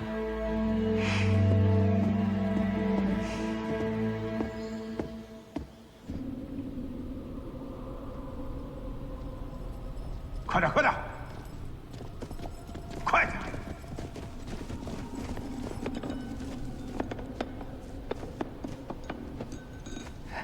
嘿嘿嘿，姨娘子，可还满意呀？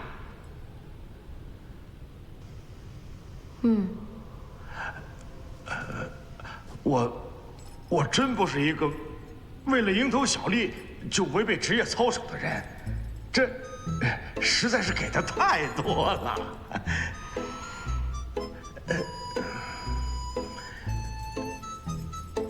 您呢，慢慢吃，慢慢喝，啊。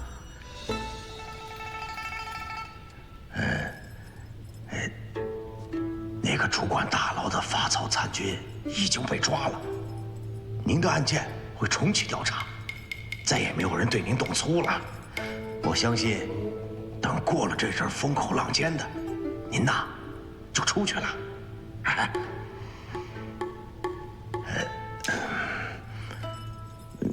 您慢慢吃，慢慢喝，等您吃完了喊我们一声，给您收拾啊。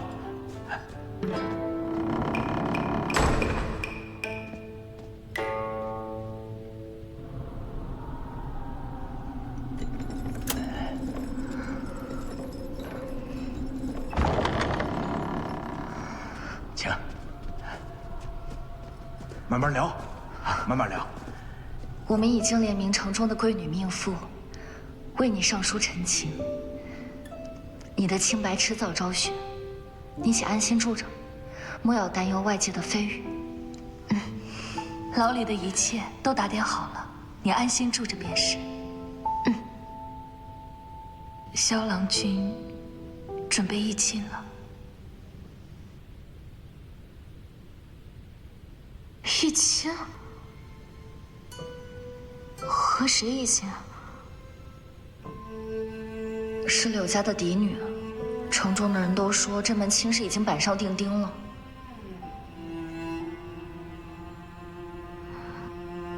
也是情有可原，吃饭吧。你们不觉得奇怪吗？他不是一直想扳倒柳氏吗？如今怎会突然答应这门亲事呢？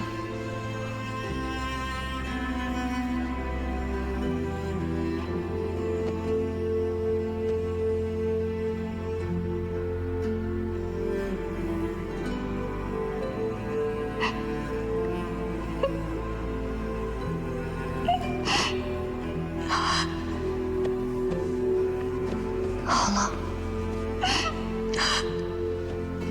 命运弄人，把彼此相爱的两个人拆散。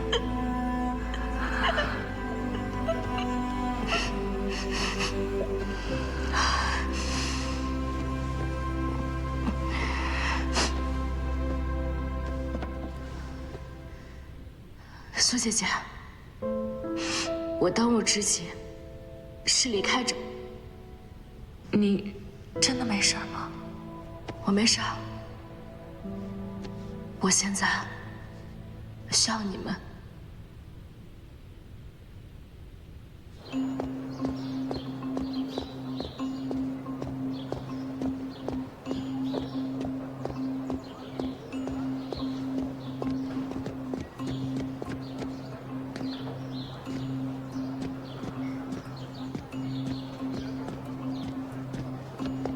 还个，郎君勿恼，我并无恶意，只是担忧那日你说嫂夫人病情有误诊之余，故想弥补些什么，以尽绵薄。哼，用不着你假好心，滚！还不滚？拿来！你再不拿来，坏家伙，打死你！不许你欺负苏姐姐！你这个疯女人！快走！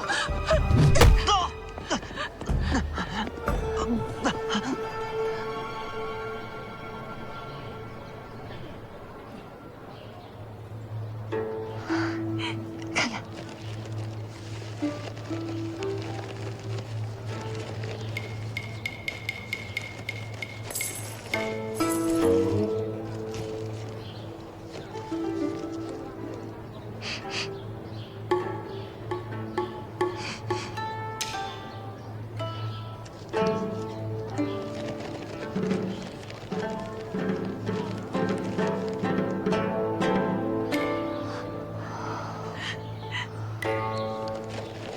这次你可立了大功了。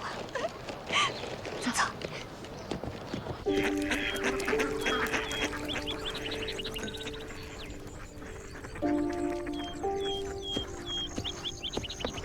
你是谁？在这干什么？郎君忘了我了？那日可是郎君信誓旦旦地说，小女儿吃了药，高烧不退。我找满院看了一遍，别说女儿，连个人影都没有呢。想来郎君应该还是孤家寡人一位。你想怎么样？济安药堂，郎君可耳熟？什么药？什么药堂？我不知道。我这个人最讲理，也最懂规矩。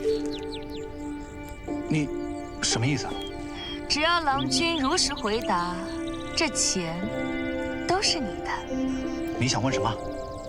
是谁让你去女科馆闹事？我不能说。行啊，那就让官府来问你吧。这钱你也别想要了。哎，别，是济安药堂，有个嬷嬷让我去的，说只要闹一闹就能得到1贯钱，还说只要闹得够大，后续还有重赏。那个嬷嬷长什么样子？叫什么名字？50岁上下吧，还有点胖，身上还总有股佛堂的那个什么香味。香火？对，就是香火。姓孙？这我不知道。行，这贯钱归你了。哦，对了，这钱都是你那同伙的赏钱，看来嬷嬷给他的比给你的多多了。哼！什么？这个臭娘们儿！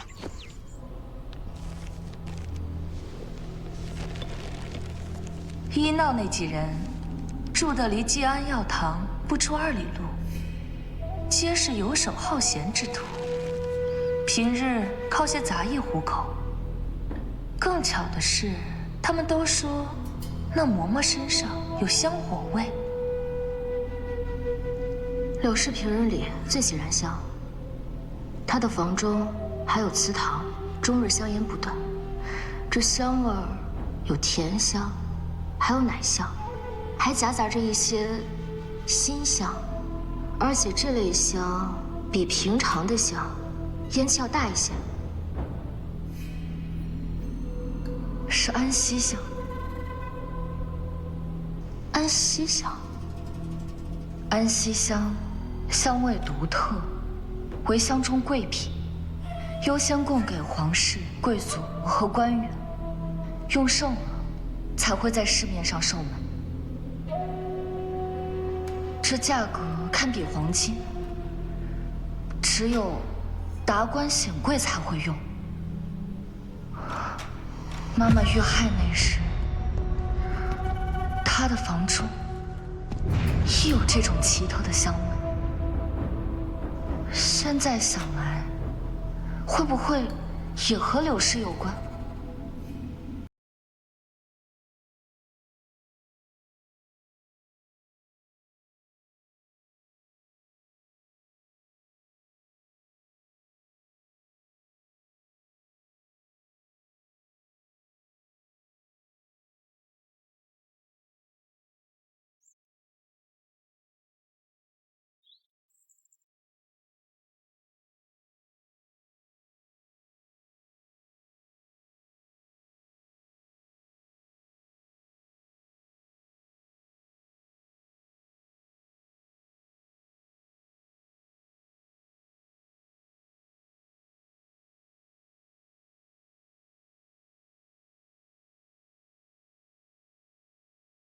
白放，沈大人是有何要事要吩咐奴啊？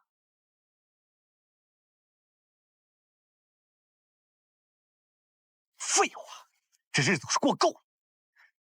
到底什么时候安排我出城啊？我沈家世代书香门第，何曾住过这种地方？沈大人稍安勿躁。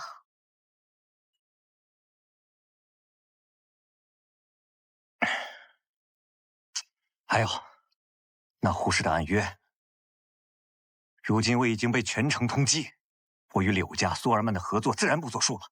哼，那个柳氏，别再妄想以此来要挟我，赶紧将那暗约给我毁了，免得让人知道，惹出更多是非。那是自然，沈大人放心，过几日主母便将你送出城去。从保姆那儿拿走的信件，又去了何处？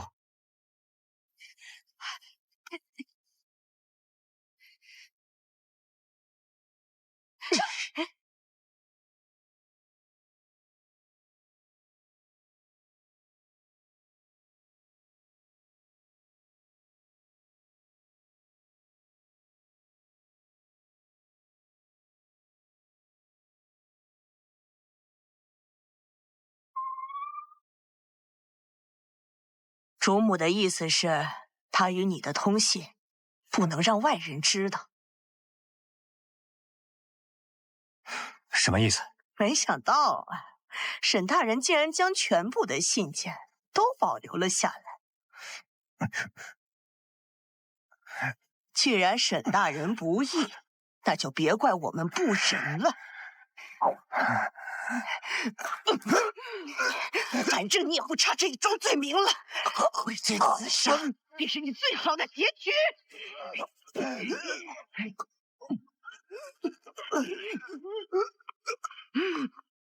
谁？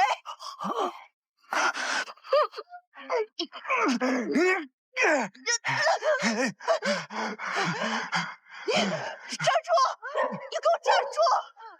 嘘，给我站住！站住！你给我回来！别去，若是沈渊死在你跟前，你便脱不了干系。这一切都是柳氏的阴谋。新月还在牢里，我不能眼睁睁看着沈渊死掉，更不能让事情的真相就此埋没。对不起，此事我帮不了你。你怎么会在这儿？我见你一路行迹鬼鬼祟祟，便悄悄跟来。见你在这院外徘徊，料想肯定有事发生。燕哥，我只是担心你，想护你周全。你担心我？没什么，走吧。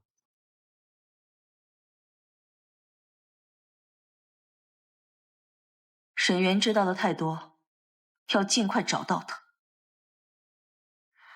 奴明白。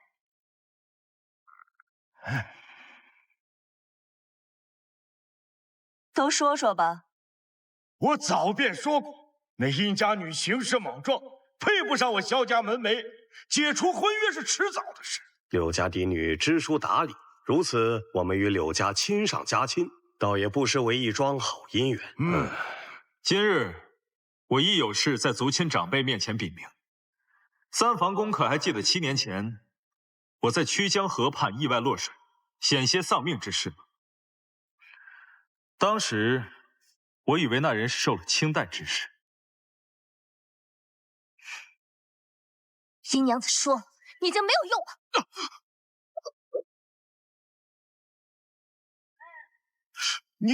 你说什么？你落水不是意外啊？直到多日前我才知道，清代当时因为母亲病故，根本无暇顾及我的事情。此物品是我当年在曲江湖畔捡到的，一直查不出来历。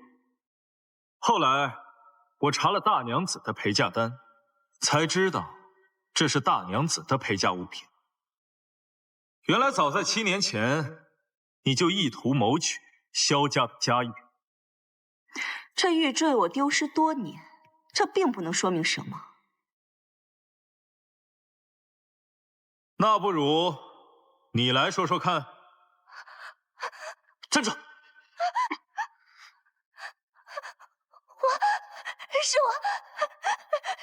我爱不向郎君，是我对郎君爱而不得，才故意离间你和姨娘子的感情，是我对郎君因爱生恨，才推销郎君入水。玉坠是我偷的，这一切都与大娘子无关，都是我一人为之。我若7年前就想杀你，你怎能活到今日？那是因为你没想到，云州经此一劫后开始处处提防，你再无机会下手，转而想通过联姻来达到目的，所以你想将我除掉，再让柳家嫡女嫁入府中。你怎会在这儿？京兆府已查明，我是被奸人所害。你买通仁安堂的库房主管，调整归元丹的比例，造成众人中毒，又让周小娘对尚书夫人下毒，逼她自杀我。这些事情你认还是不认？你糊涂啊！你为何要行此等悖逆之事？家族颜面，朝堂法度，尽数被你踩在脚下。三房公，你怎可听信他一人之词？这些年，我为萧家操持内外，未曾有半分逾矩。且我平日里对云州、对殷娘子都是极好的，我怎会做这种事？阿农，把那人带上来。走，跪下。大娘子，此人你可识得？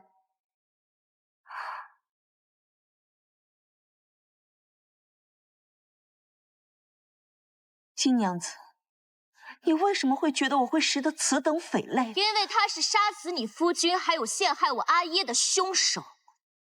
什么？说，是他许我金银，劫杀殷萧两族商队，也是他让我故意在现场留下殷家信物，引所有人追查殷世峰。他还说事成之后，便让我掌控萧家商务。住嘴！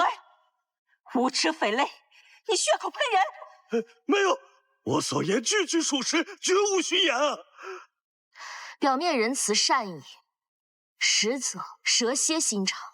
为了得到萧家的家产，不惜勾结山匪，残害亲夫，嫁祸于人，颠倒黑白，将我殷家推入万劫不复之地。够了，你简直一派胡言！我与夫君间谍情深，我对云州亦是视如己出。若不是你整日在外面抛头露面，我怎会容不下你呢？今日之事，我就当从未发生，往后休要再提。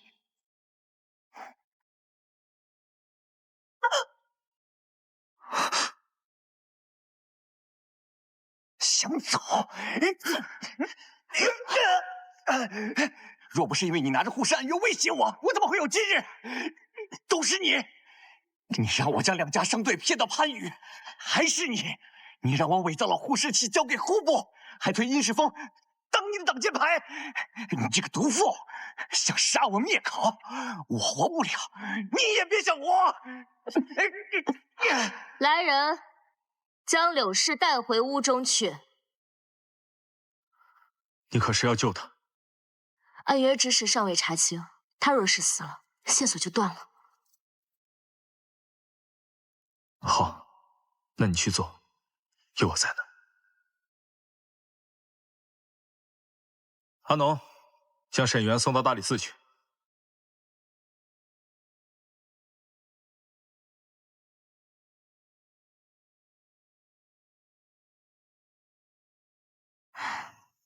他失血过多，性命暂无大碍，但需要静养。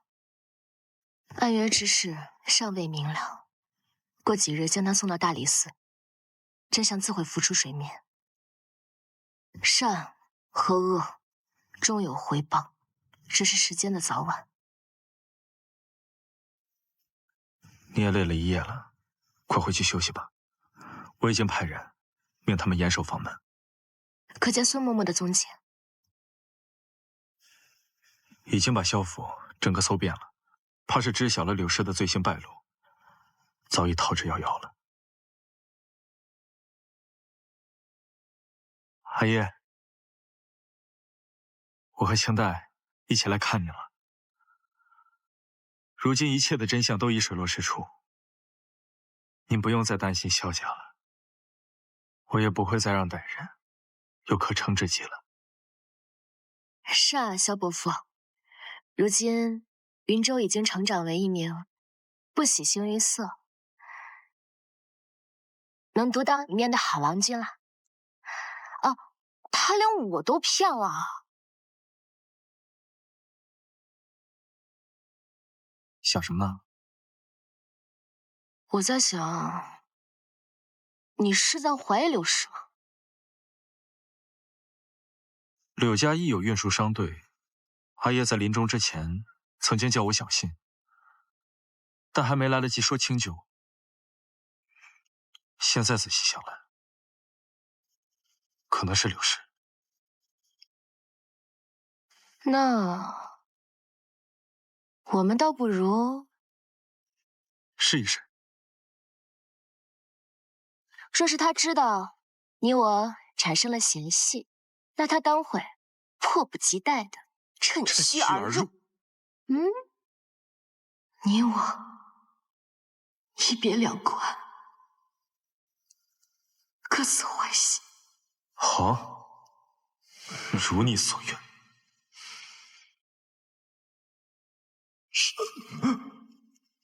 要么拿钱办事，我不会亏待你；要么，今夜我可是吃了酒，手上可控制不好力道。你说在这大牢里面看管犯人，偶尔受点伤，是不是不足为奇？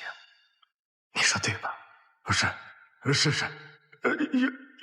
有事儿您吩咐啊。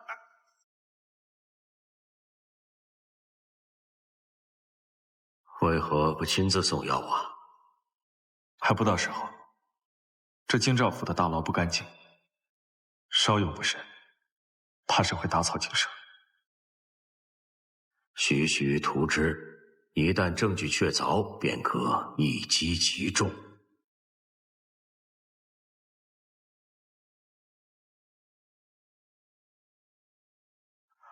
不知殷娘子要如何谢我？什么怎么谢你啊？我还没找你算账呢。你知不知道我在牢里掉了多少眼泪？而且产亲吧。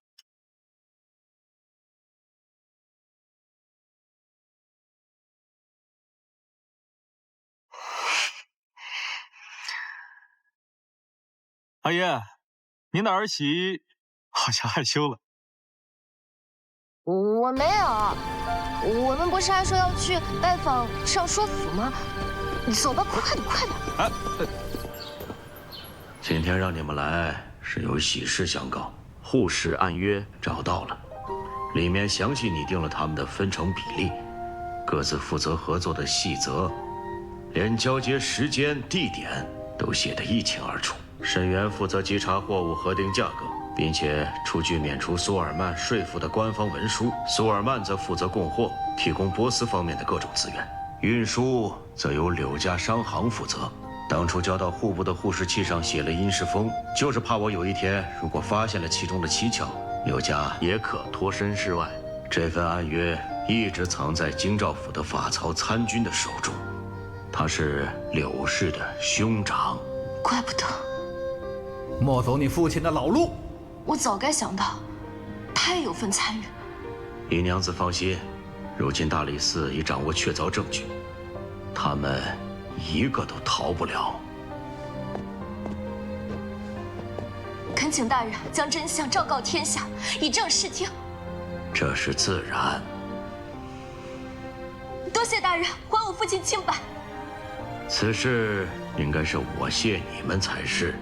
若不是你与萧郎齐心协力，怎能真相大白于天下呢？大人，儿还有一事，想要请求大人，望大人应允。请讲。护士一事能顺利调查清楚，此事并非仅我2人的功劳，还有女客馆内的2位娘子，她们功不可没。其中一位来自明月楼，如今她的家主已逝，我想为她求一份自由身。既无主，又有立功表现，本官定会为他争取脱籍文书。多谢大人。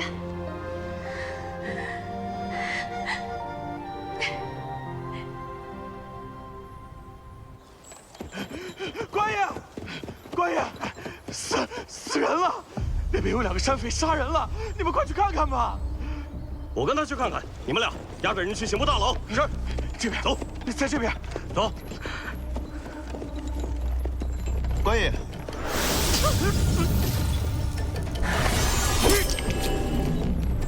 快走！签了他，从此你我恩断义绝，再无瓜葛。合理？你想都别想！只要我一日不合理，你就一日是我沈家的狗，永远脱不了干系。这一巴掌，打你贪赃枉法、谋财害命。你敢打我？这一巴掌，打你有眼无珠、负我真情。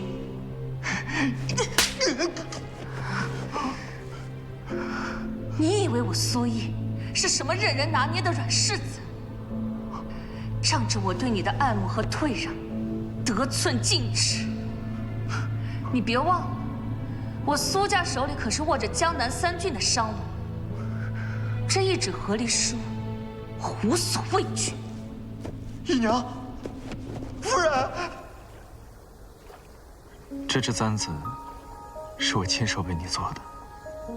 云昭，7年前我曲江池失约，以前的事情就让它过去吧。清代，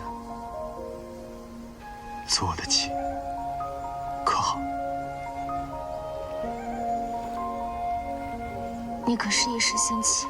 不，是蓄谋已久。这些年我们虽然有过嫌隙，我亦对你有过埋怨，但早已在那一次次阴府门口徘徊时化作懊悔。我就在想，若我当时更坚定一点，若我再相信你一些，我们便不会错过这7年。清代，丧期已过，我便娶你，可好？你若负我以消失的列祖列宗起誓，此生为情一人，生死不离，永不相负。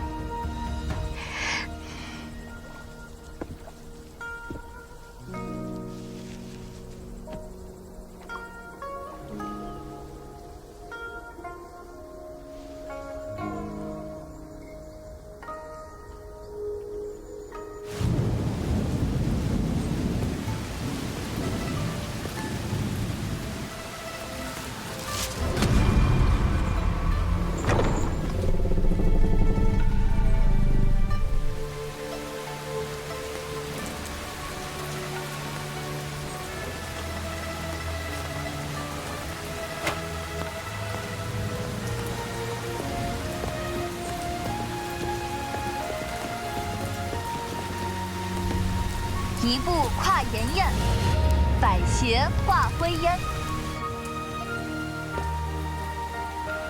清泉浊尘清，从今世事宁。欢迎回来。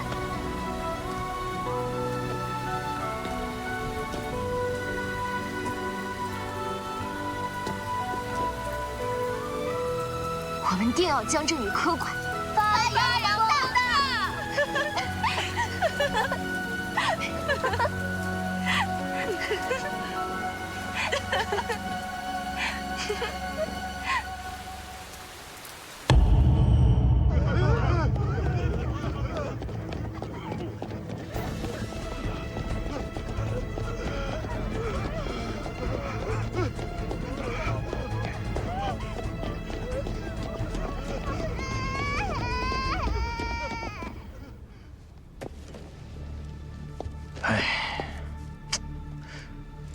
这几日病人怎么多了如此之多？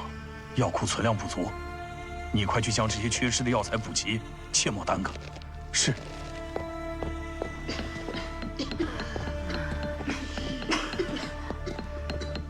我先把脉看看。好。是突然如此症状，还是逐渐加重的？脉象浮滑而乱，非寻常风寒。家中可有人患相似病症？来，有些发热，可有呕吐？有的。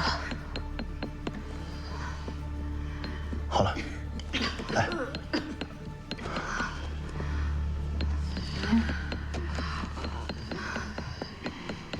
麻杏石甘汤。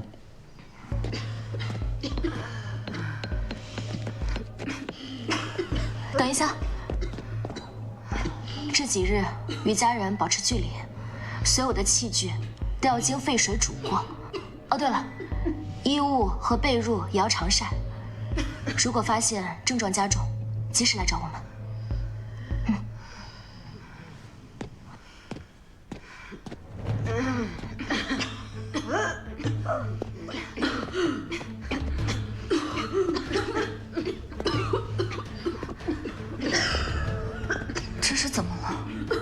近2日病征相似者已逾数十人，发热、腹痛、泻痢无度，兼有呕血、便血之症，恐非偶感湿邪，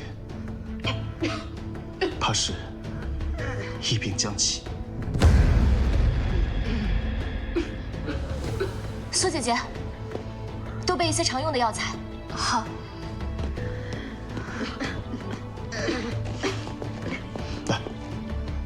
来，制作一些预防用的药，发放给还没有染病的百姓。好。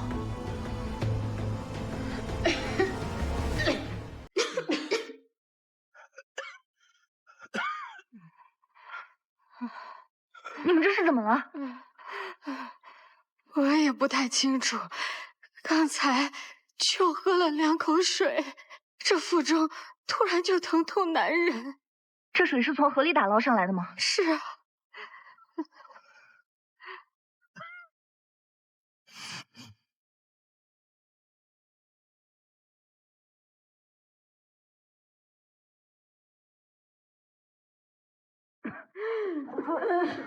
苏娘子，不是我不给你药材，只是这病邪性的很。看，我们库里的药材也都用完了。这可怎么办？外面的药行现在都涨了3倍的价，女科馆根本负担不起啊。这样，我尽量看着给您匀点吧。若是郎君能让城外的药材商把货送进来，届时我再差人给您送去。好，多谢。先回去吧。掌柜的，给我抓2副止泻的药，我家老头子快不行了，求求你！阿婆，诸位，我们这的药材早已告罄了，这天药的火呀，从未停下来过。若是诸位实在苦痛难忍，可以去长乐坊的女科馆就诊。荒唐！那女科馆是专治女人归集的，我们男人去了有何用？医病不分男女老幼，只论病症。不去。去了也是浪费时间，女子行医岂能信呢？我们宁可在这儿等药。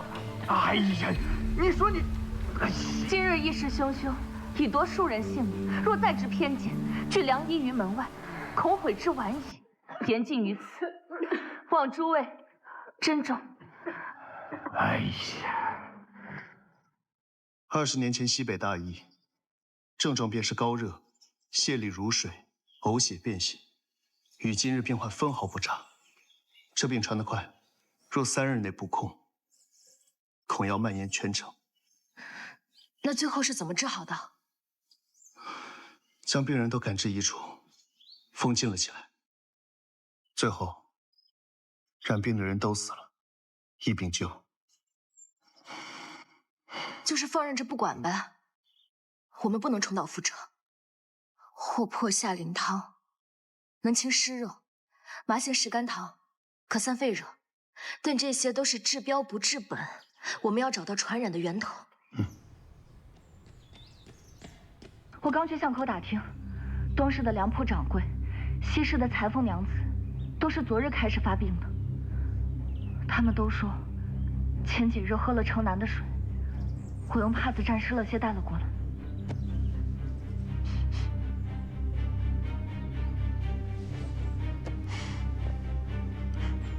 有股腥腐之气，其中的味道太杂了，辨不清源头。库存的药材不多了，刚才我派人去药行问，他们说药材涨了3倍的价，仁安堂也借不来许多。涨价也得买啊！苏姐姐，你去问问那些药行，能不能赊账借一些药材，等到疫情平息后，我们加倍奉还。严哥，除了水源，打听一下那些病患，他们共同去过的地方，还有接触过的地方，一定要找到源头。好，务必小心。好，那我们去了。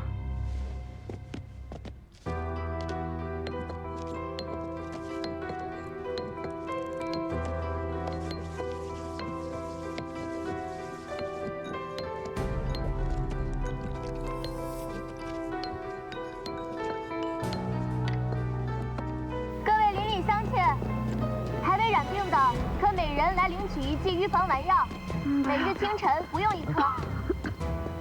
吃了这个就能不染病了吗？这只是固本培元，增强抵御之力，不能完全规避染病的风险。那要它干嘛？不要钱的东西，万一把人吃死了呢？哎呀，算了。人心惶惧，原也难免。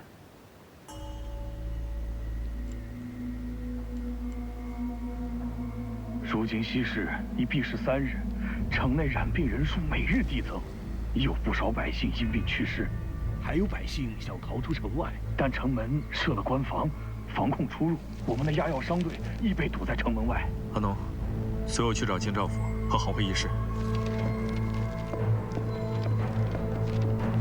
给点药吧，我们真的没药了。走吧。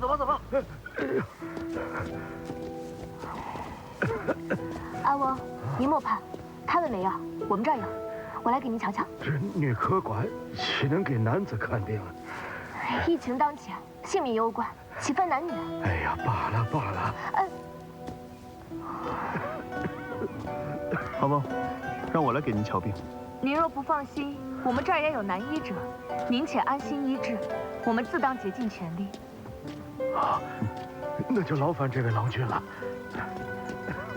城中的药铺和医馆皆自顾不暇，甚至闭门谢客，唯有我们这边还开着门收治病人，却如此冷清。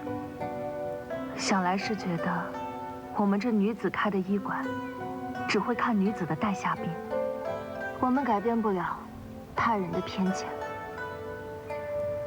唯有尽己所能，才能够无愧于心。舌头伸出来。有没有人啊？有没有人救救我的孩子？今日有接诊了，快去别墅吧。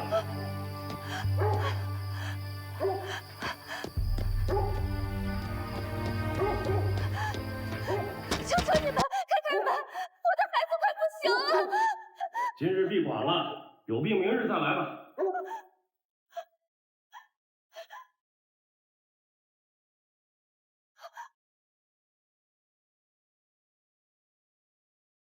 求求你们救救我的孩子！快把孩子放到床上。来，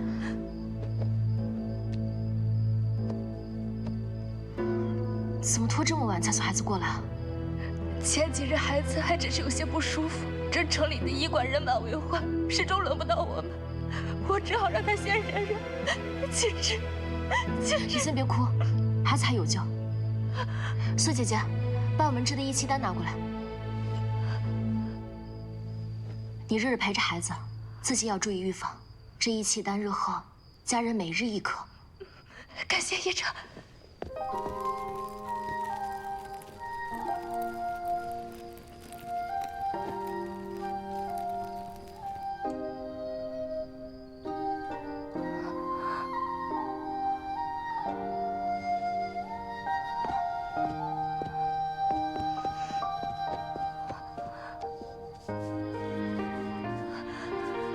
医者，孩子醒了。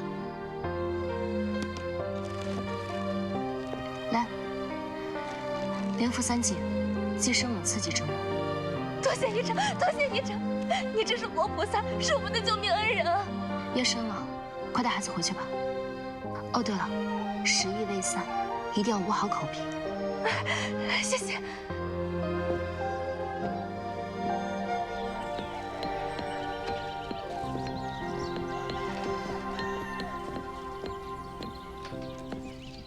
此役刚起时，我们备了那么多药材在库里，继续放在后院，怕是要惹虫蛀，不如转给别的医馆，这样既能解他人燃眉之急，也可换些银两支撑我们日常开销。甚好。无论这些药材去到哪间医馆，只要能帮上病患，那便是物尽其用。快！就是这儿，就是这家医馆。不知几位是有何事？哦，我阿爷说你们这能治10亿。我听说就是你们治好了一个邻家孩子，我们也是来求医的。还以为又是来找麻烦的。没有。诸位稍安勿躁，请先入座。来，东家，这样子啊，真娘，你也染了10亿。啊！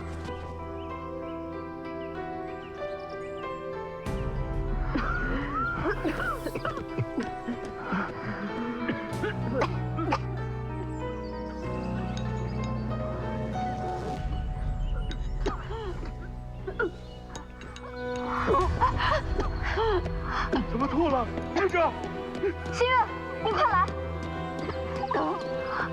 怎么回事？他们刚才吃了什么药？这几位的病情较为严重，刚刚为他们服了葛根芩连丸。你可有眉目？好像和10亿有些许差异。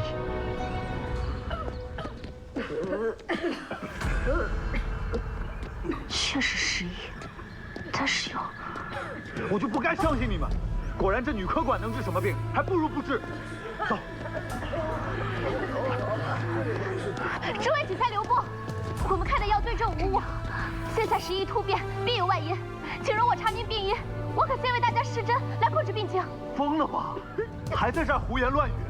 我家娘子都要呕血呕死了，你还说不是药的问题？你当我们眼睛瞎了不成？走。大家请稍安勿躁，先容我施针，稳住大家的病情。诸位，我愿意相信姨娘子，姨娘子救过我2次，我信她。若是大家仍存疑虑，我愿让姨娘子先为我施针。燕哥，帮我拿针，来了。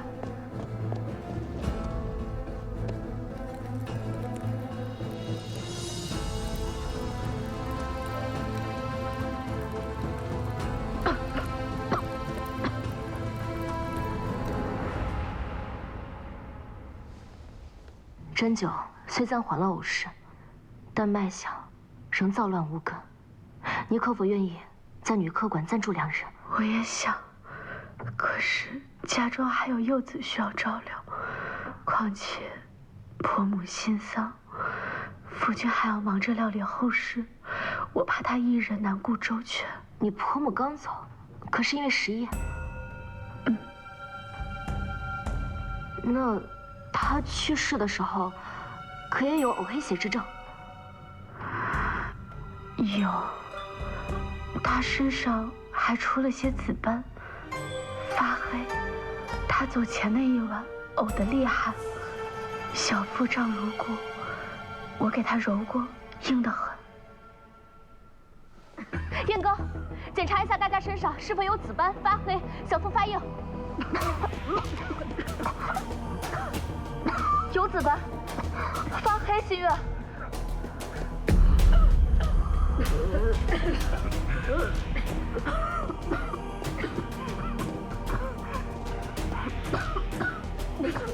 每人都有，该如何是好啊，新月？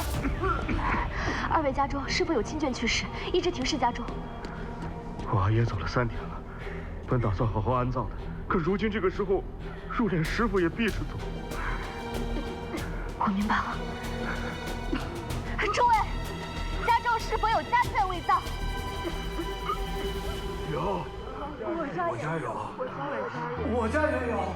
容我说，这些尸体需拉到一处集中焚烧，诸位可愿？我看你是疯了吧？治不好病，便说是尸体作祟。家中有人去世，必须停病3至7日来处理后事。如此草率的处理遗体，还将所有尸体一起焚烧，这骨灰都混在了一处，我们如何向列祖列宗交代呀？就是啊。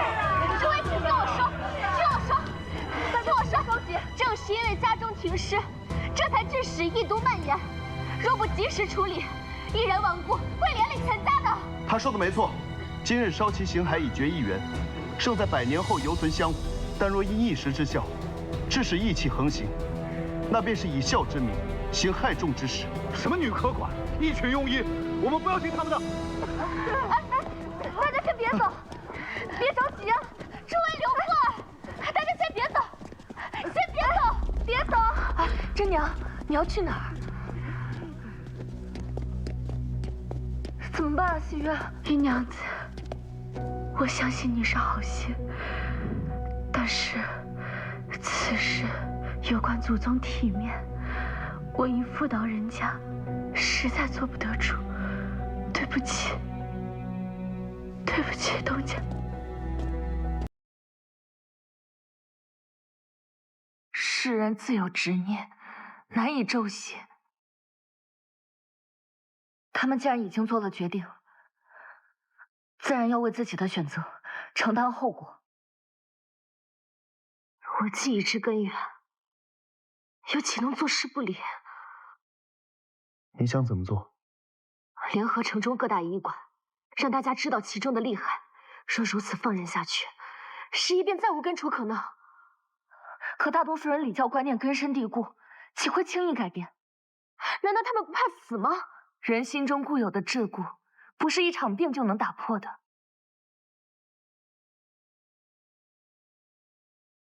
那我便去报官，就算世人恨我，我也不能置他们的性命于不顾。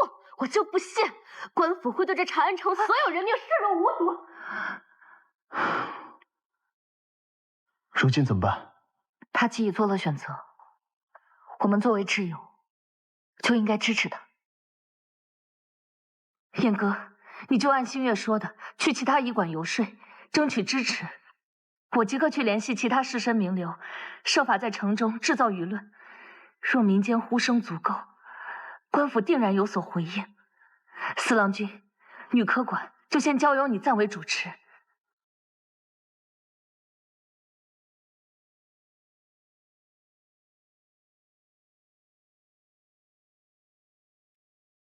尚书大人，邢月，云州也在。大人，城中时疫已经半月，百姓却药食无效，致使仁安堂药材紧缺。我已询过京兆府和行会，也恳请大人能施以援手。大人，我来也是因为疫情如今蔓延迅速，我已经发现病症的根源。好，速速道来。因为百姓将亲眷的尸体放于家中不下葬，又不懂得防疫之法，致使疫气蔓延，传染无数。亲人去世，在家中停灵守孝，本是人之常情。可是，如今义气随府气升堂，一户染病，10户遭殃，孝心反成了屠刀。大人可否寻同僚共商此事，劝谕百姓从简治丧，及时下葬？此事非同小可，若贸然下令，恐惹动民怨。但若放任不管，疫病蔓延，长安的百姓皆会陷于水火。的确，郎君所说的商队入城一事，我会同监门卫传信，但这大规模的焚尸，还需向圣人禀报，共同商议。此事关涉礼制，若是处理不当，恐起民怨。儿明白，只求大人能和圣人铲清其中利害，不让一时礼法酿成千古遗恨。这你放心，我即刻入宫面见圣上，将议事之利害向圣上一一陈明。谢大人。看看嘞，你有心事？连我都不能说吗？不平。我今日刚得知消息，柳氏在被押往大理寺的途中，被人救走了。我担心他会对你不利，要不这几日，先让阿农跟着你。此刻疫病蔓延，你身边正是缺人手的时候。阿农跟着我在医馆，反倒容易添乱。你放心，他们都在我身边，不会让我落单的。你相信我，我说的是真的。走。英哥，怎么回事？我根据你的想法，四处游说其他医馆，希望联合众人的力量劝说百姓。可他们都不想担这麻烦，亦或是根本不信我所说的。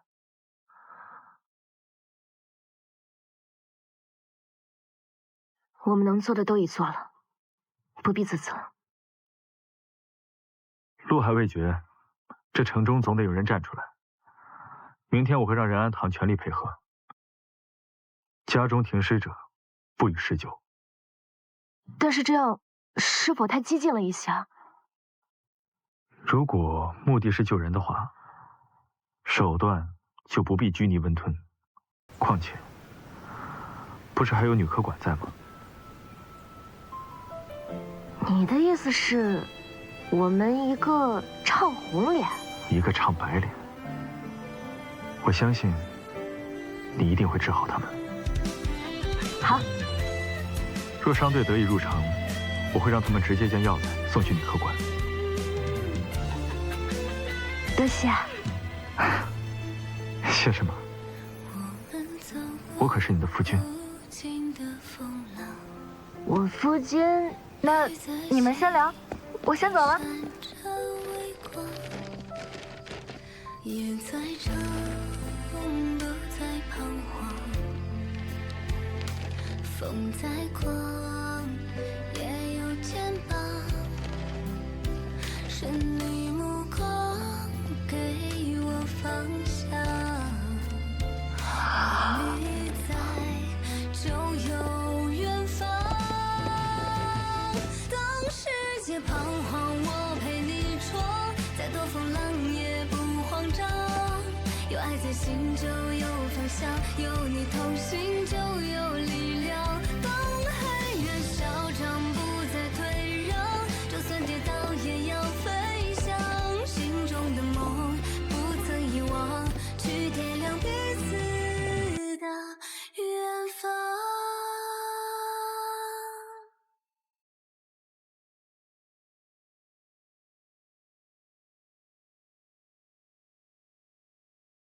我找到了，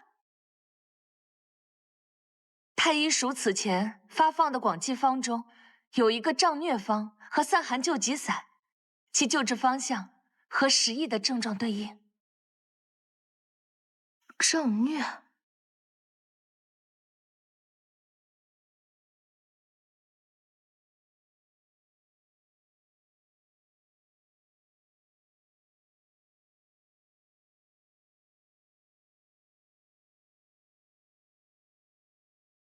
瘴疟皆由山溪湿热毒气蕴结熏蒸而成，寒热如疟，或日日发，或见日发，毒气内破，血瘀髓枯，疟邪未深，速攻可愈。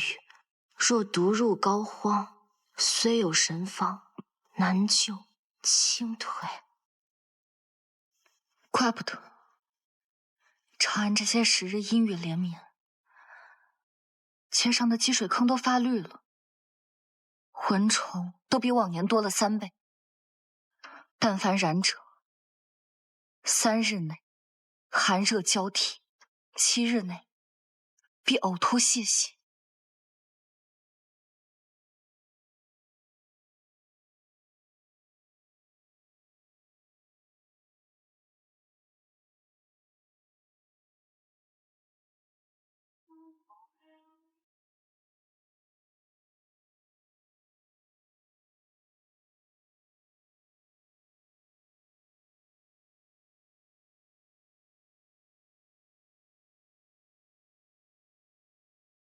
常山抗疟，草果化湿，槟榔杀虫，后破里气，青皮化痰湿，陈皮可协助后破，甘草可治常山毒性。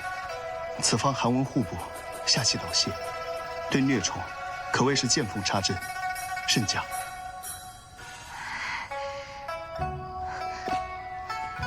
那我们就叫它七宝饮怎么样？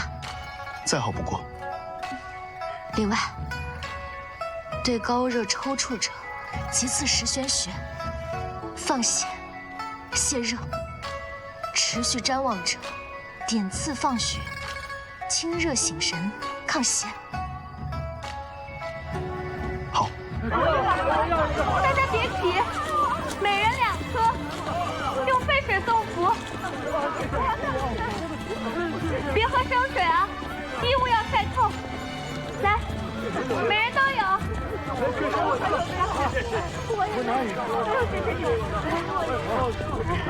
后面别挤啊！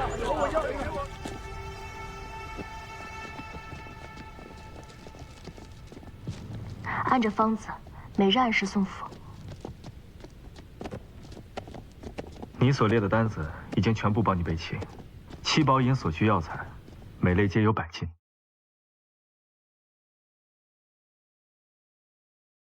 幸亏有你。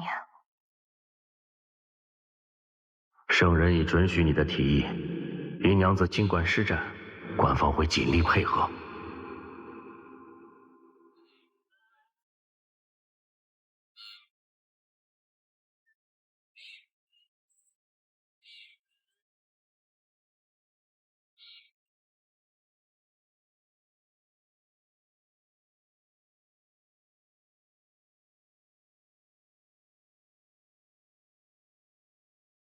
殷娘子，我已连泻3天，快不行了。让我看看您的舌苔。大家放心啊，这病能治，只要不喝生水，勤消毒，就不会被感染。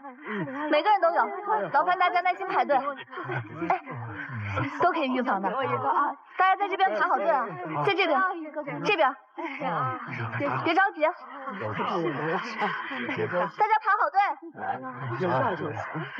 救命！这不是之前带着尸体来闹事的行会会长吗？不是说女科管害死人吗？怎么自己也染上了，还跑这儿来求医啊？是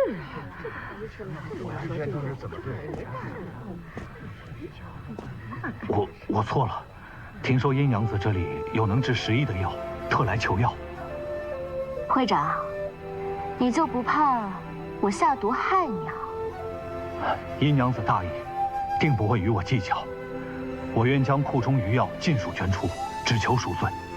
请殷娘子赐我7宝饮，以解10亿之苦。拜托了。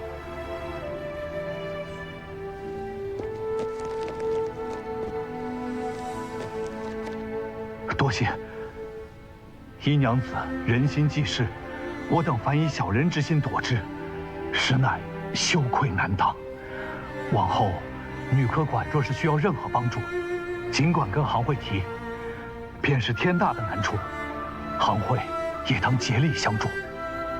身为医者，自当以治病救人为己任，而非以回报为先念。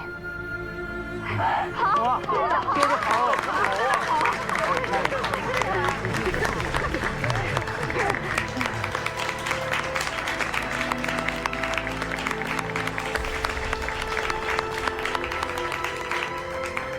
其实，百姓心里面都有一杆秤。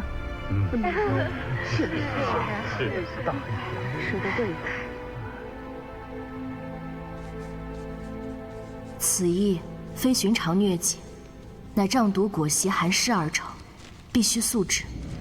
女科馆已拟出方略实证，望大人联系京兆府，散播告示，令百姓知悉防患之法。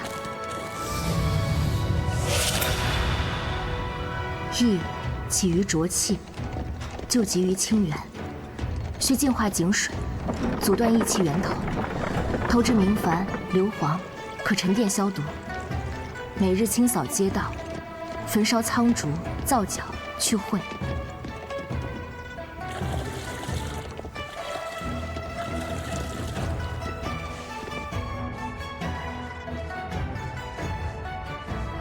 尸体必须以石灰覆盖后焚烧，阻断传染源。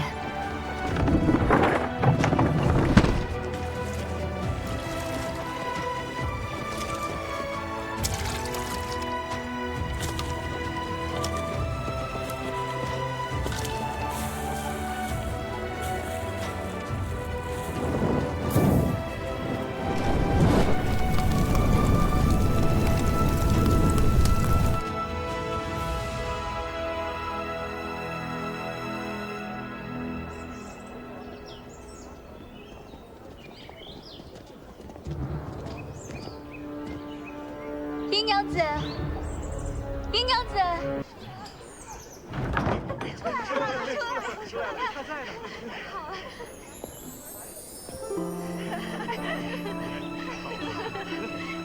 姨娘子，如今疫事得控，大家都感念几位的日夜辛劳。多谢因医者救命之恩，一点小小心意，还请收下。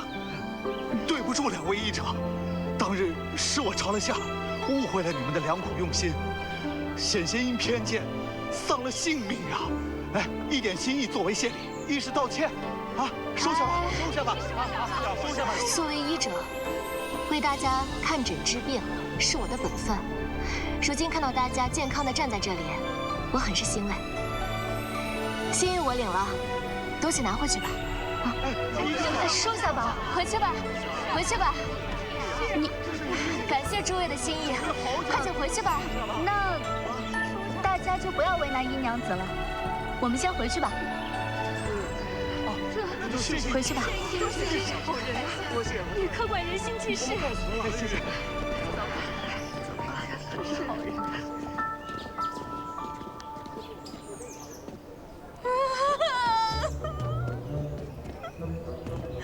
怎么了？啊，好了好了，不好了，不哭了，不哭了。我高兴。我们也高兴。哦，对了，燕哥，我也有礼物要给你。给我？快打开看看。是什么呀？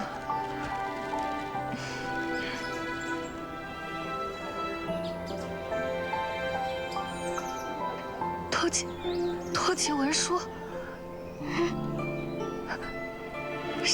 是托笈文书。现在你就可以，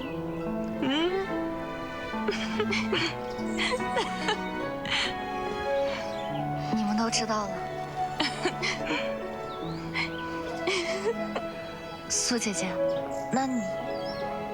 其实沈园被抓进大理寺时，我就去找过他，他不愿意和离，我就狠狠打了他一顿。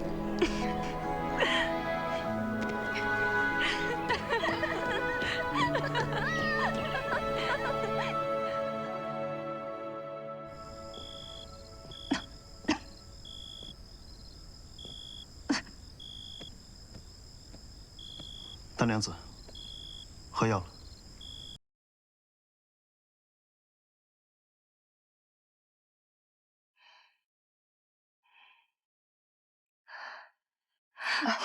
我来。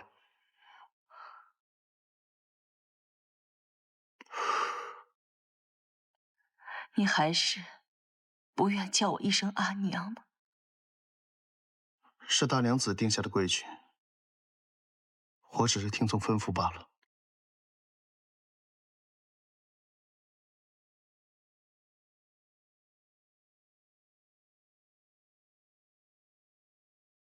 如今我已经不是萧家的大娘子，石安，你可以叫我阿娘。郎君心里还是记挂着您的，他只是性子倔强，不善言辞。那日官差将您移交刑部时，为了救您，郎君还受伤了呢。让阿娘看看你的伤。皮外伤罢了，我是个医者，自会照料自己。大娘子的伤势未愈，还是应该保重自己要紧。喝完药，早些休息，夜里风凉，莫要再加重了病。这些年是阿娘对不住你，我真的想让你出人头地，我不想你走我和你阿爷的老路。你有天赋，不该被埋没在那小小的医馆里。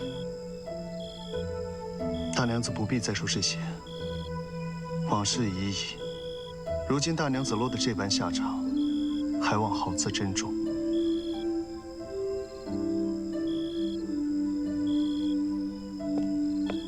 过些时日，等你伤好了，我会想办法送你南下，远离长安。在那里，你可以开始新的生活。我咽不下这口气，我走不了。如今已无人能护你周全，南下是你唯一的生路，莫再执迷。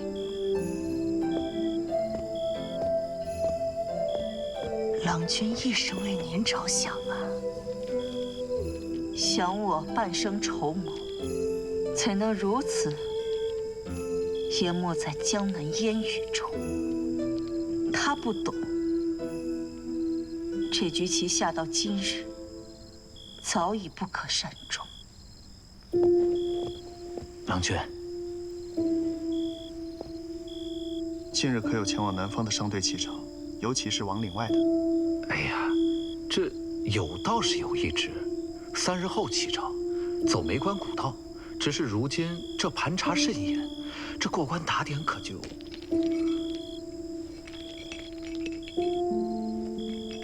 郎君，你这可远远不够啊！不如……这个不行，这是阿爷留下的遗物，不能给你。银子我会想办法的，3日内必给你补齐。郎君可知，这世上最贵的不是玉，是人心啊！3日我定让你见到足数。告辞。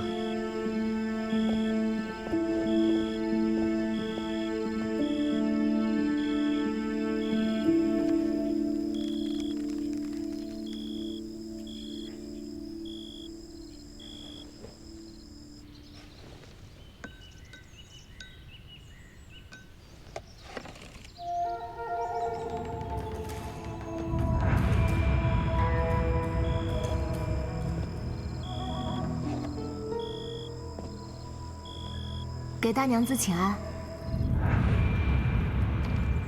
司郎这玉蝉倒是十分别致呢。这是我阿爷留给我的东西。我也不知道该如何佩戴合适，放在袖中老掉出来。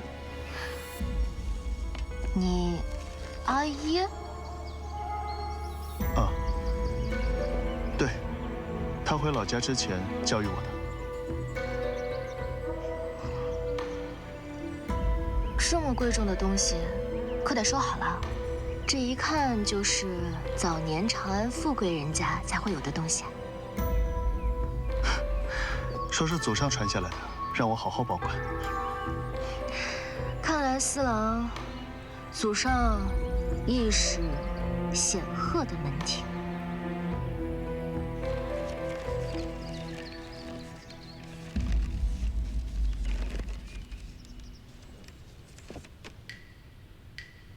两位，我已经知错了，两位就放过我吧。你不必紧张，今日唤你来，只是有一事相问。你膝下可有子嗣啊？有一双儿女，小的才3岁，那大的呢？7岁了，和他阿娘最像了。那你可认识司相庭？司什么？好，没事了，你回去吧。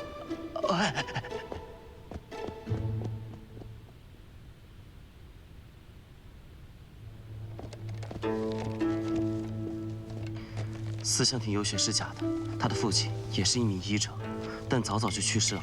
此前他在城外一处别院里待着，那所别院正是柳家的，而且他的生辰和柳氏曾经闭门养病的时间正相吻合。柳氏私生子啊？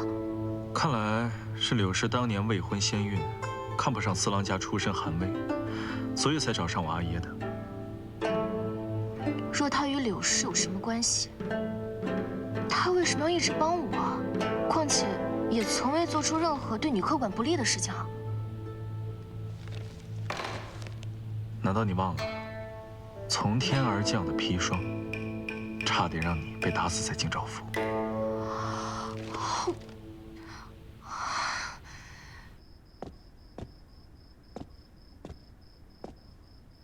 去往南边的商队，我已托人打点妥当，你只需藏在藿香夹层，裹紧黑布，莫出声。我说过，我不走。你若是留在长安，数罪并罚，侥幸是迟早的事。我那日救你出来，不是想看你再回大牢的，更不愿看着你赴黄泉。我若走，你当如何？你会和我一起走吗？我还有未尽之事，待我办妥之后，自会南下寻你。世安，你可否再唤我一次，阿娘？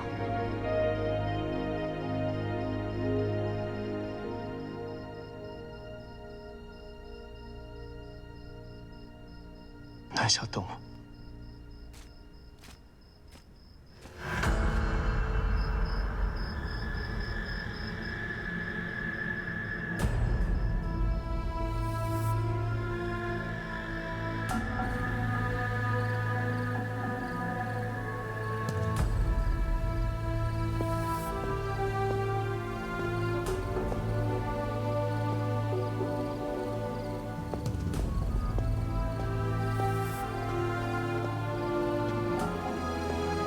看来你们都知道了。为何来女科馆？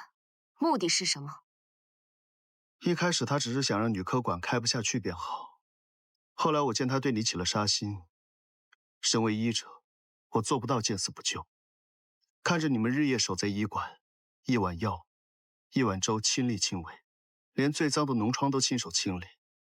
看见你们日夜为那些女子奔走，就像一束光，照进我从未敢直面的黑暗。我开始厌烦自己撒的谎。那你为何往医馆药柜里放砒霜，来陷害我？或许是我流淌着他的血，便也沾上了他那阴狠的性子。他反复地提醒我，让我记住自己的身份，我是他唯一的儿子。我理解你的挣扎，要经历多少彷徨，才能摆脱血缘关系带来的枷锁。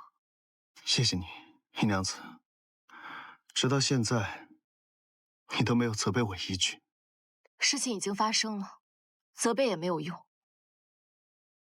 思君，你不必以他的儿子自居，你所做的一切足以证明你终会选择良知与光明。我曾彻夜难眠，想着，若生在别的人家，或许就能坦荡地走进这女客馆，堂堂正正的叫你一声阿姐。可我终究走错了路。我会离开女客馆，以所学医术偿还过往的罪孽，也算替我自己寻一条归途。那燕哥呢？想好怎么对他说了？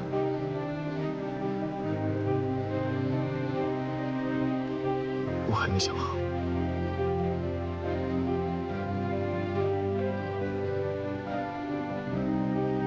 明天也给他一个坦荡的交代。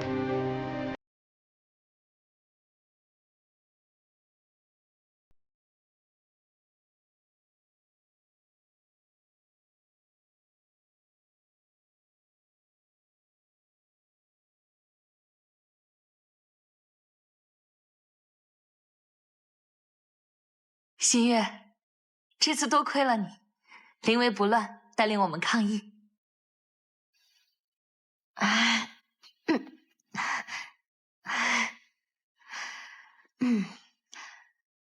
感谢苏姐姐，跑遍整个长安城的药行，才借到的药材。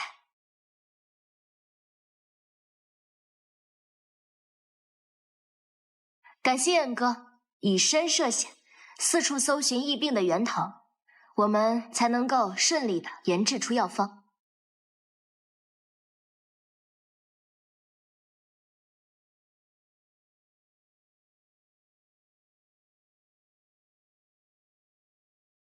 感谢四郎熬夜制药，陪我看病坐诊。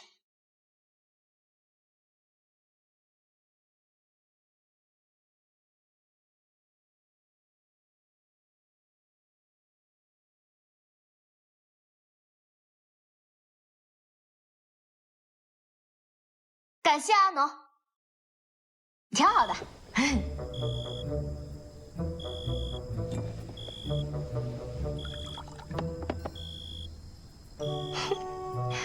当然了，还要感谢我的云州，联合各大药商，让百姓知道在家中存尸对疫病的传播之害。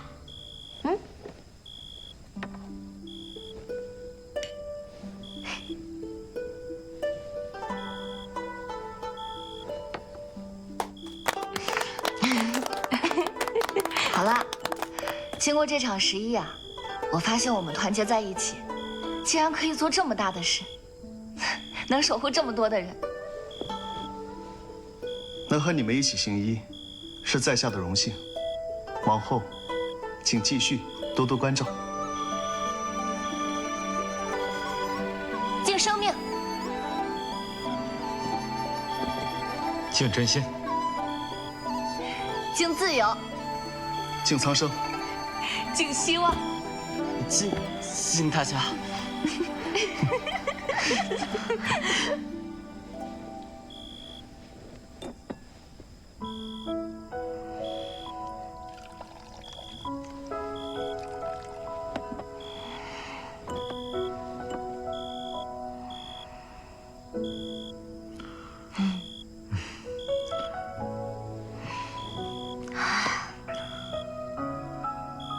是人，都是在女子的裙摆下诞生，绝不许女子的裙摆随风飘扬。但是，我们现在终于可以昂首迎风而立，不卑不亢。没错。保持温热感是一件很了不起的事情。对啊，是你照亮了无数暗夜行路的人，也包括我。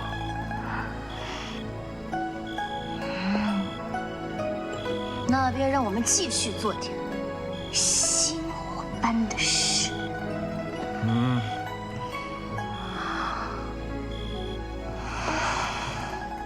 可是，前路漫长且未知。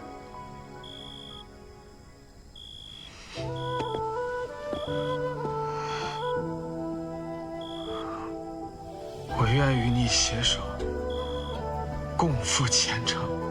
你爱我吗？我爱。那你呢？我爱。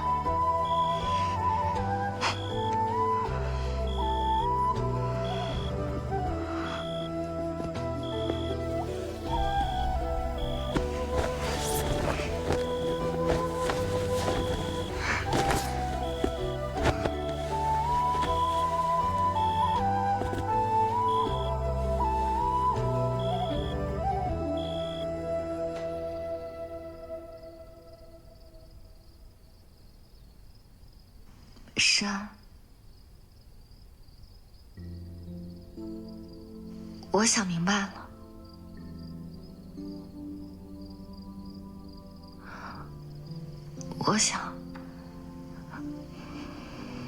我想跟你在一起。燕哥，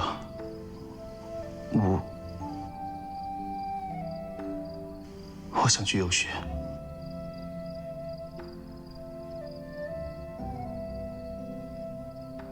可是，我拿到脱籍文书了。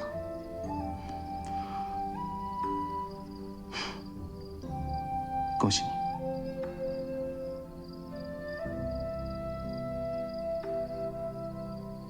恭喜。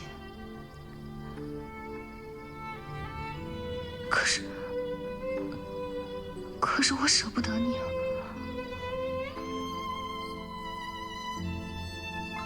这世间有许多事不可求，求不得。我有执念，难以自度。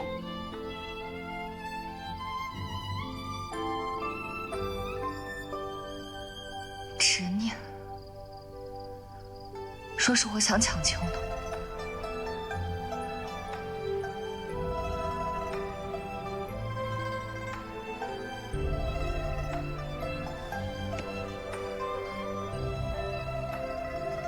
我可以一直陪在你身边，我们一起向前走。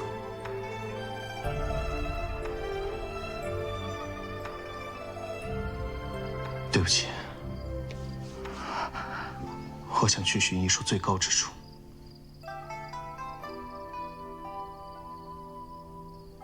你撒谎！你看着我，是不是因为我配不上你？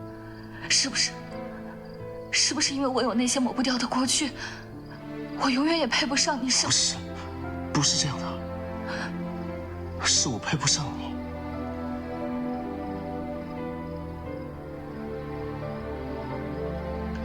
可我留不住你啊！我留不住你。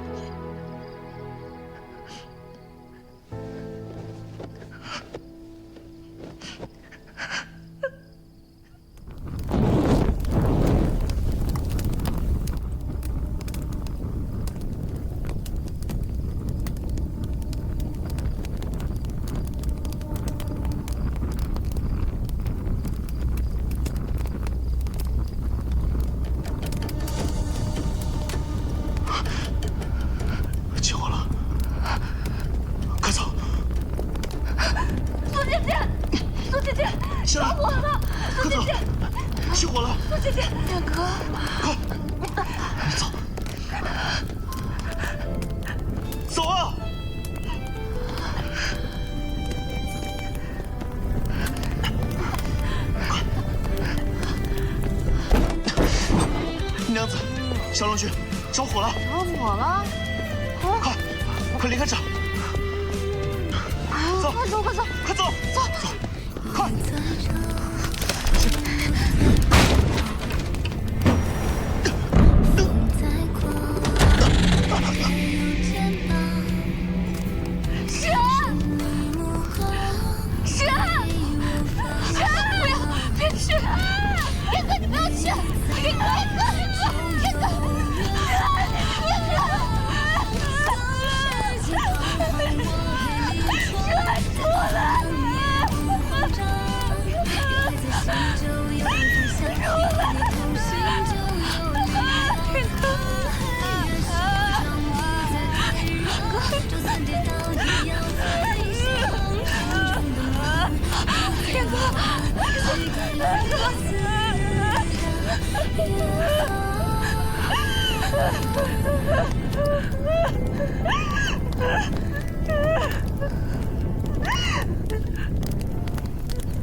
姨娘子，可否帮我将这枚玉蝉交予燕阁，告诉他，她是这世间最好的娘子。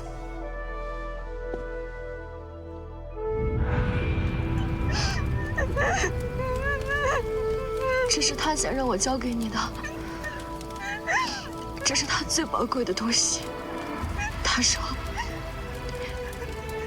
你是这个世界上最好的小娘子。他还说，若不是他，或许我就不会留在女客馆，也不会结识你们。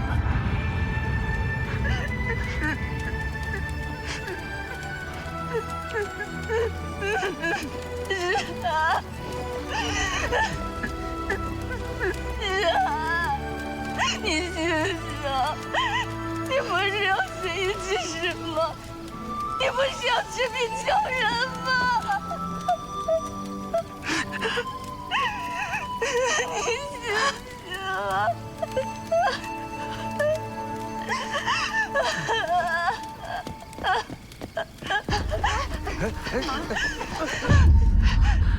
萧景逸！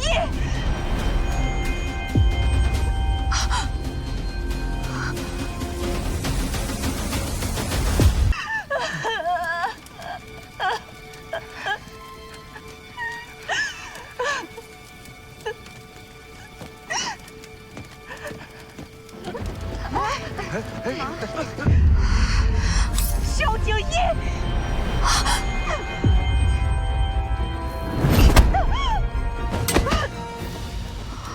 贱人，都是你！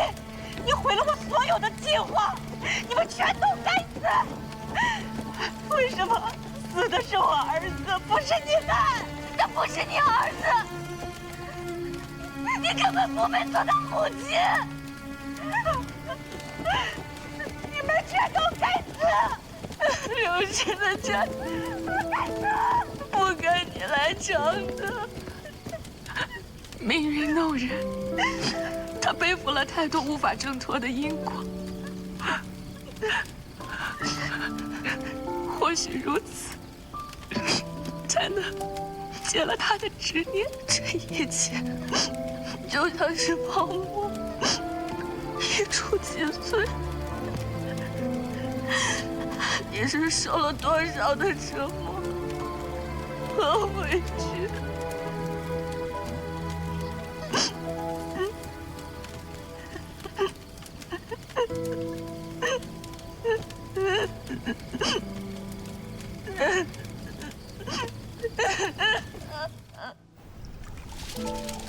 这些都是百姓给你的信函，我都替你看了。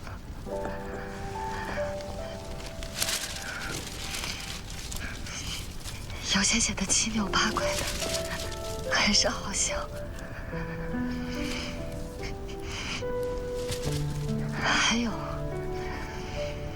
小娘子不识字，就给你画了许多画，你一定会喜欢的。我也给你写了信，你要是看到了，便托个梦来好吗？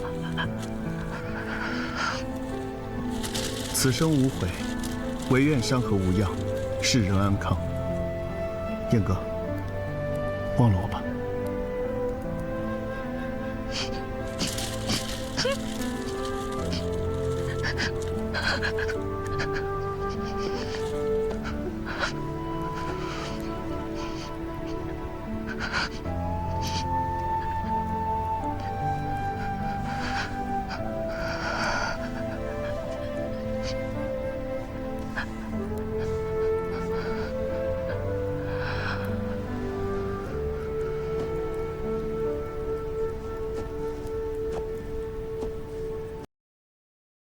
清淡，英伯父的尸首找到了。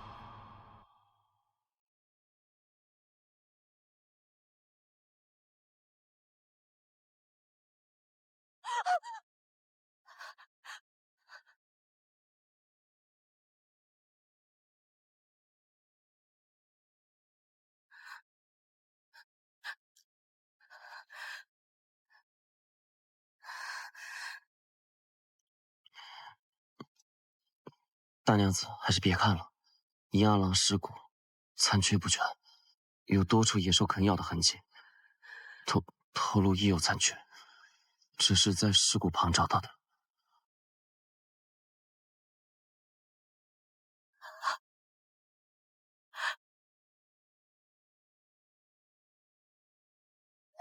阿爷，你可不可以不要去啊？这样我们可以一起还。这世道混乱，自有去平定的人，我不想让你去以身犯险。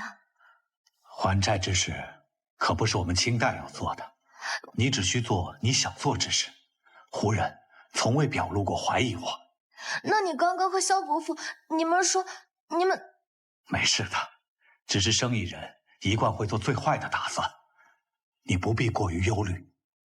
真的？真的。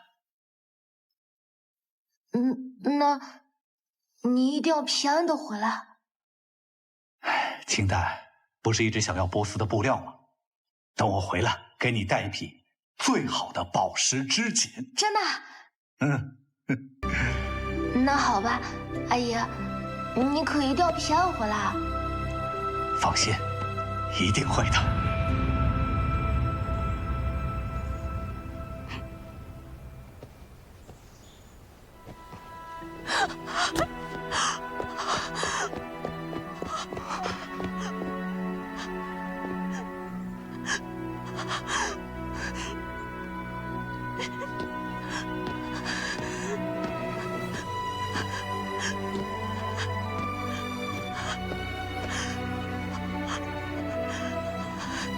剩下的事情我会处理，别担心，好好歇歇吧。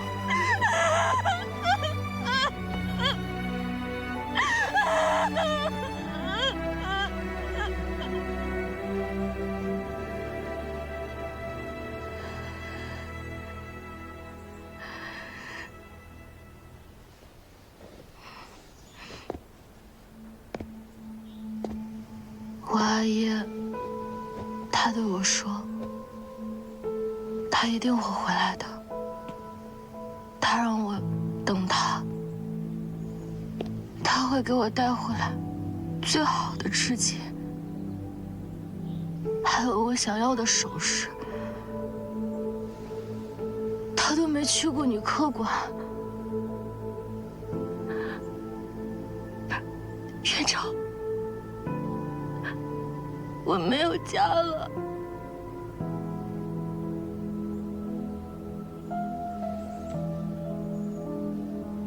没事，我一直陪着你呢。萧府就是你的家。这封信是从英府找到的，看来伯父他早就做好最坏的打算了。清代，若你读到此信，必是父亲已无法归来之日。此生与你成人，虽未能伴你致远，然心无憾矣。我所爱之女，当以己心为灯，不依附，不困顿，纵风波起落，亦能独立行路。勿悲，勿念，愿你一切安好，平安喜乐。唯愿来世仍做你父亲，听你唤一声阿爷。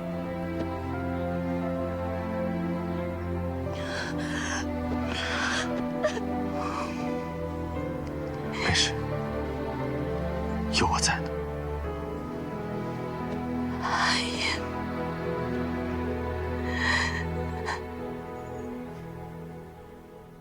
传圣人口谕：长安一起，民不聊生，朕忧心如焚。幸得女科馆怀济世人心，献于秘方劫虐妻宝饮和抗疫之法，长安得以转危为安。今特赐匾额，以彰其功，令赏银100两，用于扩建医馆，广施良药。疫病虽退，人心长存。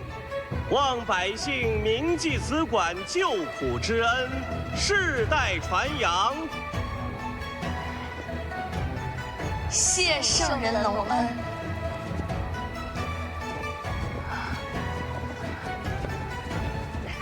恭喜啊！好的事啊！太好了，心月，这下重建女科馆的钱总算有着落了。放心吧，女科馆与我们有救命之恩，我们自当鼎力相助。我亦献上家中木料，为医馆添一梁一柱，大家都会帮忙的。我们都来帮忙，都会来的。多谢诸位，今日先请回吧。好，一会儿帮忙。会来的。是啊，走，真好。抗疫亦有4郎的功劳，我们要好好的缅怀他。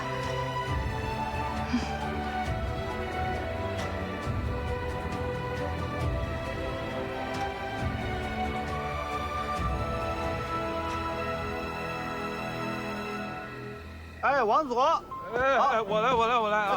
对，这儿高了啊！哎，好，别动啊！哎，左边。多谢各位不辞日夜，才让女科馆得以重生。燕医者，您这是说的哪儿的话？这些啊，都是我们应该做的。就是，没有女科馆，哪有现在的我们呢？是啊，多亏了你查的好，真是棒。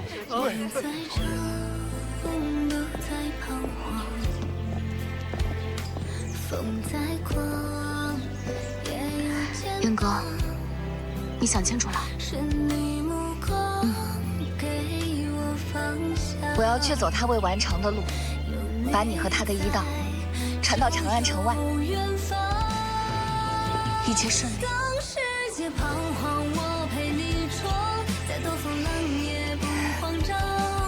有爱在心就有方向，有你同行就有力量。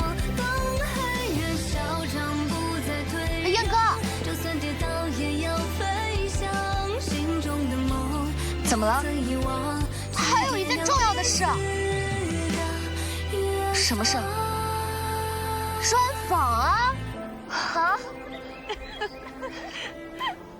一路漫长，但只要心中有光，便不惧前路漫漫。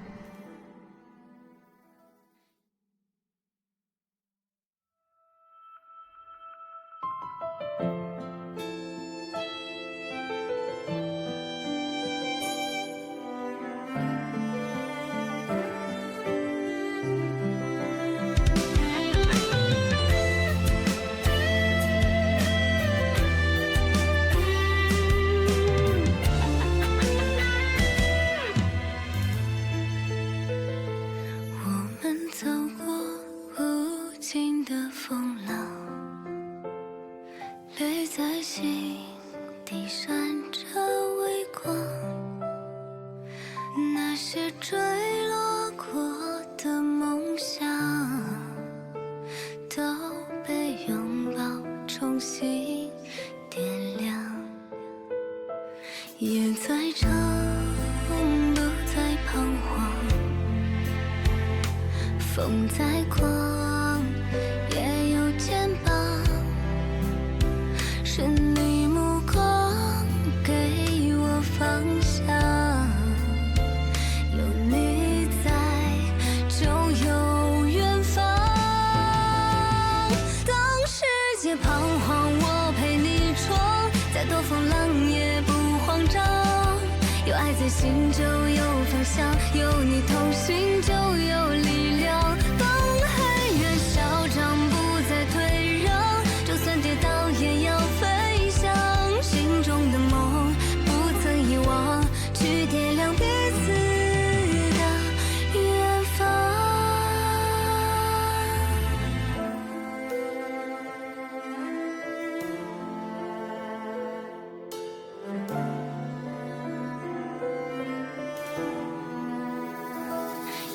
再长，不再彷徨，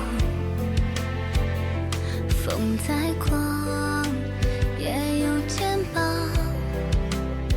是你目光给我方向，有你在就有远方。当世界彷徨，我陪你闯，再多风浪也不慌张，有爱在心就有方向，有你同行就有力量。当黑越嚣张，不再退让，就算跌倒也要飞。